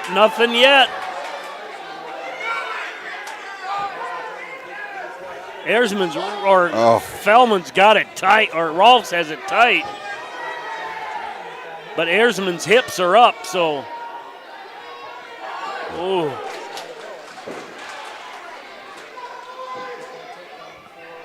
Rolfs hits that hard, but could not get it. Now Erzman's got a double armbar. How hard Rolfs had to hold on that headlock might have really taken some oomph out of those arms. 20 seconds left. Over here at mat 2, it's Iverson doing a good job on top here.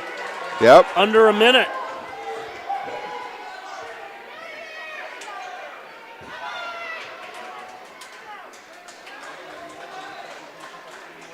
Rolfs comes out of the double underhook, but he loses 3 more. I think that headlock really tired those arms out. Not sure what's going on here. Neutral. Who picked? Oh, that's the start of the period, my bad. 20 seconds left. 20 seconds left. Brotland unable to get away.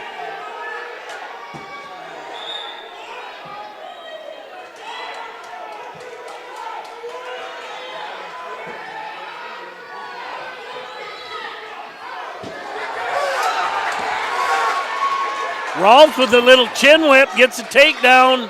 No. Yeah, I think he was awarded too. He was. Down to 9 seconds. Iverson in a cradle going to hold on to win that one. 1-0. Wow. Rode him the whole third period and rode him well.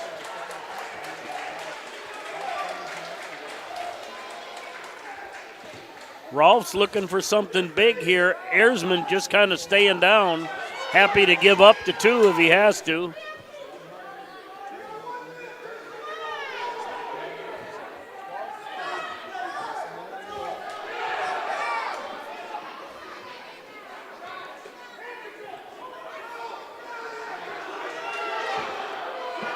Rolfs jacking the double underhooks. Erzman with his butt to the outside, staying low and inside.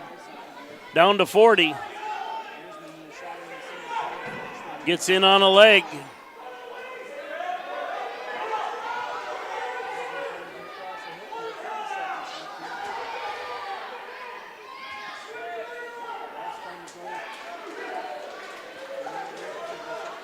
Two takedown for Erzman. Erzman? Erzman, yeah. Erzman.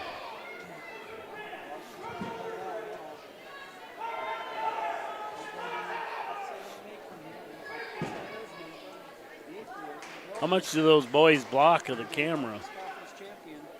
Where? What boys? Not at all. Okay. Not at all. And that ends it. You know, it was a big win, 11 points, but Rolfs kept it interesting with a couple of headlocks and attempts. Yeah. Wrestling in a 132-pound weight class cancellation championship in Brock. So in the championship match at 132, we're going to have Cale Larson against Braden Christensen. Braden Christensen from Millbank area. Third and fourth, Hamlin Castle. It's Brock Gisselbeck versus Kingsbury County's Caleb Clark. This year's champion, Northeast Conference champion, awarded 26-pound weight class, Christian Ersman of Grove.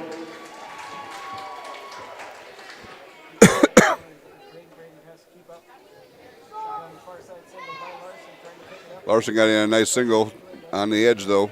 Trying to keep it in bounds.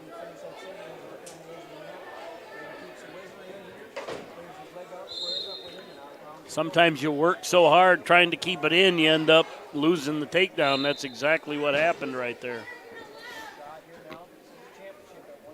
Time running out in the first on mat 2. Christensen gets a late ankle pick on Gisselbeck. Clark, you mean? Cale in on a single. Caleb Clark from where did I say? Christensen. Yeah, he's on the other mat. Cale with the takedown. 1 minute left in the first period.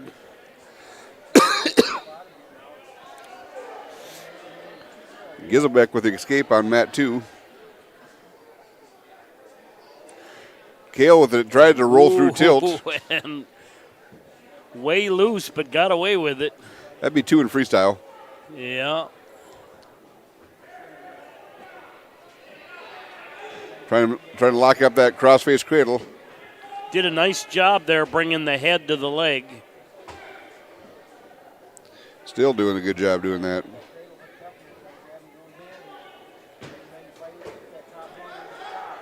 Gisselbeck doing that reach single. It's just that Clark did a better reach single as a counter.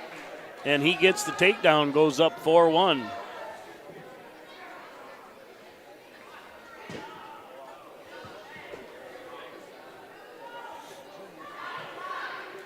In the first period again, 2-0 for Kale, leading 2-0.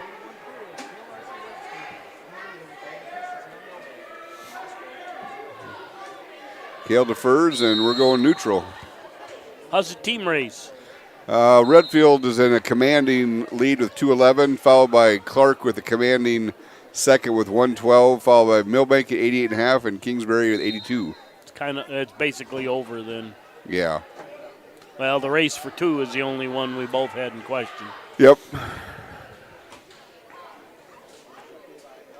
Gisselbeck had his sit, got into a high arch, but didn't hip heist.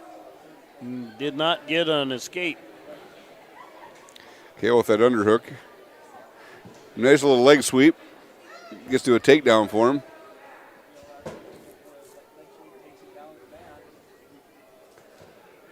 Got that arm kind of struck behind him. Came across that crossface. Clark catches a half.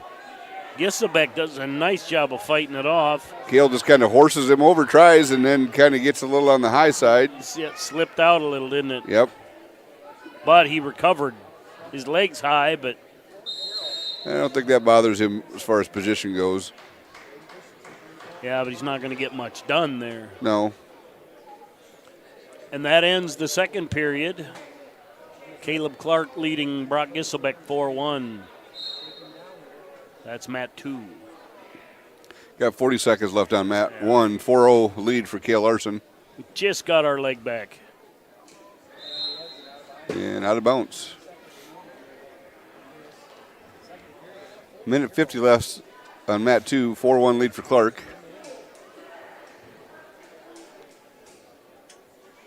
Christensen's kind of got a Holverson build to him, doesn't he? Yeah, strong young man. Yeah.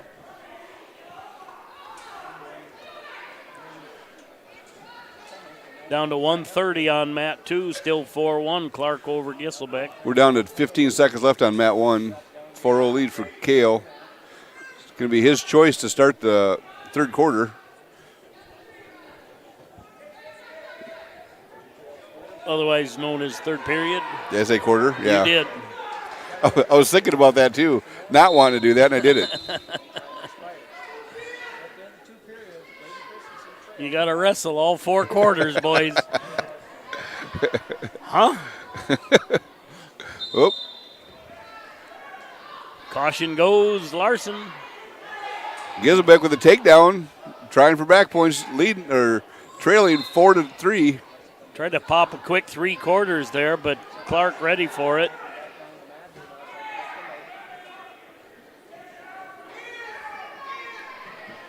Good time for a spladle here. He's got a hold of way more than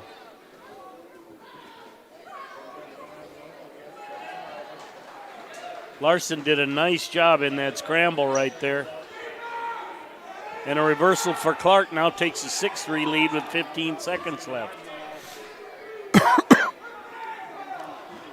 Still no change over here on mat 1. Kale's in the down position, but a lot of time being expended right there. Ooh.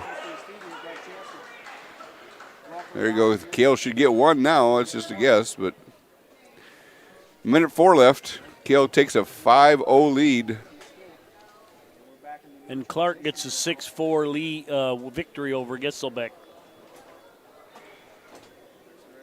Go to 1? Yep. 48 seconds remaining. Larson in on that low, quick single. Gets it up, runs the pipe. And does it. But a nice try there on that clean out by Christensen.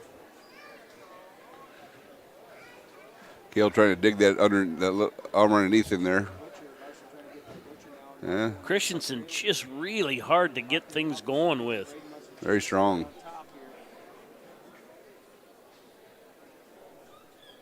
You know, sometimes you just take those victories. You know, I'll say that's a A versus B style wrestling. You know, A, they're so strong, keep in good position. You know, B's sometimes a little more free flowing. Yep. But Cale Larson with a 7-0 win in the championship.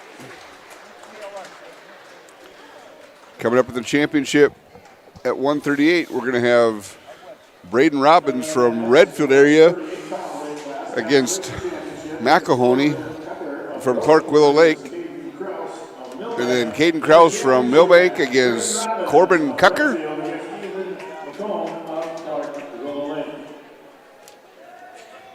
Results of the 132-pound weight class. Fourth place goes to Brock Islebeck of Hamlin. Third place, Colby Clark of Kingsbury County. Second place, Braden Christensen of Millbank. And this year's Northeast Conference champion of 132-pound weight class, Cal Larson. Cal Larson. You okay, Mike? I couldn't hear it all.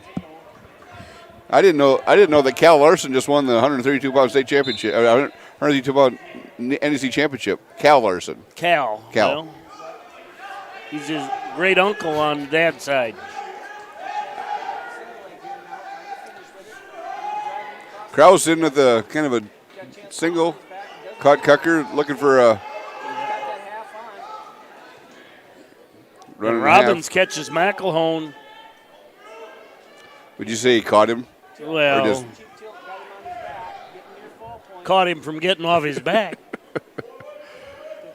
Not an insult to McElhone. No. It's just Robbins is on another level right now. Yep. Well, Robbins returning state runner-up, right? Yep. And ranked number 2 right now at 38. Nice hips right there. Jeepers, he did that nice. And gets the fall. Go to 1 on mat 2. Krause with a 5-0 lead going into the second period.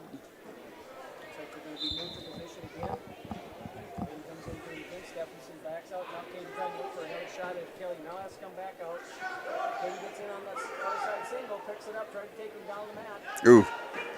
Cucker tried muscling, and Krause is a strong kid. But, you know, Krause right now is just trying to beat Cucker to the shot. And he has so far.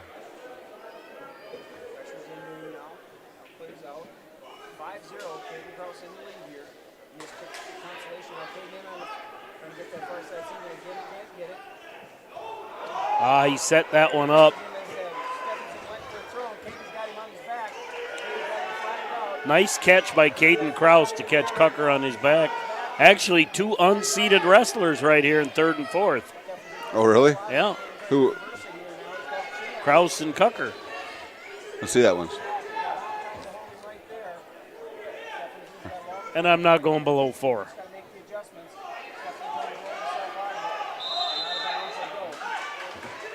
Yeah. Yep. If you go below 4, they could be a seeded wrestler. No, we don't. I mean, no. I agree with you.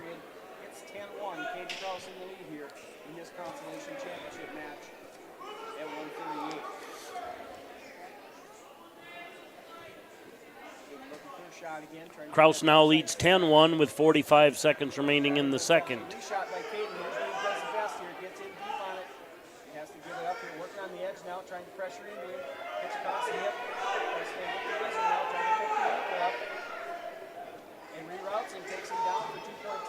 Another 2 points for Caden Krause to go up 12-1 with 25 seconds left in the second.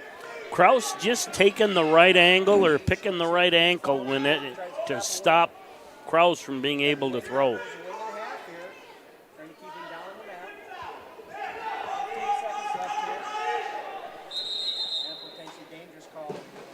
Got 9.9 seconds left in the second. Cucker trails 12-1.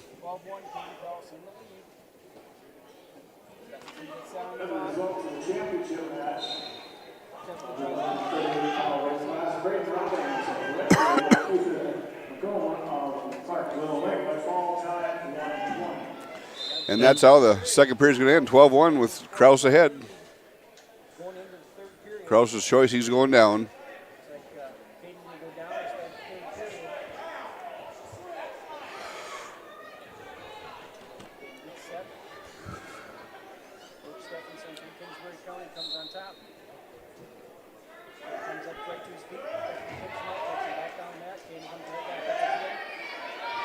Kraus pops right back up after the return by Kraus.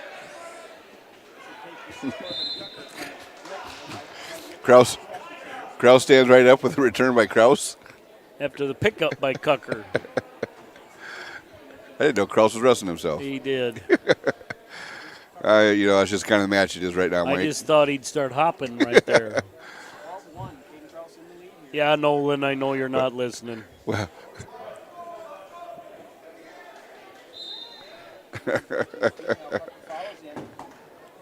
What was that?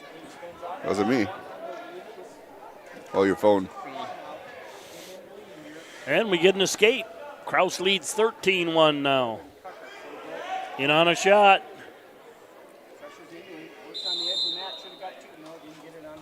Nice, you could see him close that distance off so Cucker couldn't get his hips going.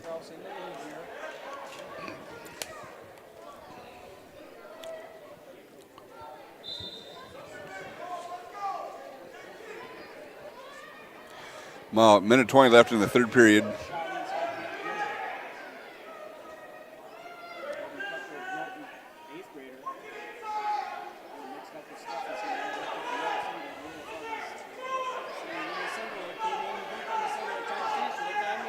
Ooh. Maybe Kraus wants to throw a little bit too. That was actually a nice change right there. Cucker's an 8th grader, isn't he? Yes. He's again nice big 8th grader.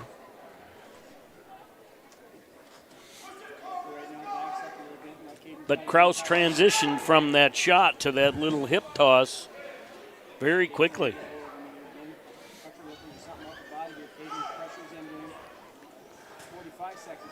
Kraus just stayed in good position, good head position. Kind of got the match in control. Down to 40 in the third.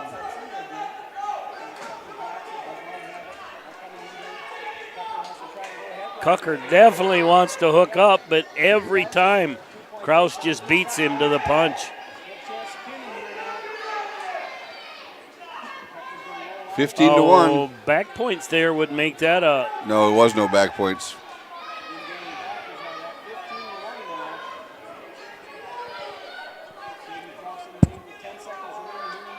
But apparently there's no escape yet either.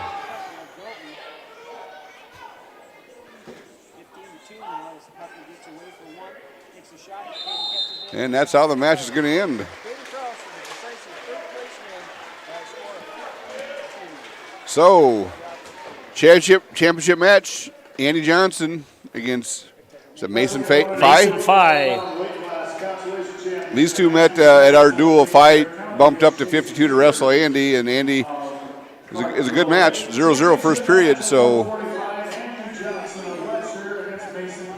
Coming up for third and fourth, Chase Chambers versus Stephenson, Matt Stephenson.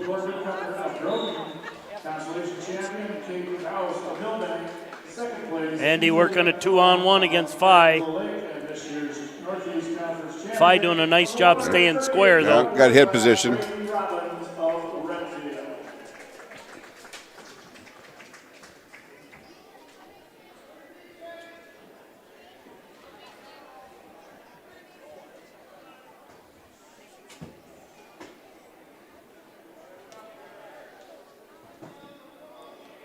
Now Fye's working on a 2-on-1. Yeah. He had us kind of reaching a little bit to get in touch with him. Chambers gets a takedown. 15 seconds remain on mat 2.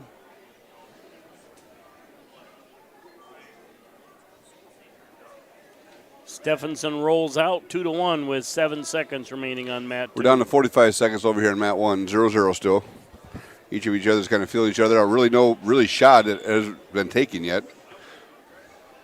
That was kind of a somewhat shot. A safe one at least. Yep. First period ends 2-1 on mat 2. Chambers with the lead. Fye working that 2-on-1 again. And Andy has head position and staying square.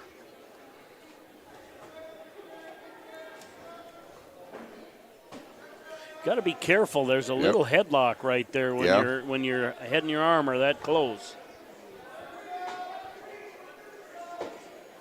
Yeah, Andy tried a little leg sweep.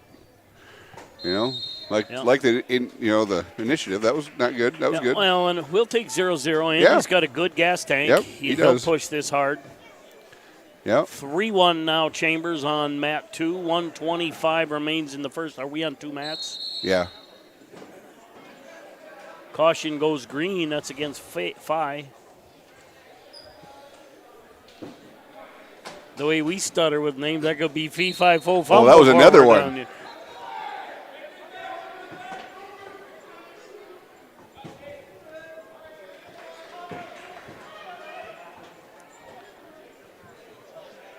And a takedown for Stephenson, knots that at 3, just under 1 minute to go in the second.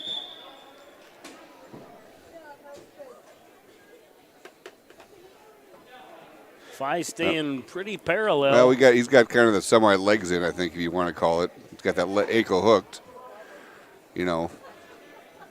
But he's not getting out to the side much, behind the wrist and behind the leg. Andy just starting to build up there. Stay up, stay up, stay there, stay up, stay there, stay up, stay there. And Johnson comes out of that scramble, I'm going to call it, with a reversal. With a minute left. Still 3-3 here. We're in a little bit of a headlock situation. And he's trying to dig that arm. And 3 back points for Stephenson. He takes a 6-3 lead now. 48 seconds left. 2-0 lead for Andy. We're down to 10 seconds left in the second on mat 2.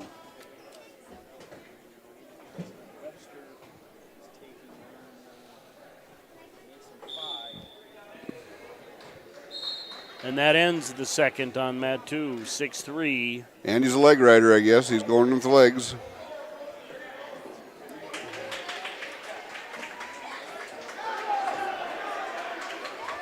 And gives up the reversal. Came out of that as good as he can be, not giving up any back points. Yep.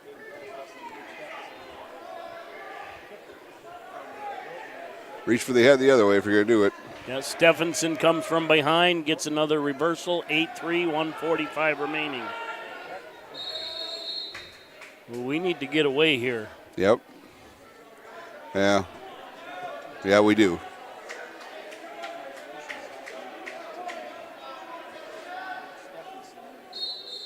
It's on top again. Yep. That should have been his third, actually. And we get a fall on mat 2. Let's go to 1.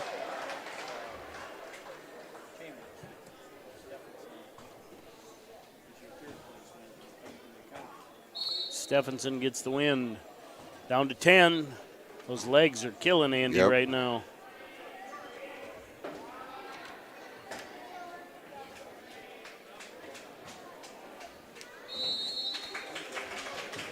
That ends the second period, tied at 2. Green has choice, takes down.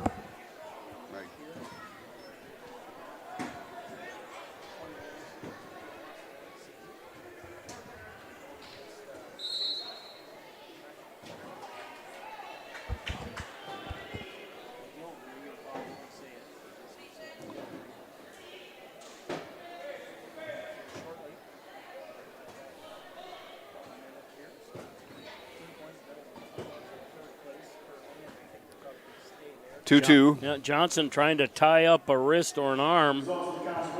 Phi doing a nice job of fighting it off. As soon as we go to a cradle, he sits. Now he turns into us, got us picked up. We got a belly down to give up less than 2. Trail 4-2 with 1:20 remains in the third. And he's got a leg in.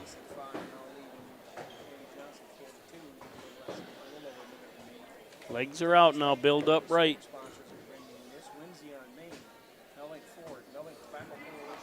Reaching, don't reach back. Gave up your arm. 59 seconds remain. Johnson trails 4-2.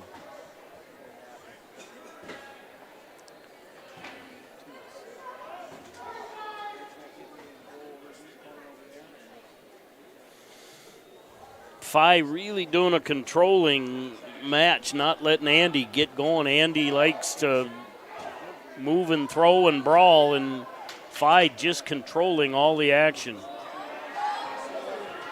Down to under 30.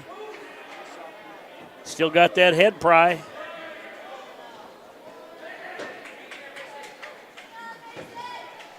$18.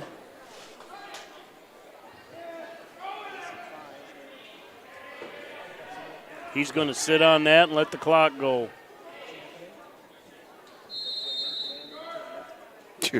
Really? You're going to call it with 5 seconds left? Well, yeah, it doesn't matter. He didn't have to call that at all. We weren't doing it. Yeah, Phi wrestled the better tactical match in this one.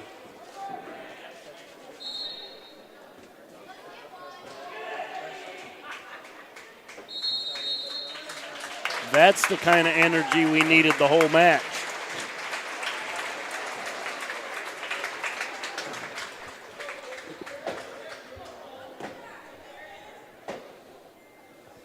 Those two will probably see each other again. Consolation championship between Cole Bisbee of Grogan against Katie St. Pierre of Hamlin. In the championship match at 152, American Shitting of Milbank against Chase McGilvery of Redfield. Results of the 145-pound weight class. Fourth place goes to Chase Chambers of Clarkville Lake. Consolation champion Matthew Stephenson, 1739. Third and fourth, Groton's Cole Bisbee versus Hamlin's Caden St. Pierre. Hamlin Castlewood try and get the I don't know if they can hear that over the PA anyway. Go. Actually, championship. Who we got here in the championship, Mike? Barrett Schneck from Millbank and Chase McGilvery from Redfield. And a takedown for Bisbee on Mat 2.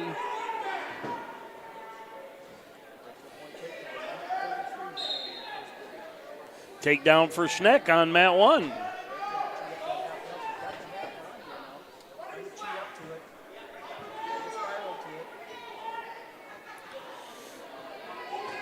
This next is sophomore. Was it? He's a horse for a sophomore. Well, his brother. Remember his brother at 45? Yep. I'm assuming brother. I could be wrong on that. Adam Mines is in the house. Made the long trip. Yeah.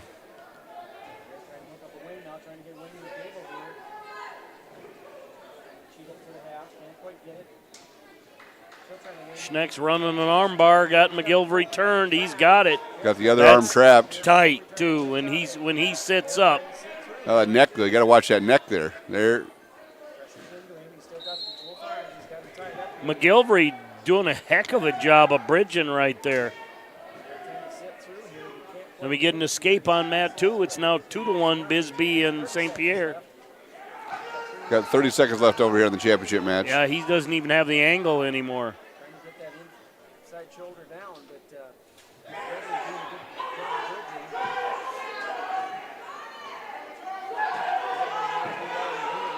Trying to reset it, but it just doesn't have the angle. Yeah, there's some great flexibility in McGilvery's arms and shoulders there.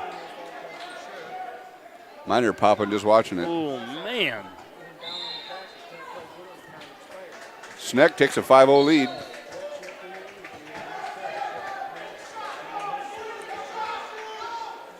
Mat 2 still 2-1, 120 remaining in the second. Bisbee in on a shot. Blood time over here on Mat 1.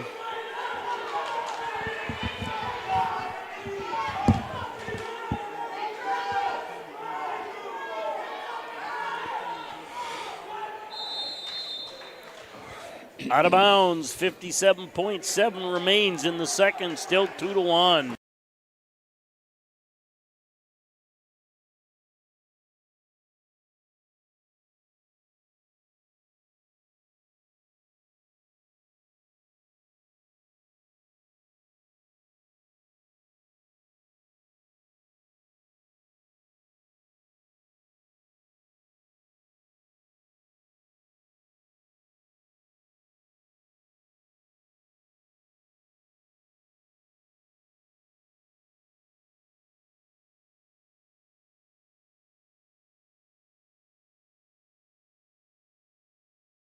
To win it.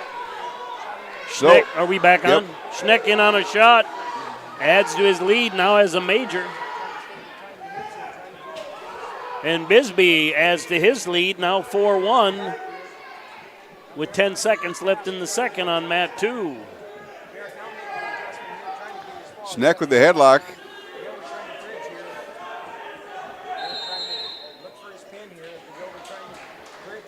Got a minute 15 left over here on mat 1. Long time for McGilvery. A little tighter situation there. And that ends it. You roll back and forth sometimes, it just tightens up that headlock. Just ask Logan Storley. Not the headlock, the twister. Yeah. I prefer not to remember that. Why? That was, because, I mean. You know what I remember more about that is the era of shock in all of Aberdeen Central Arena.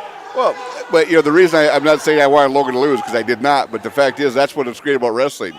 You could be getting beat 14-1 or 14-0 and get that, I mean, that's what it comes down to. I've seen it at state tournaments, guys losing by more than 17 and they win.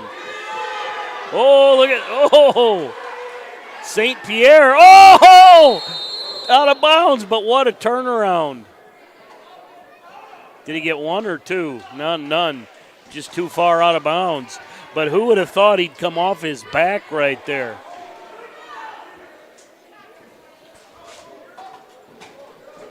Caden St. Pierre showing some heart right there. Trailing 9-1, Bisbee wrestling well, but just dug deep and got off his back. Are we back on 1 on mat 2 now? Yep.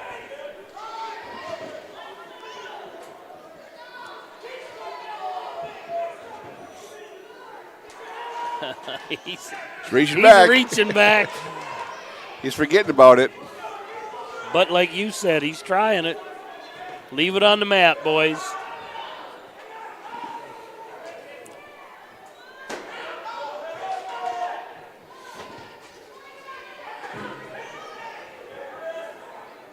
Down to 42 remaining in the third.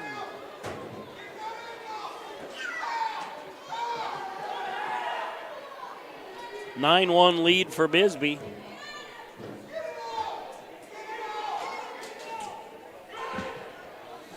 $25.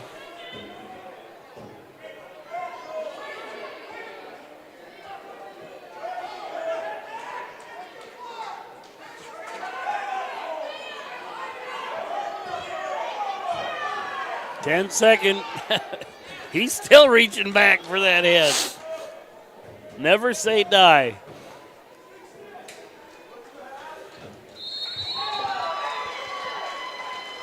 And that's how it ended with a 9-1 win for Bisbee. But St. Pierre keeps it exciting. Championship match, we're going to have Dylan Whitley against Connor Johnson. For third and fourth, Paul Vandover versus Mason Schultz from Sisseton.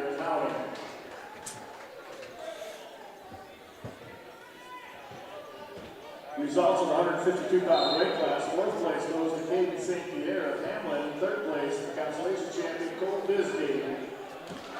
Johnson tried to roll through there. Yeah, Whitley catches him in a headlock with a 4-1 lead, now adding backs.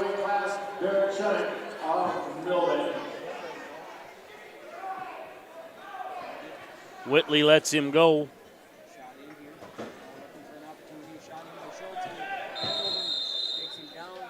Out of bounds on mat 2, no points, back to the middle.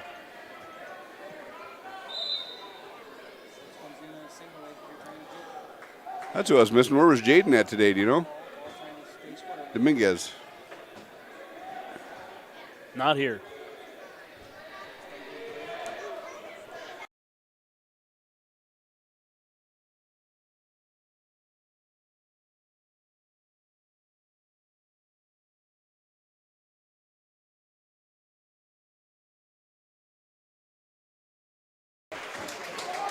Go to 1.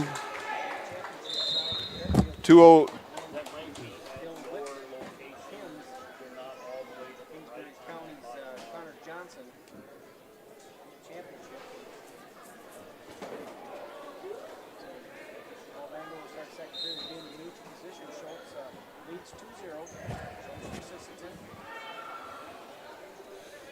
Got a minute start of the second period, 2-0 lead.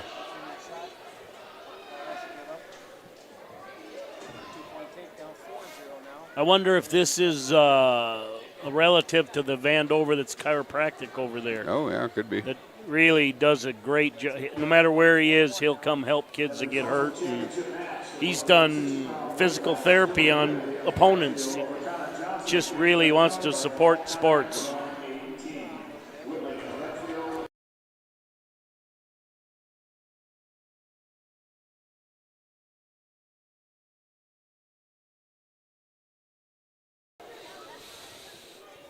Four-1 lead for Schultz. 6-2 with back points coming.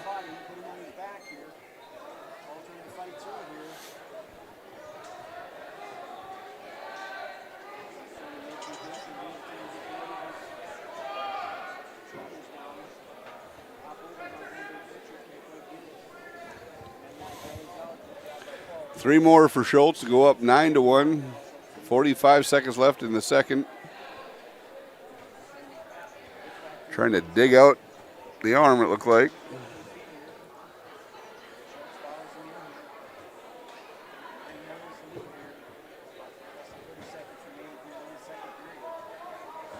Down to 25. Millbank's closed the gap. They're up to 98.5. Clark is still maintaining at 112. Ooh, full Delson. Oh, yeah. And then you...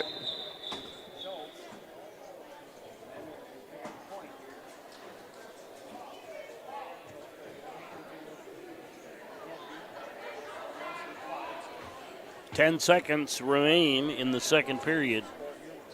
9-2. Schultz with the lead.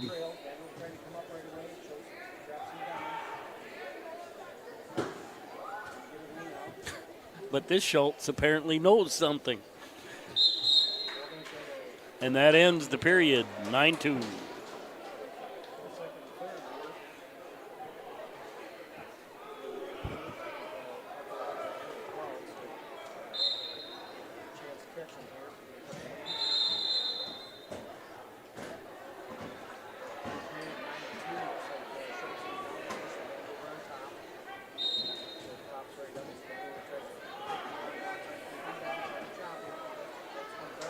Schultz with the escape.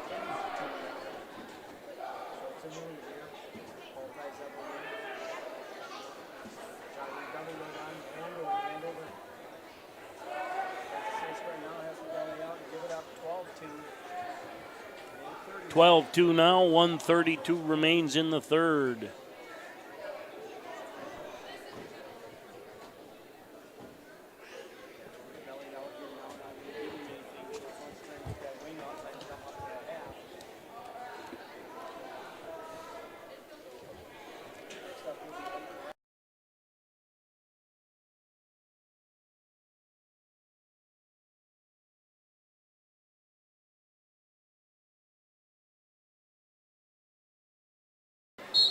And go ahead. Go.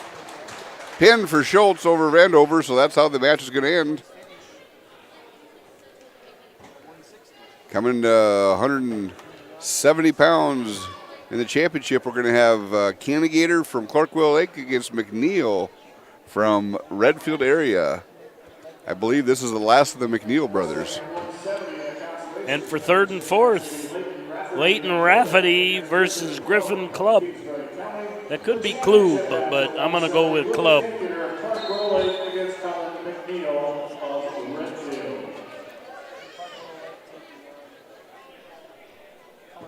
Place winners in the 160-pound weight class.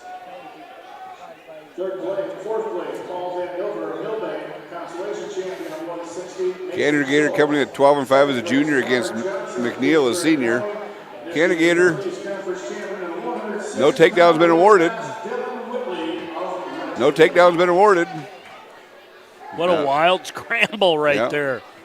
From almost out of bounds to one edge of the mat to 3/4 of the way the other way.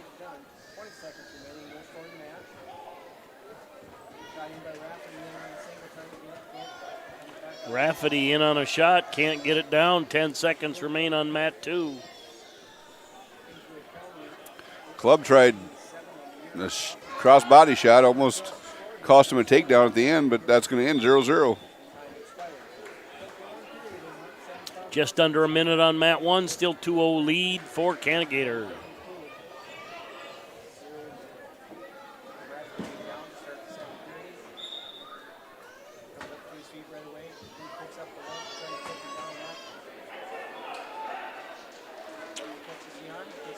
And Rafferty with a reversal as Klub gets extended.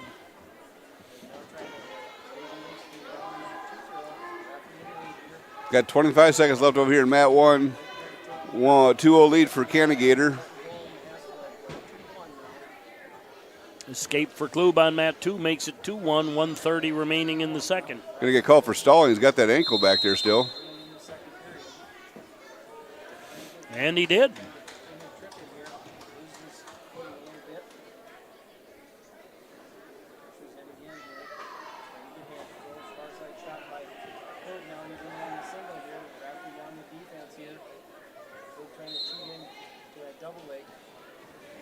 Canagator breaks him down, kind of traps that arm.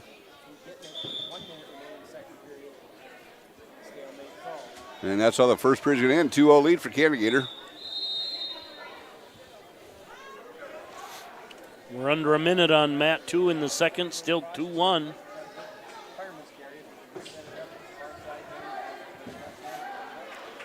McNeil chooses down, starts second period.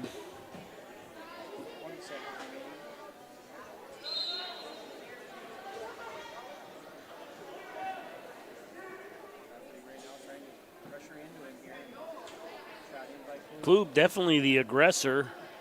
I haven't seen Rafferty really shoot. He's just taking advantage of Klub's shooting.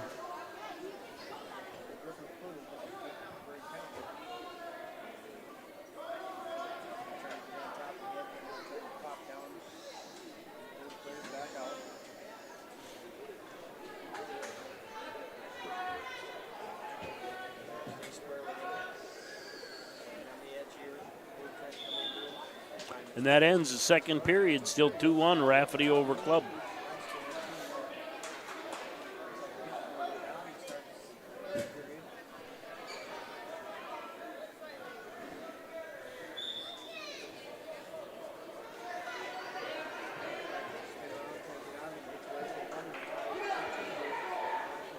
Klub gets away, 2-2, 1:50 to go in the third. Reminder to coaches, during your balance, we have up here the wrestlers and 47.3 seconds left on mat 1 in the championship. 2-0 lead for Canagator yet. McNeil's down.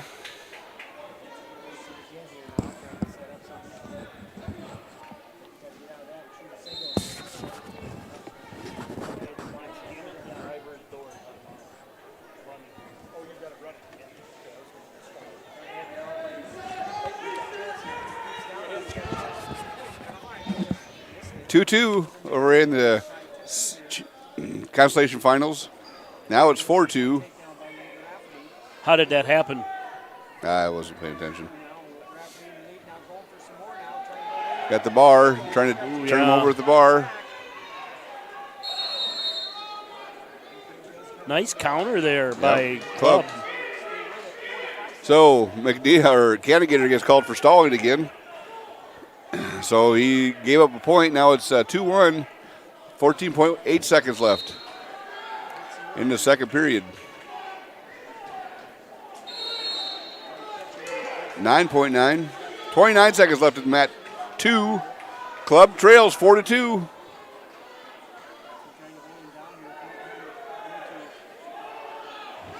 Now it's 4-3.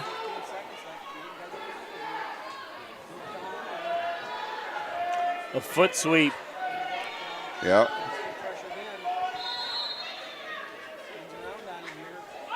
And that ends the period on the championship mat, still 2-1. Canagator will go down in the third. And Rafferty gets the win.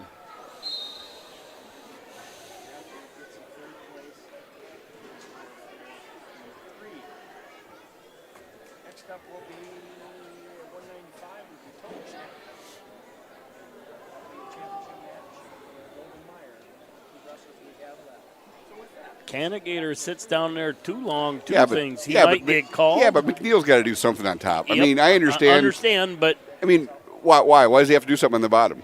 Really, he's up on his base? Because, he's leading right now. That doesn't mean he needs to do more, but he doesn't want to give up a point. Well, even if he warns them both right now, Cannigator gives up a point. Exactly, but I mean, my point is you can't change your reffing because of the score. I'm not, but if he warns them both, because neither one of them is very active, Cannigator just actually taking advantage of McNeil's mistake. He's in a Peterson's. Yeah, he could be there. Oh, he let the wrist go. And then came back into it. Yeah.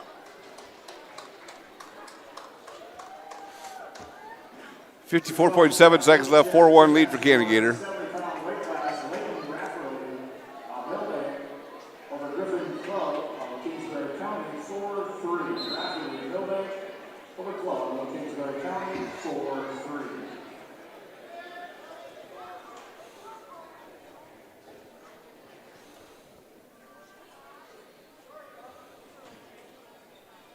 Got 40 seconds left. 4-1 lead for Cannigator.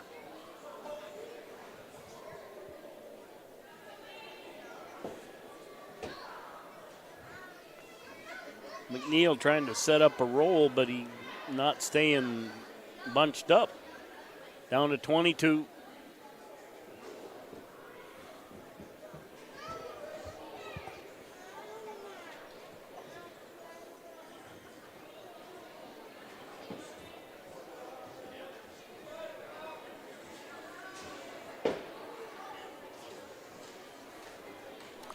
And Cannigator is going to win 4-1. 170-pound champion. 182, third and fourth. Dominic Kantz from Dual versus Nate Kirsting from Kingsbury County. Championship, Gage Burke, Clark Willow Lake versus Corbin Schwartz from Redfield.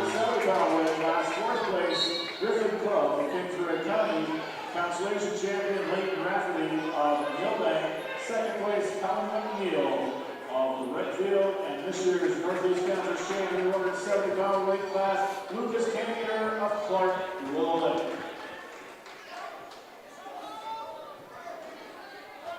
And Kirsting with a takedown and back points.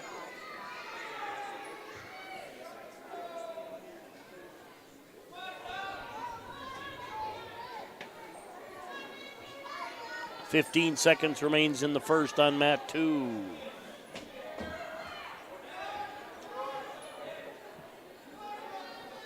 Minute 15 on mat 1, 0-0 still. Schwartz working the front head. And that ends the first on mat 2. Kirsting takes a 5-0 lead over Constant? Constant? Sure. And I asked the Clark person, it's Mahalski. Mahalski? Mahalski. No, just ignore the C.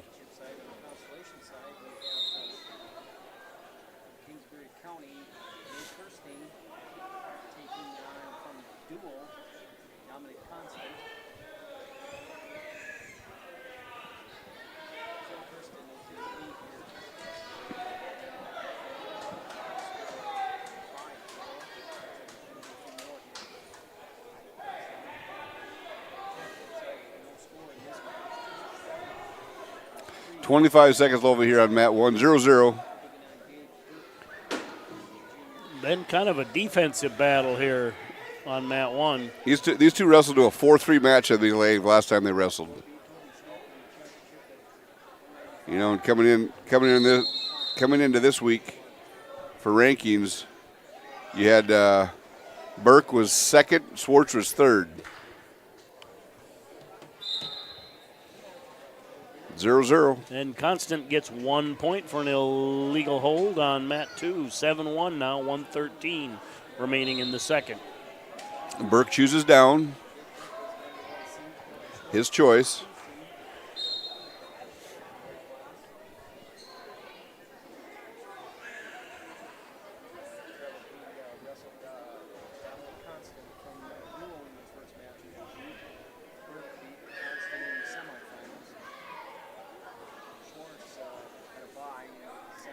Schwartz trying to break him down here using that wrist. Burke doing a good job of keeping a leg under him. And he is hard to take off his base. Schwartz with the roll through. Getting. Got two backs. Burke gets an escape. And Constant with a reversal with 15 seconds left in the second. Now trails 7-3 on mat 2. Burke in that 2-on-1 again. 1 minute left in the second period over on mat 1.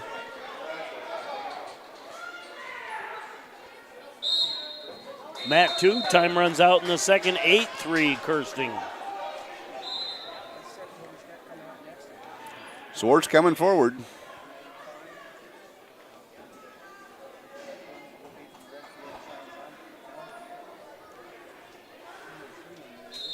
.40 seconds left, Matt.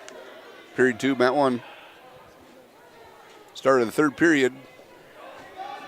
8-3, Kirsting. Schwartz with the front head, try to shuck. Shucked him right into his leg though.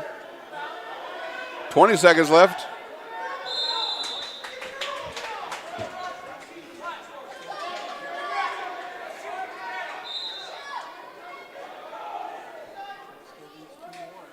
.15 seconds left. 2-1. Schwartz on that front head. Burke comes into a bear hug situation. Constant with a takedown, now 9-5. 1:17 remains in the third.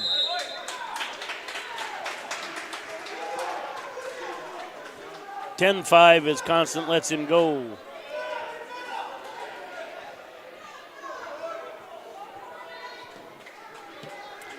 Burke's just going to let him go. Make it 12. 3-1. Starts second period.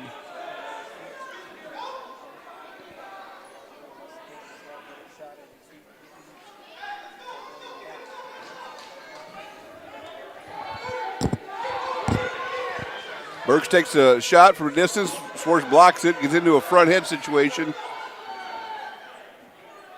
You know, with these two in the championship match, you can see how important position is. Little slide by Burke. Ooh.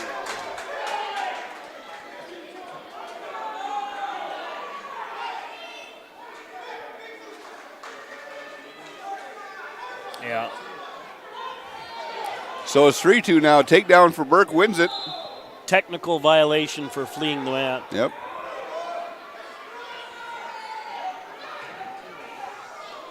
Const is doing whatever he can do to make that interesting, but he loses 13-9, go to 1. 1:16 remains in that championship. It's 3-2.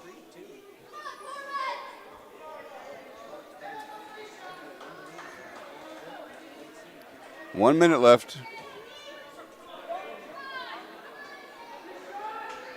Schwartz is trying to get behind him before he's got position.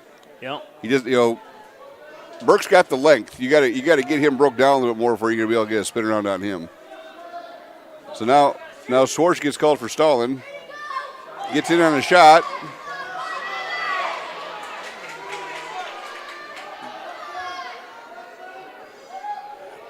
I think Burke is probably more comfortable in these scrambles. 28 seconds remaining. 3-2, Schwartz leading Burke.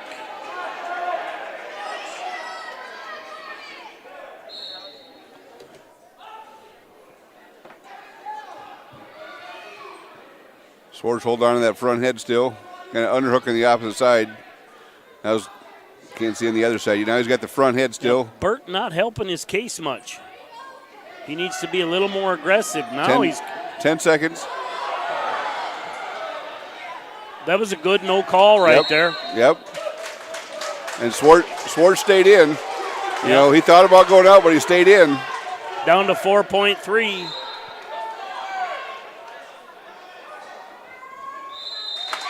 Berg tries to throw. Yep.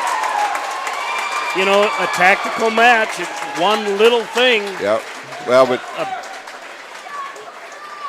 here's the situation. Those two will meet in regions. Yes, they will.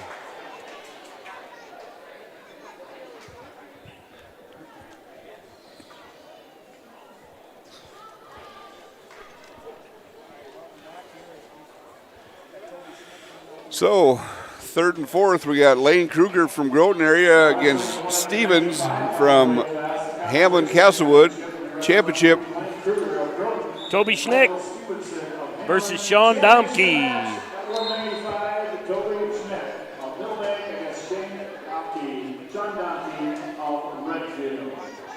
Results of the 182-pound weight class. 4th place goes to dominant dual consolation champion Nate Christie of Kingsbury County. Schneck in on a high crotch, comes out, gets a takedown, lets Domke go, leads 2-1. 1:33 remaining in the first. Stevens gets a takedown with 31.6 remaining in the first, leads 2-0 over Kruger on mat 2.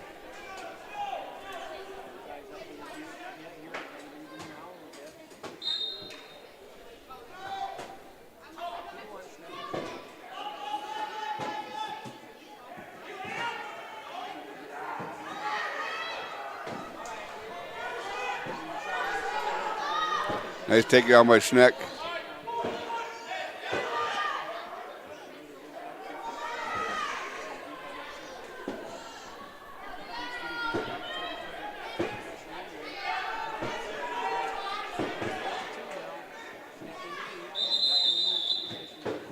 Kruger trying a couple elbow rolls there, but cannot get them.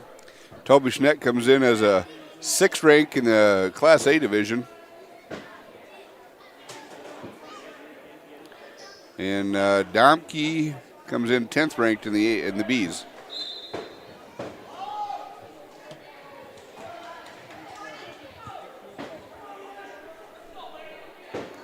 I mean, really about the only team, and I'm talking for the B division, that we're going to really add to, we'll add Fulton and Potter County to the regions pretty much, right? Sioux Valley. Sioux Valley, yep. Yep. And Millbank drops out, and that's it. Yep.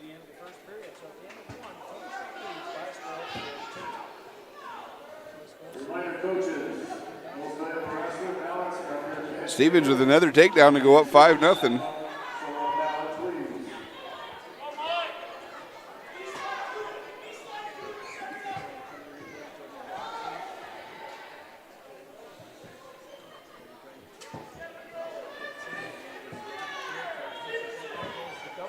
Oh. Nice double.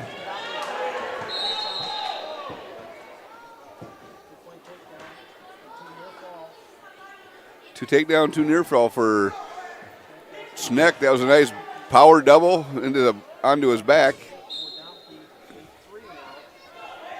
Domke gets the escape. Now it's 8-3. Under 1 minute remaining in the second on mat 2. Stevens leading 5-0 over Kruger. He got a little amplitude on that one. He did, but it was legal. Yeah. You know.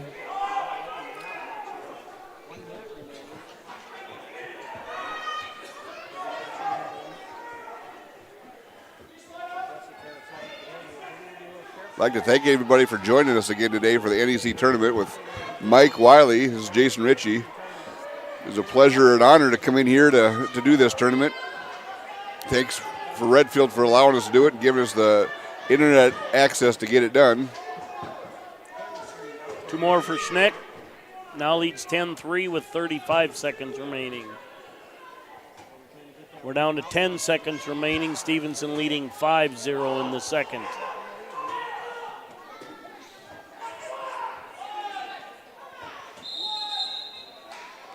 And that ends the period on mat 2. Domke called for stalling down there. Now 10-3, 10-4 with the escape. Looked like Schneck gave him an escape with like 11 seconds left, just handed it to him. I wasn't really watching there. He's just a nice guy.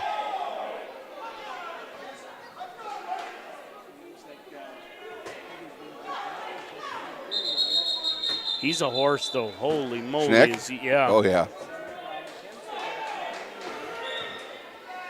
He's a senior.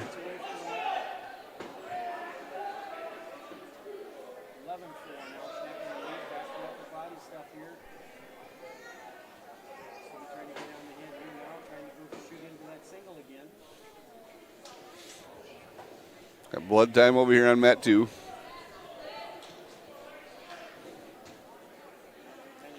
I mean, Schneck's got that underhook on the right side, overhook on the left, just kind of keeping head position.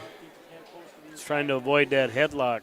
I mean, his forehead is in that shoulder.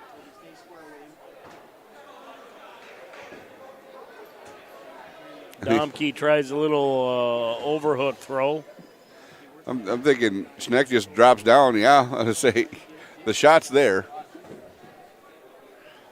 Went for a far side ankle pick, but Domke just steps out of it. It was actually a really nice change of level right there. Yeah, it was. But I don't think he was really committed to it. No, he's up 11-4, not taking any chances.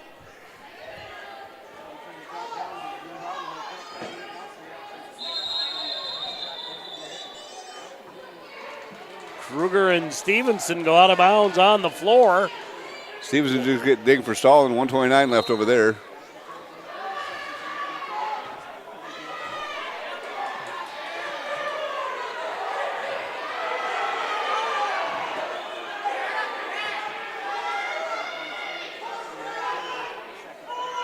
Stevenson kind of on a crawling double. Kruger countered with a whizzer. 1 minute left. Another double by, big high amplitude double by Schneck. That's going to end that match at 13-4. That's a good win. Domke's a quality opponent to beat him 13-4. That Schneck showed up today.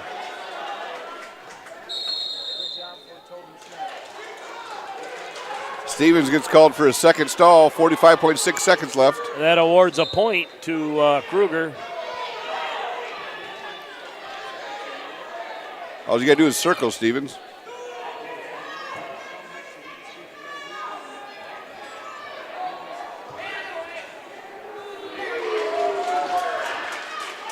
And a nice change of level and penetration on that double by Stevens.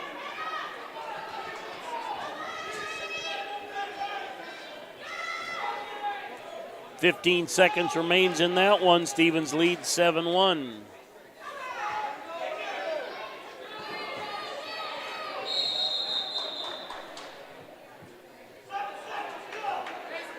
There's not a lot of love lost between these two.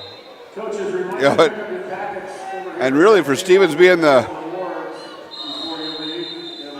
he's way too worried about his headgear. .8. Oh. Ooh.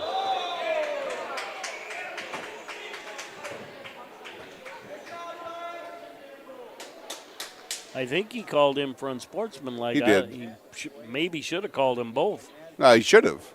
I mean, it was.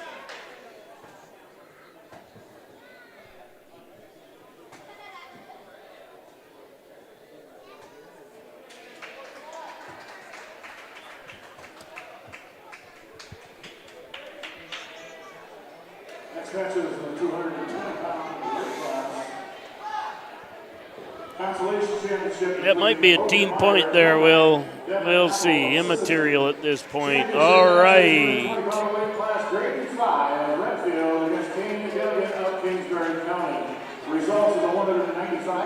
220, third and fourth. Devon Apple Sisseton versus Logan Meyer, Millbank. Michael Stevenson of Hamlin. Second place, Sean Downey of Redfield.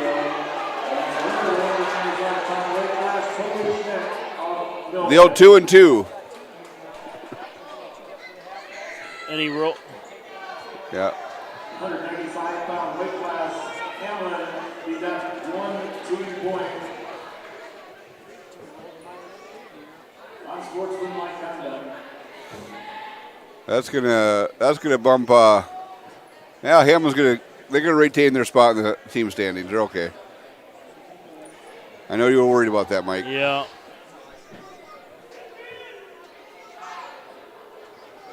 Oh, a little kind of a slow moving trip there.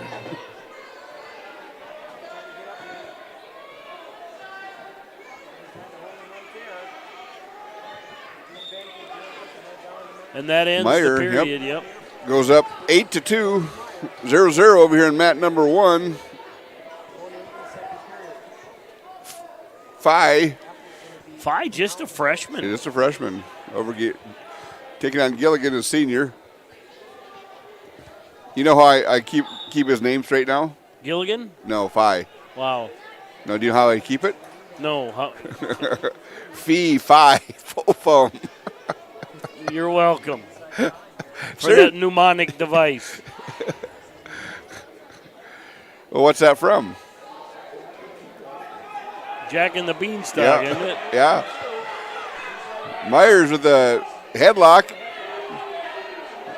A lot of time left in the middle of the mat, though.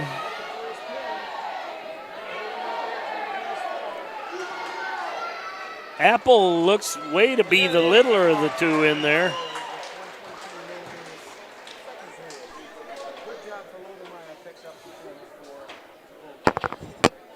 Go to one.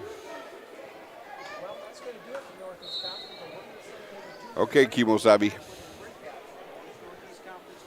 Phi and Gilligan.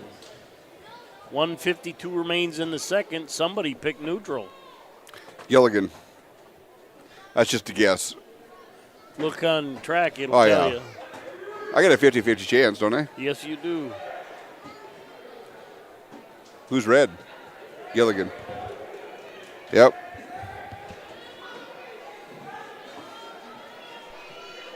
Did a nice job of covering down there, but spent too long on his base. And Phi spins behind, gets a takedown. I wonder if I should be concerned. I see Webster walking out.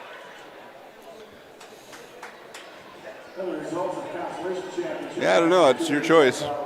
Well, Chelsea's still here, so I'm good. Let's just catch a ride home with somebody else.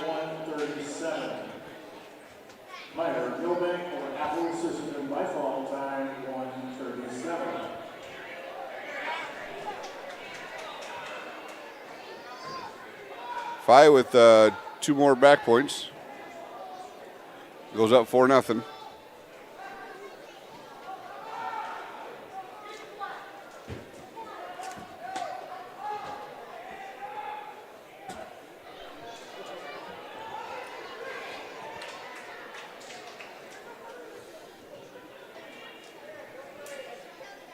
How close second place are we? I'll tell you in a second. You're 8.5 points. And time running short in the second period. Still a 4-0 lead for Phi.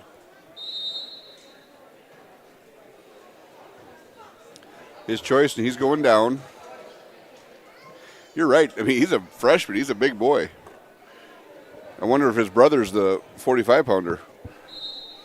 If it is, he ate all the biscuits and gravy.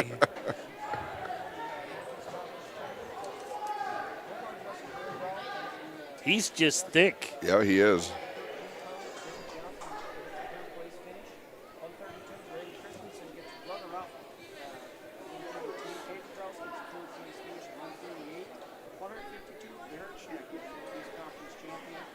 Minute 30 left in the third period. Phi up with a 6-0 lead right now.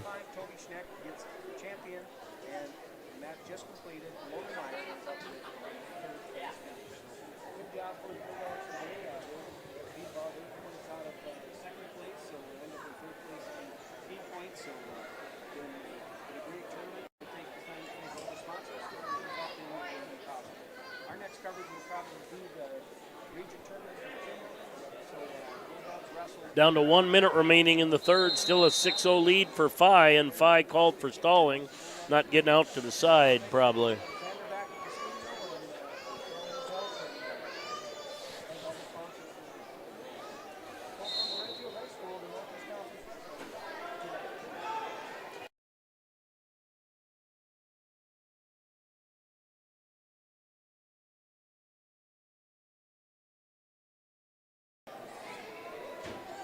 We were off there, Mike.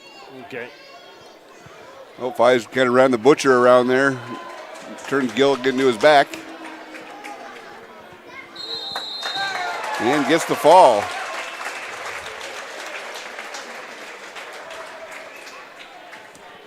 Going back to 2 for the big boys. I can say big boys here, can I, Mike? Yeah, I think you can. I'm legal? Okay. I got in trouble for last year for saying something else. Not about this sport. Just let it go. Why would I let it go? Championship match to the 285, Gavin Nichols of Redfield against Avery Nichols of Clark, Little Lake. Championship of the Nichols on the championship side. Nichols versus Nichols.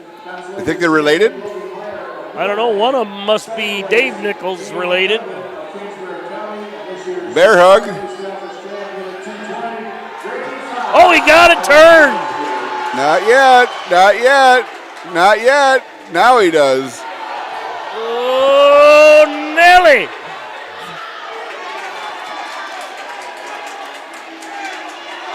Oh.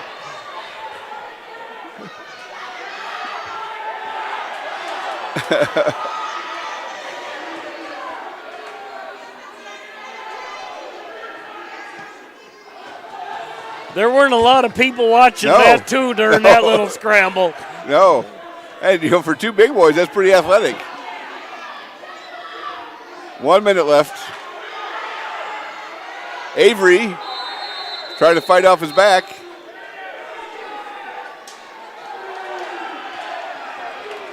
Gavin. Scoreless first period on mat 2.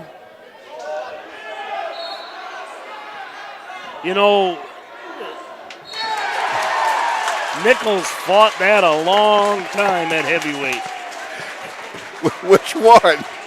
Avery fought it. Being on the bottom of that is a hard row to hoe. A nice job for Gavin Nichols, is it? Yes.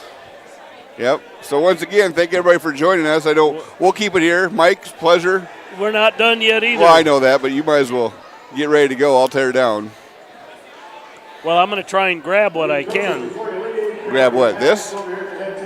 Yeah, I can grab the power cord. Oh, yeah. And the table. Well, we got to get the table from Ron. That's bad planning on your part.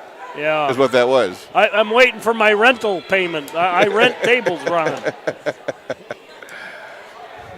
or to the rescue again. It's a 0-0 tie or match over here on mat 2. For those that don't realize, we were up here in a little booth that Redfield has, and we were You should take a picture of broadcasted this. Give us a chase. by Mr. Kraus from Millbank, and it is always a pleasure to broadcast near him.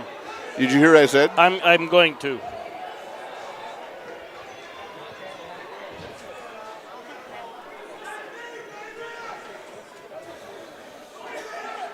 .28 seconds left, 0-0.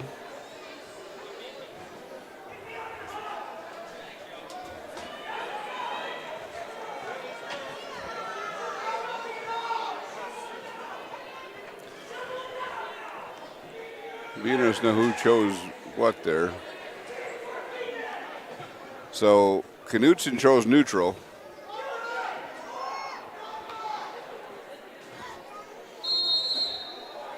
And that's how the second period is going to end 0-0. And Scarnagel, he chooses neutral also. You're down to one camera? Yeah. Take this one down.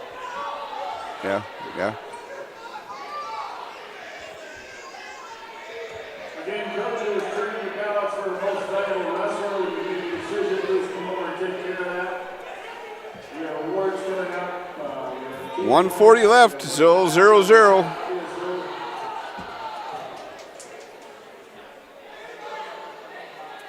Try to headlock. Good trip. Nothing.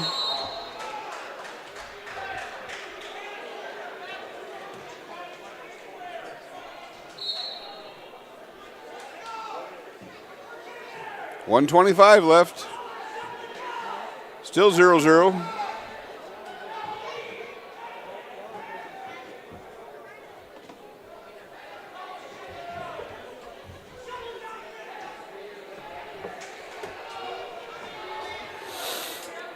$110 left.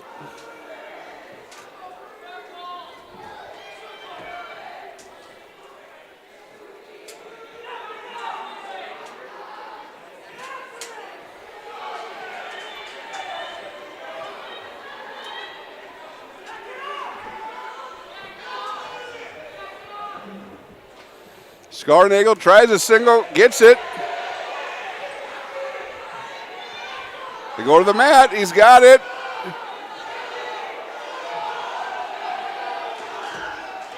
And Knudsen gets a takedown on the edge, 2-0.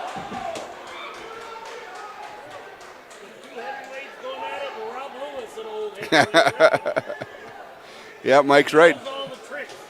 2 heavyweights going at it. They did not give a takedown. He didn't give a takedown. There's no takedown there.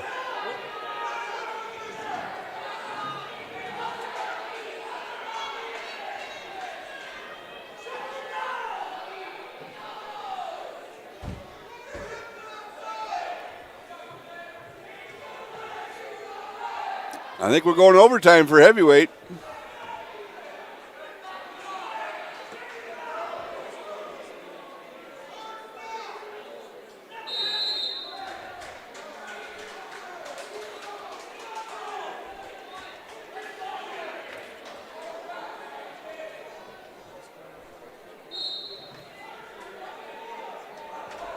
We're going overtime here.